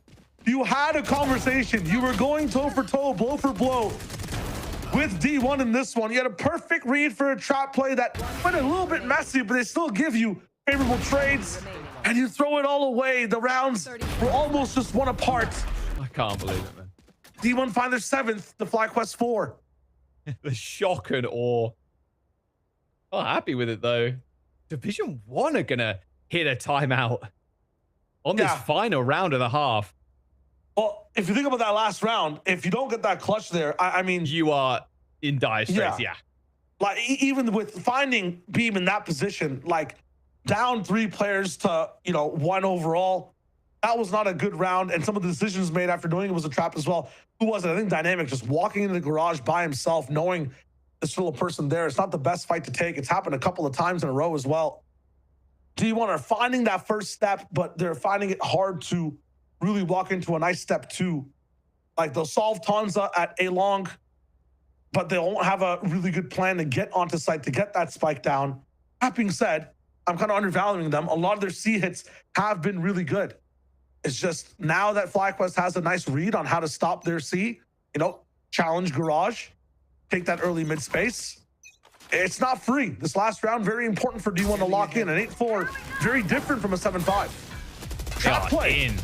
Trying to disrespect that space again. Hunter's Fury, that's a lot of players revealed too. Hello, drive shut down by Dynamic. Dynamic was one. Doug, that could have been a kill, but ends up whiffing that last shot, sadly. Oh, wait, there's a teleport behind. Foreign TP'd into their spawn, got buckied to the face. He tried something. I think it was very early. They neural thefted, and I think off the neural theft, he could have got a really nice teleport, but he ends up sending in from the shadows slightly early there. Now, no smokes for this one's going to be tough. It's one of the ways that these postmans were very good for the side of D1. How do you lock this one down now with your most valuable agent dead in their spawn? Run it back. There's a flash to try and hold his progress for a moment.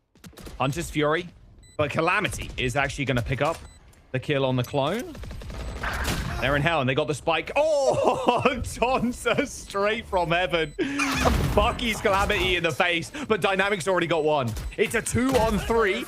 Tonza goes for the wide swing. That's his third of the round.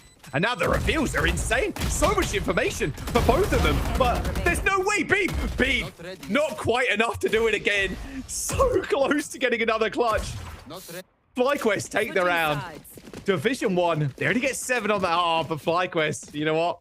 We'll take it. We'll take the 5 there. It's chaos, man. They deserve the 5 as well. They really are doing a really good job at just completely neutralizing the pressure that D1 are trying to make, are causing from these early plays they have. I'm so surprised that trap play, the overdrive in combination with the dart and Hunter's Fury gets nothing really from the side of FlyQuest. Still, they're able to win that round. With being such a far step behind, I think every single round, they still put 5 on the board. Very impressive. This round, though, matters a lot. I believe, it's been D1 so far that's won every pistol. I could be mistaken, at least in this series. We'll go back and check. Yeah, they're on 3 pistols already in this series. Yeah, that's nasty. 4 of 4 would be a bit too much. You got to stop them here. Again, especially having the chamber, you have such a leg up in firepower. Thinking that. Slow push, greedy push. FlyQuest spotted. Little jump heat from Dynamic. Little shock dart in the corner too, trying to clear those trips. Even using that flame wall as well. A lot of players actually drawn over towards C site right now. They're just trying to clear everything possible. And they've successfully done it. They got away with the heist. Apart from that one their security guard is Tonza all the way at A. If they're heisting on this side, he's the one protecting their bag. This position is discovered by B. And now they have to go to C. They're locked in. Look at the stun. Amazing from D1. They're going to try and execute before the rotations end up coming through. Wow, those pistols doing a lot of work here for FlyQuest already, but Foreign jumping through the smoke. He's bunny hopping around, calling Mario. He's doing it again. How is he bunny hopping this much? 30 seconds left. Doug doesn't know what's hit him. Oh, and you understand. He's playing against a bunch of like hares or rabbits or something. Doug's going to hit the rotate real fast through Garage. Has got the spike in his back pocket, of course. Oh, yeah, he's legging it now. Oh, planning on the beast. They're going to hear that. They can react fast. Such a weird spot to plant, too. There's 2 different spots they can come from here. They're going to see if Duck ends up pushing out. Like, look at the defensive hold here from Foreign and B.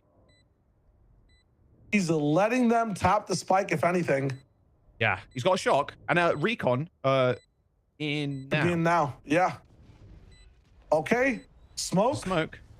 Foreign's so low as well. 27 HP. Shock. They got to know this is coming. Beeb's going to stick half of it. And now the spam onto the spike. They're so low. Double swing out. Oh, and he ran out of bullets. Division 1. 4 pistols over 2 maps. Perfection. In an elimination game, no less.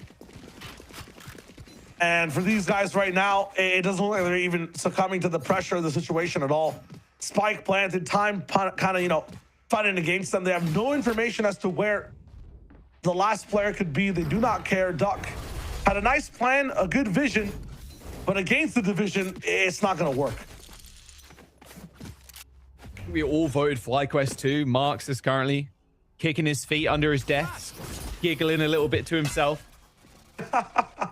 Only person today that chose Division 1 in the Preds. Break the curse.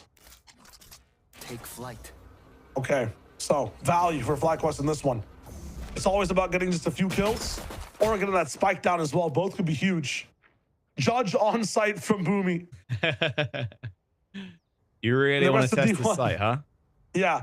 No matter what it is, they are locked in. You want to have as much util as possible, there's a Stinger.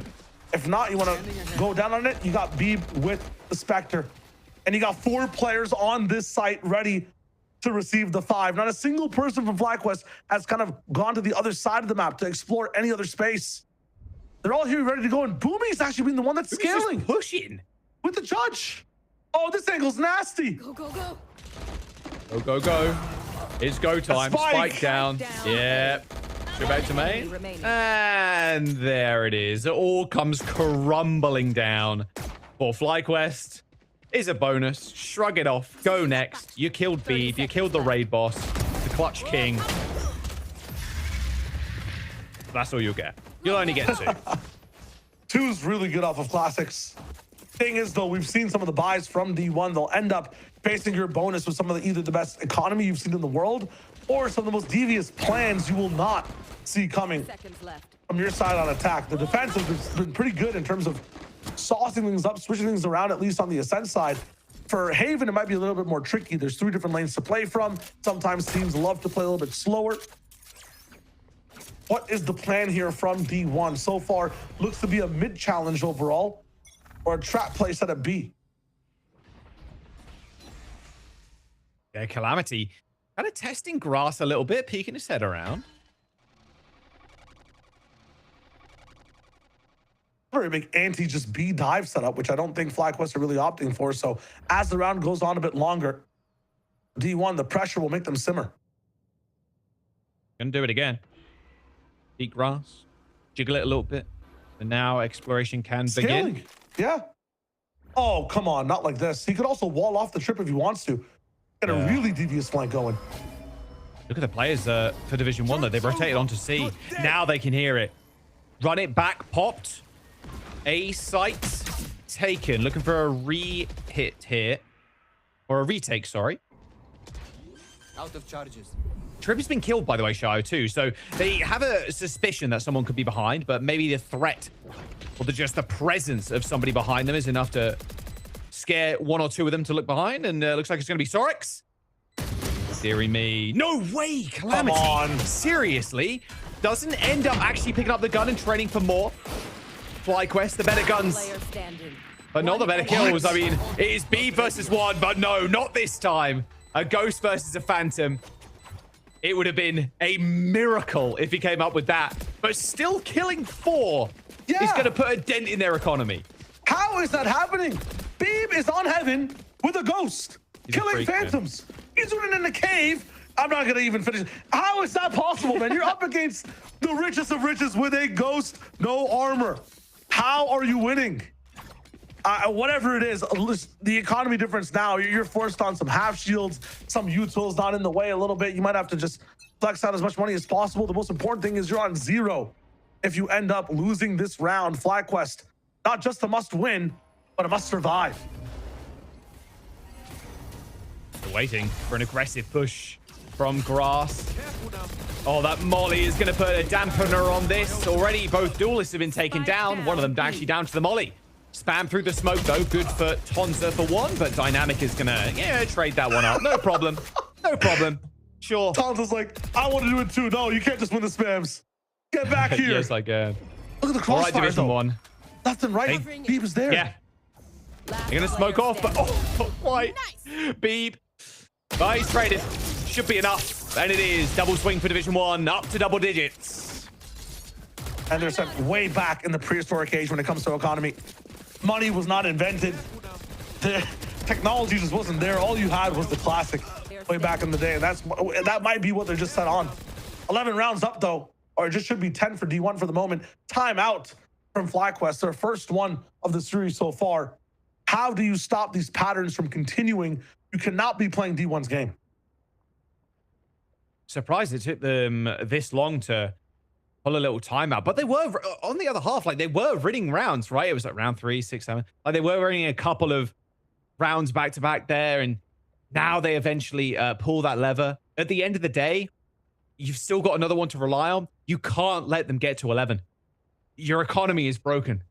Yeah, they're not going to get a full buy here. They're going to be running into Boomy with a scope too. It's going to be a tough ask. Lots of different things to solve. The biggest thing for this timeout, I think this is a timeout for the team, not really a timeout to what D1 are doing. From what I've seen on this defensive side so far, D1 have not done the same things every single round. They haven't had the same setups either. So this is definitely the coach locking things down, maybe fixing some of the personal mistakes that FlyQuest is making, but also maybe getting the mental back for the team to make the right decisions, peak together. The number one thing I've seen is 2 people are going in, kind of confused, set apart, 3 people die, and the round's over. Sometimes they're walking into a site and D1 have so much utility to use. You have to get this utility out of the way first. You can't just be separated by one Phoenix Molly. Look at this angle from Foreign. Damage done. Yeah, that is kind of dirty. Come on. You're really doing him like this? In an elimination game? That was a hard sentence. That is a good point, though, right? Whoever loses this, they're done for stage 3, right? Yep. Oh, yeah. It's 1 and 3 right now. Look at this slow creep up. Oh, he sees the shoulder. The pixel perfect shot for Boomy. They're going to try and go in on this as well. Overdrive gets 2 for Leo. Okay, Slight might be cracked open. Remember, Foreign's still on top of that box. You got to check him. And he gets 2. Shuts down the approach. And the Sova's Hunter's Fury takes down Foreign, but it's still a 2-on-2 with classics versus rifles. Sorex has to stretch the backside to find that gun. Gets it in the inventory. 19 bullets left for him. Hunter's Fury comes in. Electrifies both sides of the site. He does not find much. Sorex, he got the rifle. But Duck has his own. Again. There's nothing that this man can't do. 30 seconds Tap on the spike. There's the plant drone out to try and find the Sova. Duck in a 1v2. No armor, but has a gun. Dynamic with the jump bait down to heaven. He's going to be possible. 1v1 now. It's Beeb, the clutch king for Division 1. Spots Duck out. Time slowly slipping away. Duck regressing slightly. Back down C-Long. It is planted for him, and he's tucked into Cubby, waiting for a touch. Waiting for a tap. He hasn't got, apart from this Sonic, hasn't got any kind of util here. A stick for Beeb? A stick for Beeb? He's got half already. He's going to wait for Duck to re-peek. Clutch King shut down. Thrifty for FlyQuest. And that timeout doing a whole lot more than I anticipated there. The confidence was so good. The biggest issue so far, from my opinion, with FlyQuest, when one person dies, the trade is never really coming in at the best time. Back-to-back timeouts. So either something's wrong, or now the pocket strat is coming in with the Sorex Cosmic Divide. Whatever it is, the coaches are now leaving the team to fly off to the moon after this one. They've got no more timeouts left, and something still needs to change off of that round win. They already run out of pistols and overdrive, so yeah, curious of what they are cooking up. Yeah, Cosmic Divide from Sorex, and then they're against sheriffs, bandits, whatever. Like they're against pistols. So it seems a bit odd taking a timeout now. Why are they? I mean, again, from everything I'm seeing so far, it has nothing to do with what D1 are doing. I don't think the coaches, and I don't think they should be at all at the moment, they're not really paying attention to any of the patterns D1 have put down, because there aren't many at all. They're doing different things every round. They're just kind of playing their game, diffing FlyQuest from a player-to-player perspective. FlyQuest, the staff just seems to see that they're still not playing to their absolute amazing game. They're 100%. They're trying to get them there with a very unorthodox double timeout off of wins. Let's see what's good. Even the round they lost, it was so close to winning. It was like a successful overall eco. Oh, Foreign's waiting here with a paranoia. Tons is going to have this line pretty locked down, so they can send the Phoenix in to try and bait some players out. Molly behind the box. That is the plan over with. Oh, Foreign. Oh. Second player, though? Do they know Calamity's here? Sheriff? Unlucky. Okay. I'm out of here. The trap shut down. Timeouts lead to round wins. Even against ecos, you can guarantee it. I guess you press that button. There's 2 rounds you just have to win and a half. You want to press that button. Boomy, value, gonna be hard to find with this classic, even in this position. Yeah. Surely they check. It's been enough time. Yeah, there you go. Okay. Boss? Sure. Double right click. Why not? Classic still doing classic things. Trying to slow them down as much as he can too. Trying to threat. There's more people on top C, but FlyQuest don't buy it. They're already in the site. Spike planted. Yeah. Only a couple of sheriffs. Last player standing. Now, the retake so far, Jaws, they've been getting pretty good for the hold up. Wait. It's Beeb alive. It's Beeb. Beeb's alive, and he has a... Okay. He has a... He had a pistol. Holy... If I'm the coach of D1 and I see Beeb buy a gun, I'm calling a timeout just to get him to sell it. He's got to be on Ghost and Sheriffs only. There's just no way. Maybe the rest of the team, too, because if Boomy's doing that, man, like... What are they building the D1 pistols with? It's not the same as the other teams. Someone really check their don't know. alloys, check their metals. What's going on? If you had more bullets in that sheriff, it's over. If that was like an 8 shooter, a 10 shooter, you know what I mean? Like, Beebs might be. Check hitting him like it. All across, but not to get the orb, but to pop off from it, to not get actually any value on advanced positions. Moving over to the site, dynamic, lots of pressure. Yeah, running backs are going to get shut down by Calamity. They do get him out alive. And in fact, both running backs are going to get destroyed. There's not really much space. I guess a little bit in grass, of course, but yeah, not much else. Gained here by FlyQuest. I mean, D1 are also playing very far back. They're not even wanting to contest some of this neutral space on the map. Yeah. They're expecting FlyQuest to fake off of this one and go somewhere else. Not the best read, but they'll have whatever's needed to actually push this site when they want to. 2 flashes here as well for Calamity, spamming through that wall. Okay, a small reveal there, but they try and get their way onto the site. Sonic back there. Okay, and the trip destroyed as well. So site completely clear now. FlyQuest is plant, and here comes the wall. Balls in, will buy some time, but they're all cheated past it. Going into garage, they do not care about the wall. How many options do they have to flood this narrow corridor, though? That's the question. Yeah, drone spots 0 as well. So a garage retake here from Division 1, but Tons is on an angle with his op. Oh, the dynamic? What is going on here? Boomy ends up getting the kill onto Leo, but Foreign hasn't got too much time left. Sorex is still backside, smoked off. Here comes the touch. And the suck as well. Sorex is going to be able to kill Foreign. You're going to have to go for a full defuse now, and Sorex is running into the smoke. FlyQuest up to 9, a clutch to boot. It's nice to get them all the way towards the end of the map, 1 round closer to D1. And their post plants are looking better. They have somebody playing completely off the site as well. Not everyone is dying to the D1 chaos. And Sorex's Astra finally finding value with the gravity pulse, with everything needed to just not start the round only with a constant divide, but also end it with some post-play utility as well. This time for D1, lots of aggression at the start of these barriers, pushing down A, 3-man push down B. FlyQuest, they stay seated with their recliners up, just waiting for D1 to make a mistake. And there's the first one. Boomy found, but Tonza punished. She has to get that gun too, but it's only a scope. Calamity now trying to delay as much as humanly possible. Molly into the wall.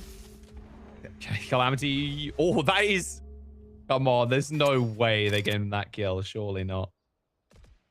Heaps waiting for this rotation, though. Oh, and here it comes. It's going to be Leo first, but FlyQuest suspects something. They suspect maybe not Calamity to get that kill. Surely that shock doesn't get too much. Division 1 now teleporting over to the A site. Oh, this is really good from Foreign. Lots of damage actually on that shock you're talking about. Did put him down, and there's more than one person on site. Dynamics here too. Yeah, Paranoia available with smoke in a couple of seconds as well. Dynamic does end up getting shut down, but still, do they know Foreign is in this angle? Straight into Cubby, just the wrong timing there. Calamity has got an Outlaw. There's a couple of people that are one-shot to it. Sheriff in the back pocket too. Graffiti player noted. Waiting, just trying to buy as much time as humanly possible, even get the gun kill as well. There's no way Calamity gets another 2 kills, and this is a free defuse as well.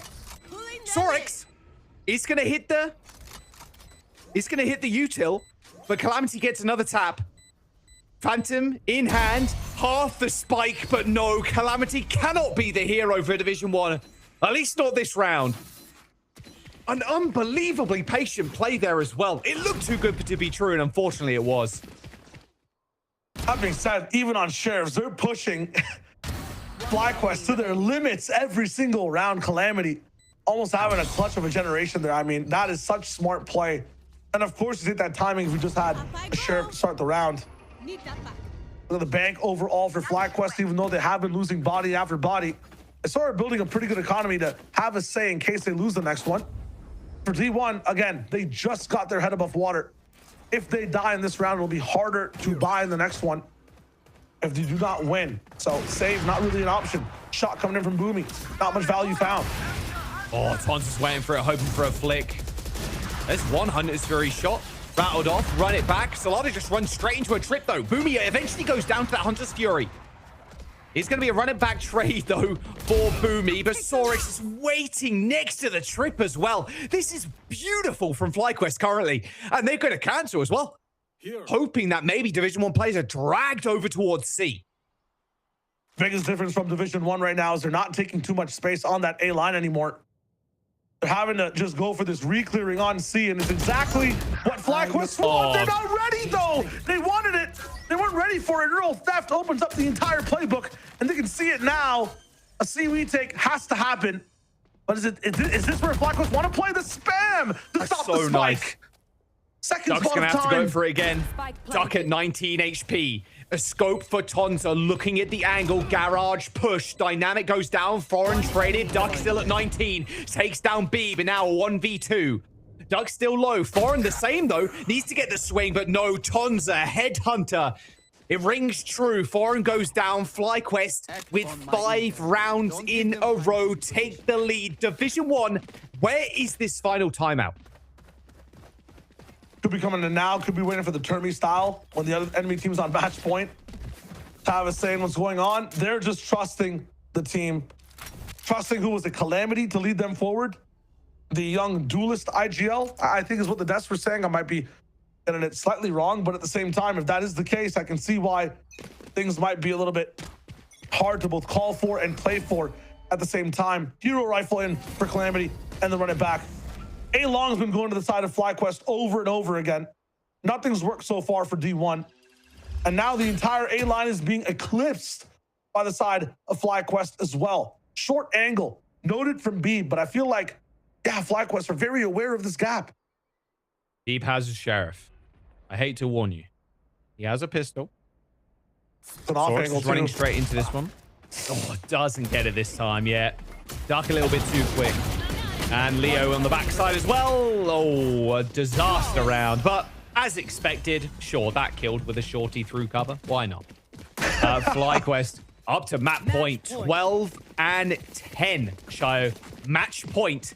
What an unbelievable comeback. 6 rounds in a row for FlyQuest. That timeout, the back-to-back timeout. God skip to VALORANT. Not sure what happened, but my God. Yeah. And there's the, DRX level timeout.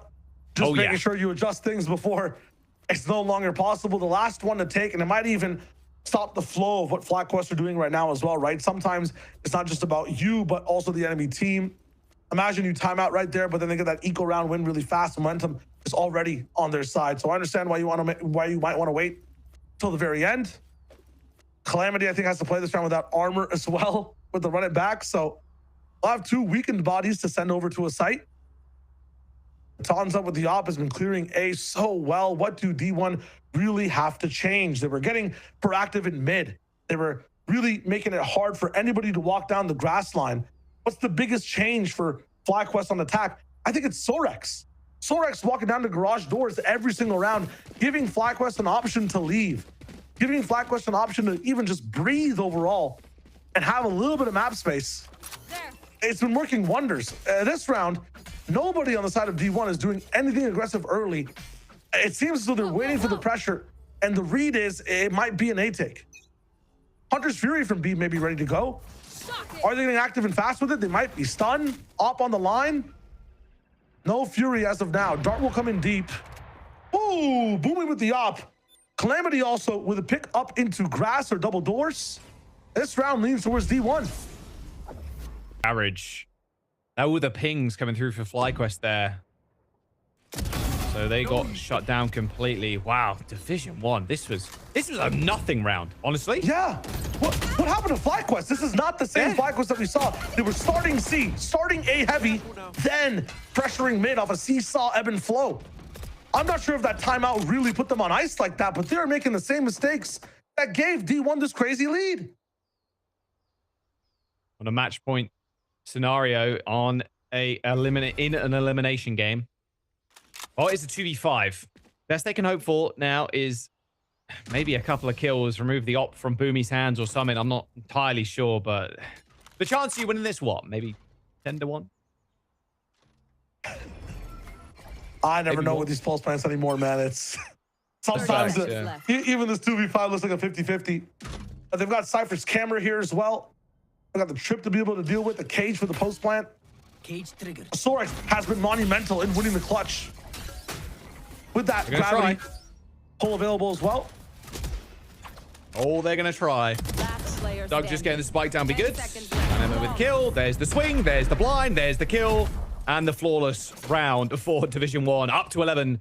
One more to send us to OT. Oh, wait. Okay. It's fine.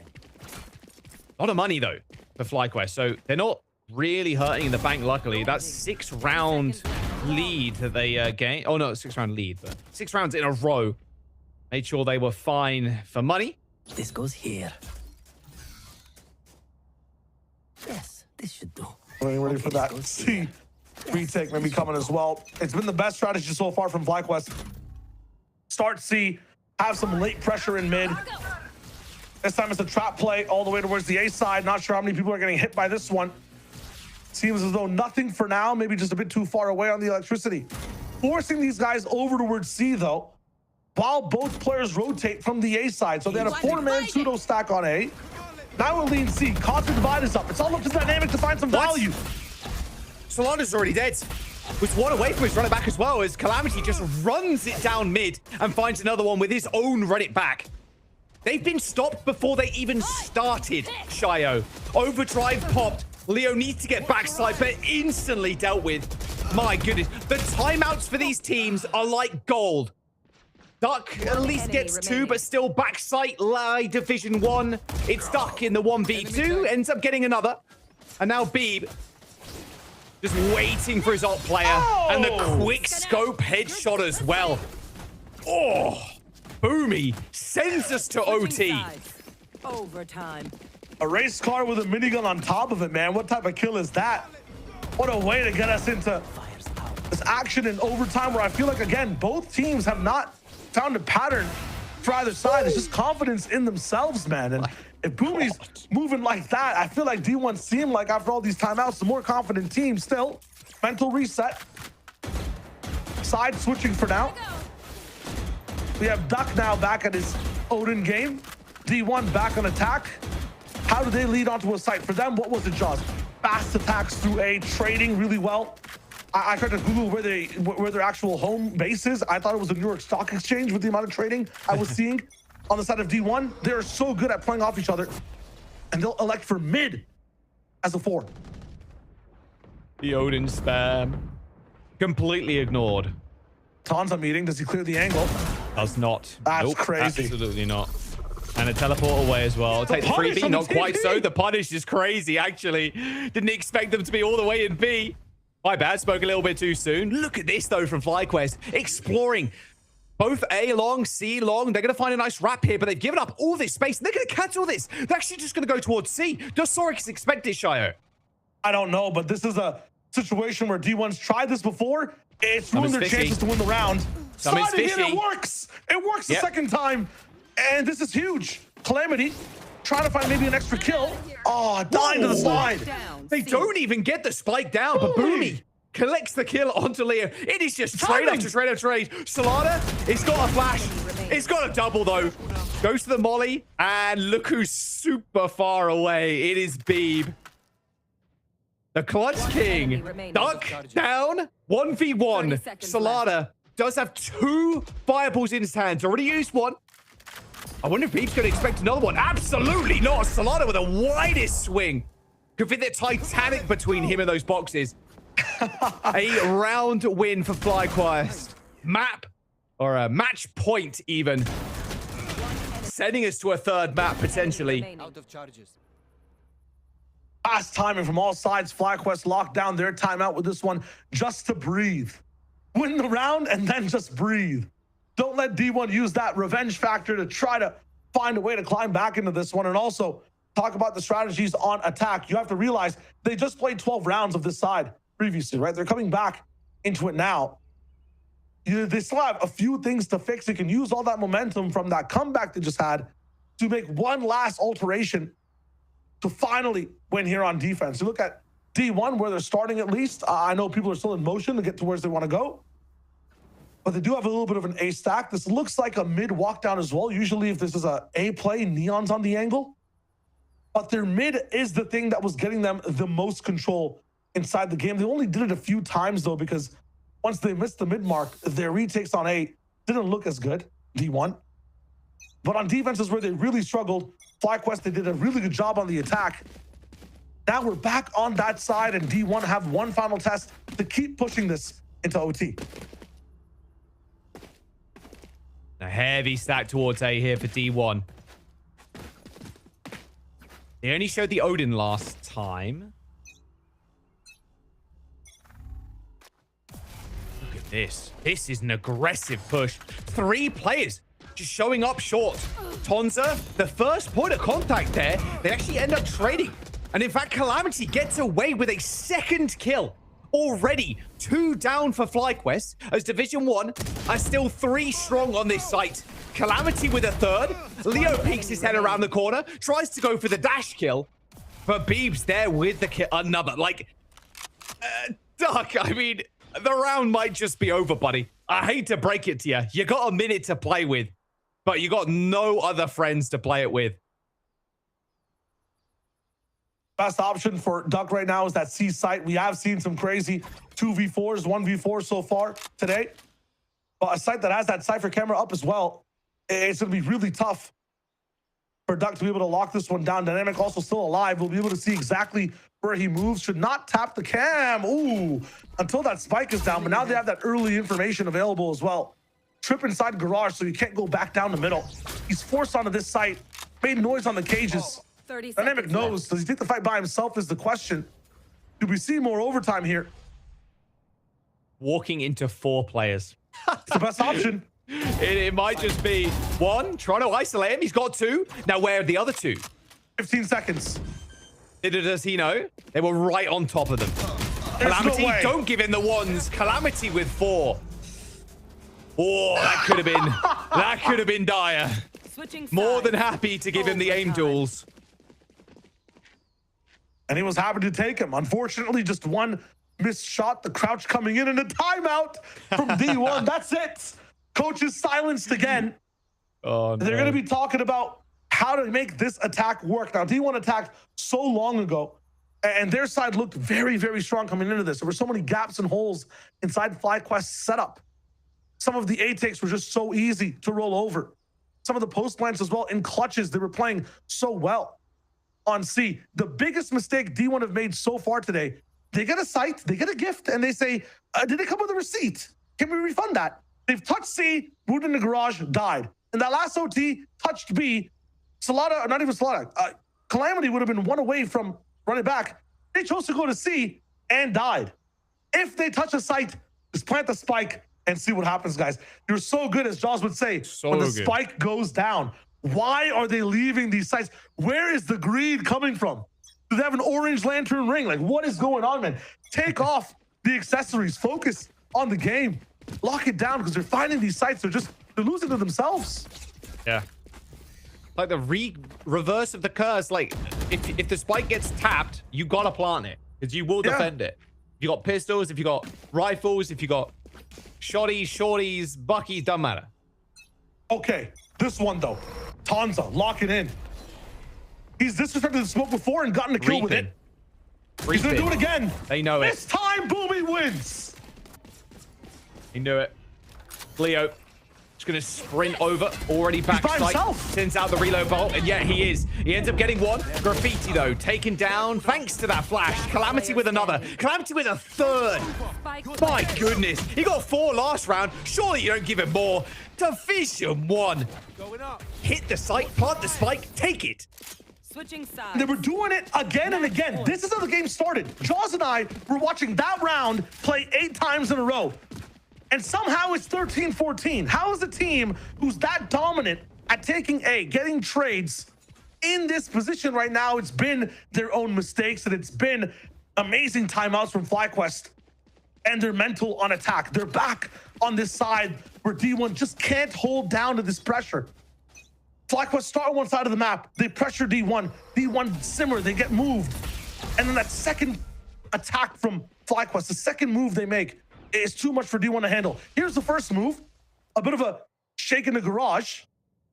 Usually FlyQuest win this one, but they're taking their time on peeking.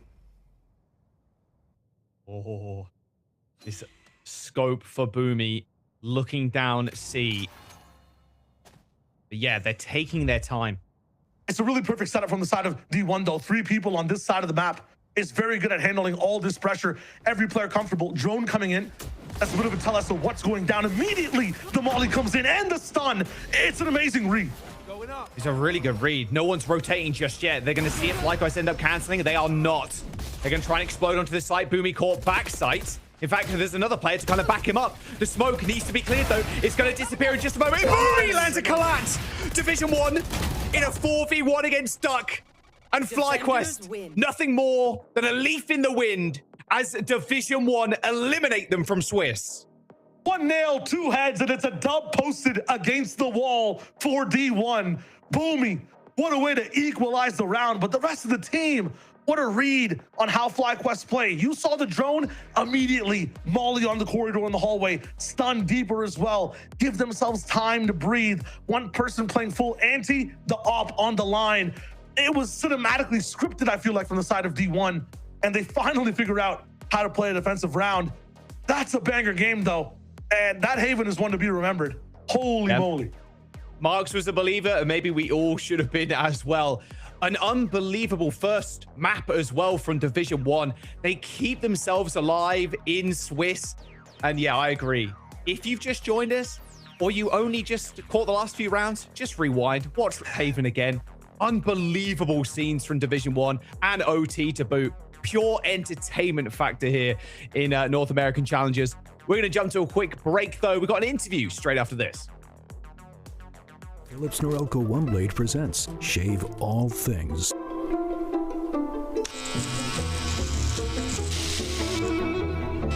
Your style made simple with Philips Norelco OneBlade 360. Trim. Edge. Trim, edge, and shave with Philips Norelco OneBlade. One tool for all you need.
That has been massive in these D1 rounds. And now Foreign taking the high ground. Nobody's expecting it. Give it all to him.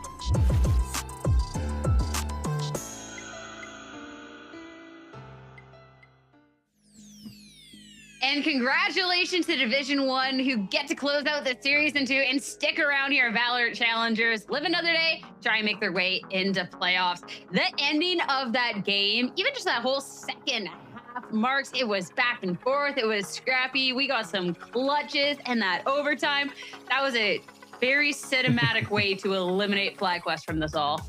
It was such a cinematic way, but more, I just have to get this off my chest right now. I called it. I've broken the streak. I predicted it. I knew that Division 1 was going to win it. And they come through in the 11th hour, just when it seemed like FlyQuest were finally getting their grips onto this matchup, specifically on that attack, something we know that they prefer.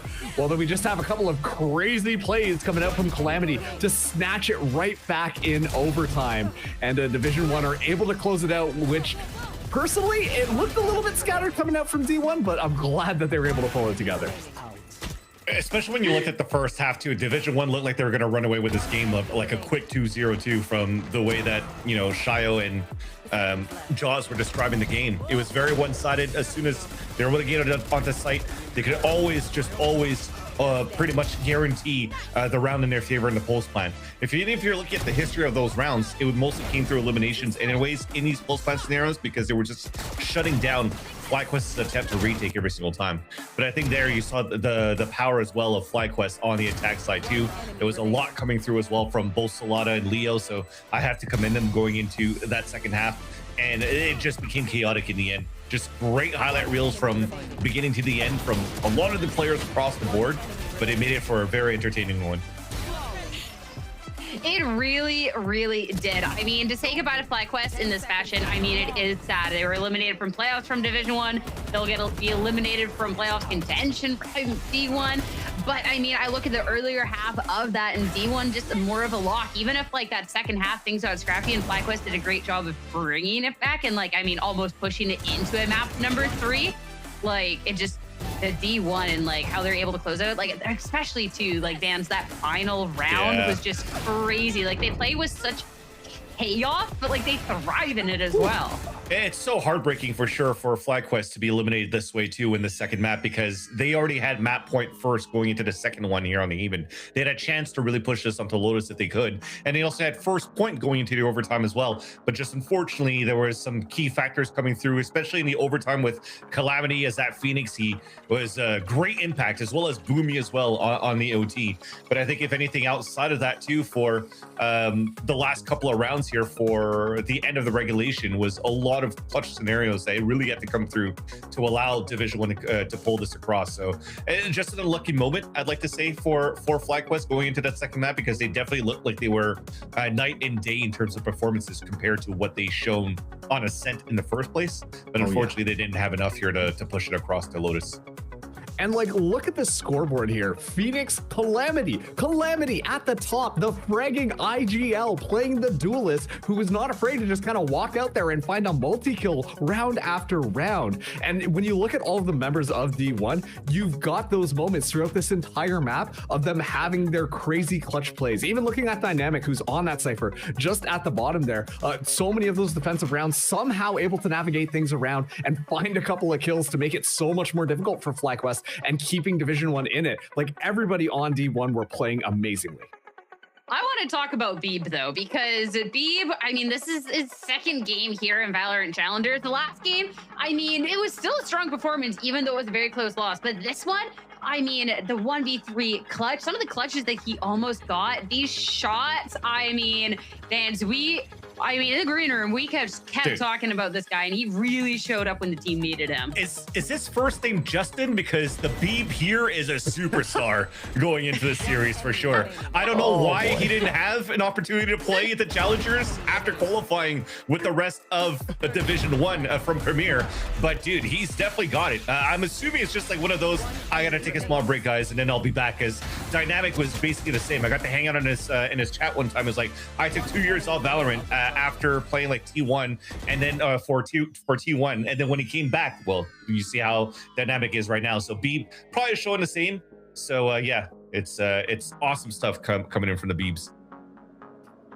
From the Beebs. I mean, it really, really was a strong appearance. But the question is now, I mean, for Division 1, we're starting 2-3. You know, we got another win under our belt. But, I mean, Marks, there's still a long road ahead for this team. I'm definitely glad with the performance today. You were the biggest believer. You think they have what it takes based off what you saw?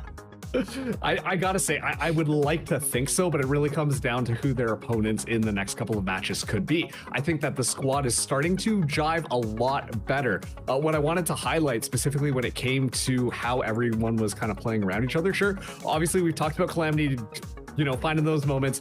Beeb as well, just having the pistol, somehow finding headshots round after round, which is kind of insane. But still, there is a very solid foundation coming in here. I talked about the foreign dynamic duo, but it felt like it was a Beeb Calamity duo today. So there's so many of these little synergies starting to spark within this team. It is a little bit unfortunate that this is like Beeb's first time playing with them, if I'm not mistaken, in specifically stage 3. And so then that opens up different avenues, and I'm excited to see where this team can continue to grow, because this was a very strong showing on FlyQuest's arguably best map against them, and making it, like, winning it out. Like, that's something to not sneeze at. Yeah, it definitely feels like you're picking up where you last left off, pretty much, right? Because of the experience that Beeb already had with a few of the players in the past, from Calamity here, from Dynamic, for example, as well. But I gotta say, Boomy also did an incredible job today, as well as the opera for the team. Exactly. So opting for the team, if it's not going to be Dynamic, you could also have it from Boomy, and it did a great job there. So yeah, great victory that they should be very, very proud of here for Division 1 today. They're not out of it yet, though. They still have a lot more to do, and hopefully it could still go for that deep run.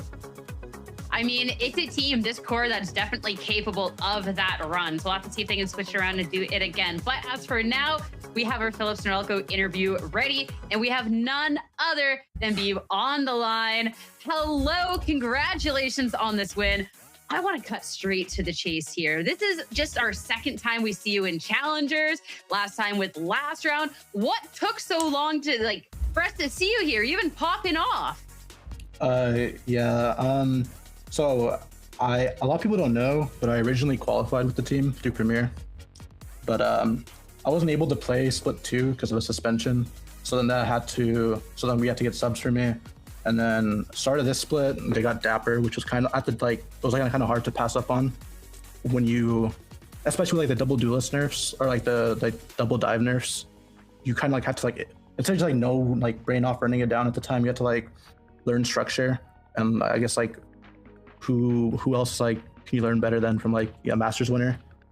So but then ultimately that didn't work out, and then I guess I was their next their go-to after, so I got my chance back.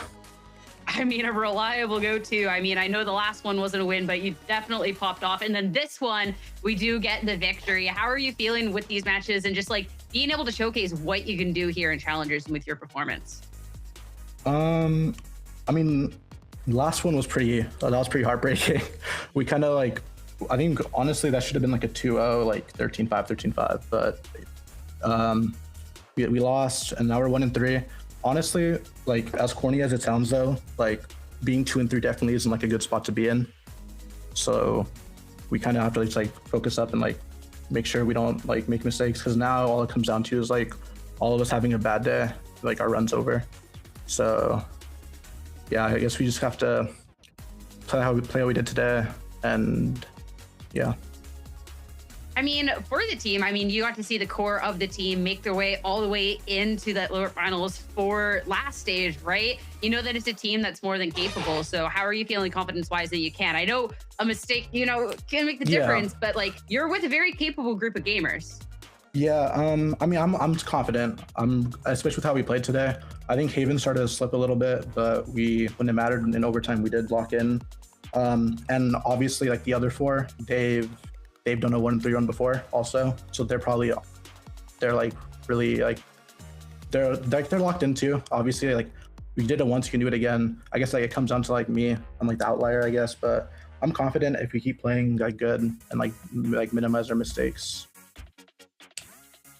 You guys can get it. You're talking about that Haven, how it slipped away. Talk to me about how you're able to I mean, actually just close out that map, make sure there was no opportunity for map number 3, because it was chaos in that server. Yeah, so I don't know what the score was. I think it was like 10-6, maybe 10-7.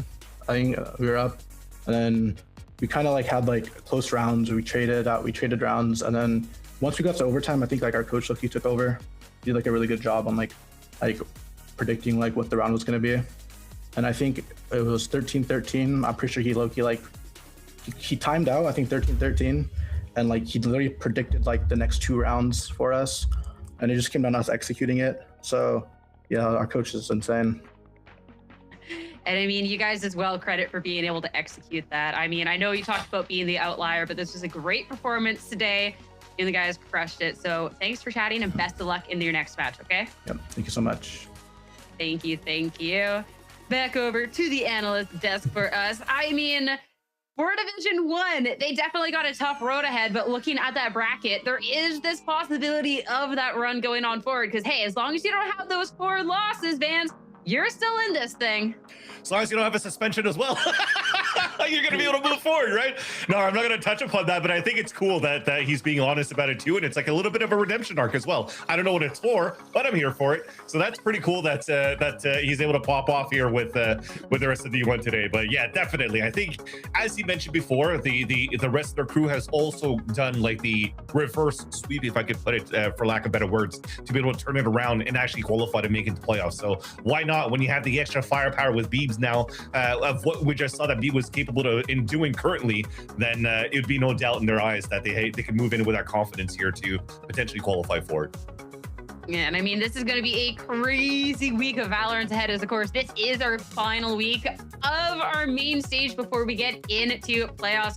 We have 4 now, full days of Valorant ahead, and it's going to be an awesome time. But as for us, we're about 8 minutes past the World Cup match starting, so production is telling us to get the hell out. Thank you all so much for tuning in. We'll see you tomorrow. Vamos. Have a good night, everyone. Tree. No one's convinced. Ion's like, yeah, we understand the pump makes something. Only Jet is seen. No one behind her. The paranoia that activates proactively. They don't wait for presence. From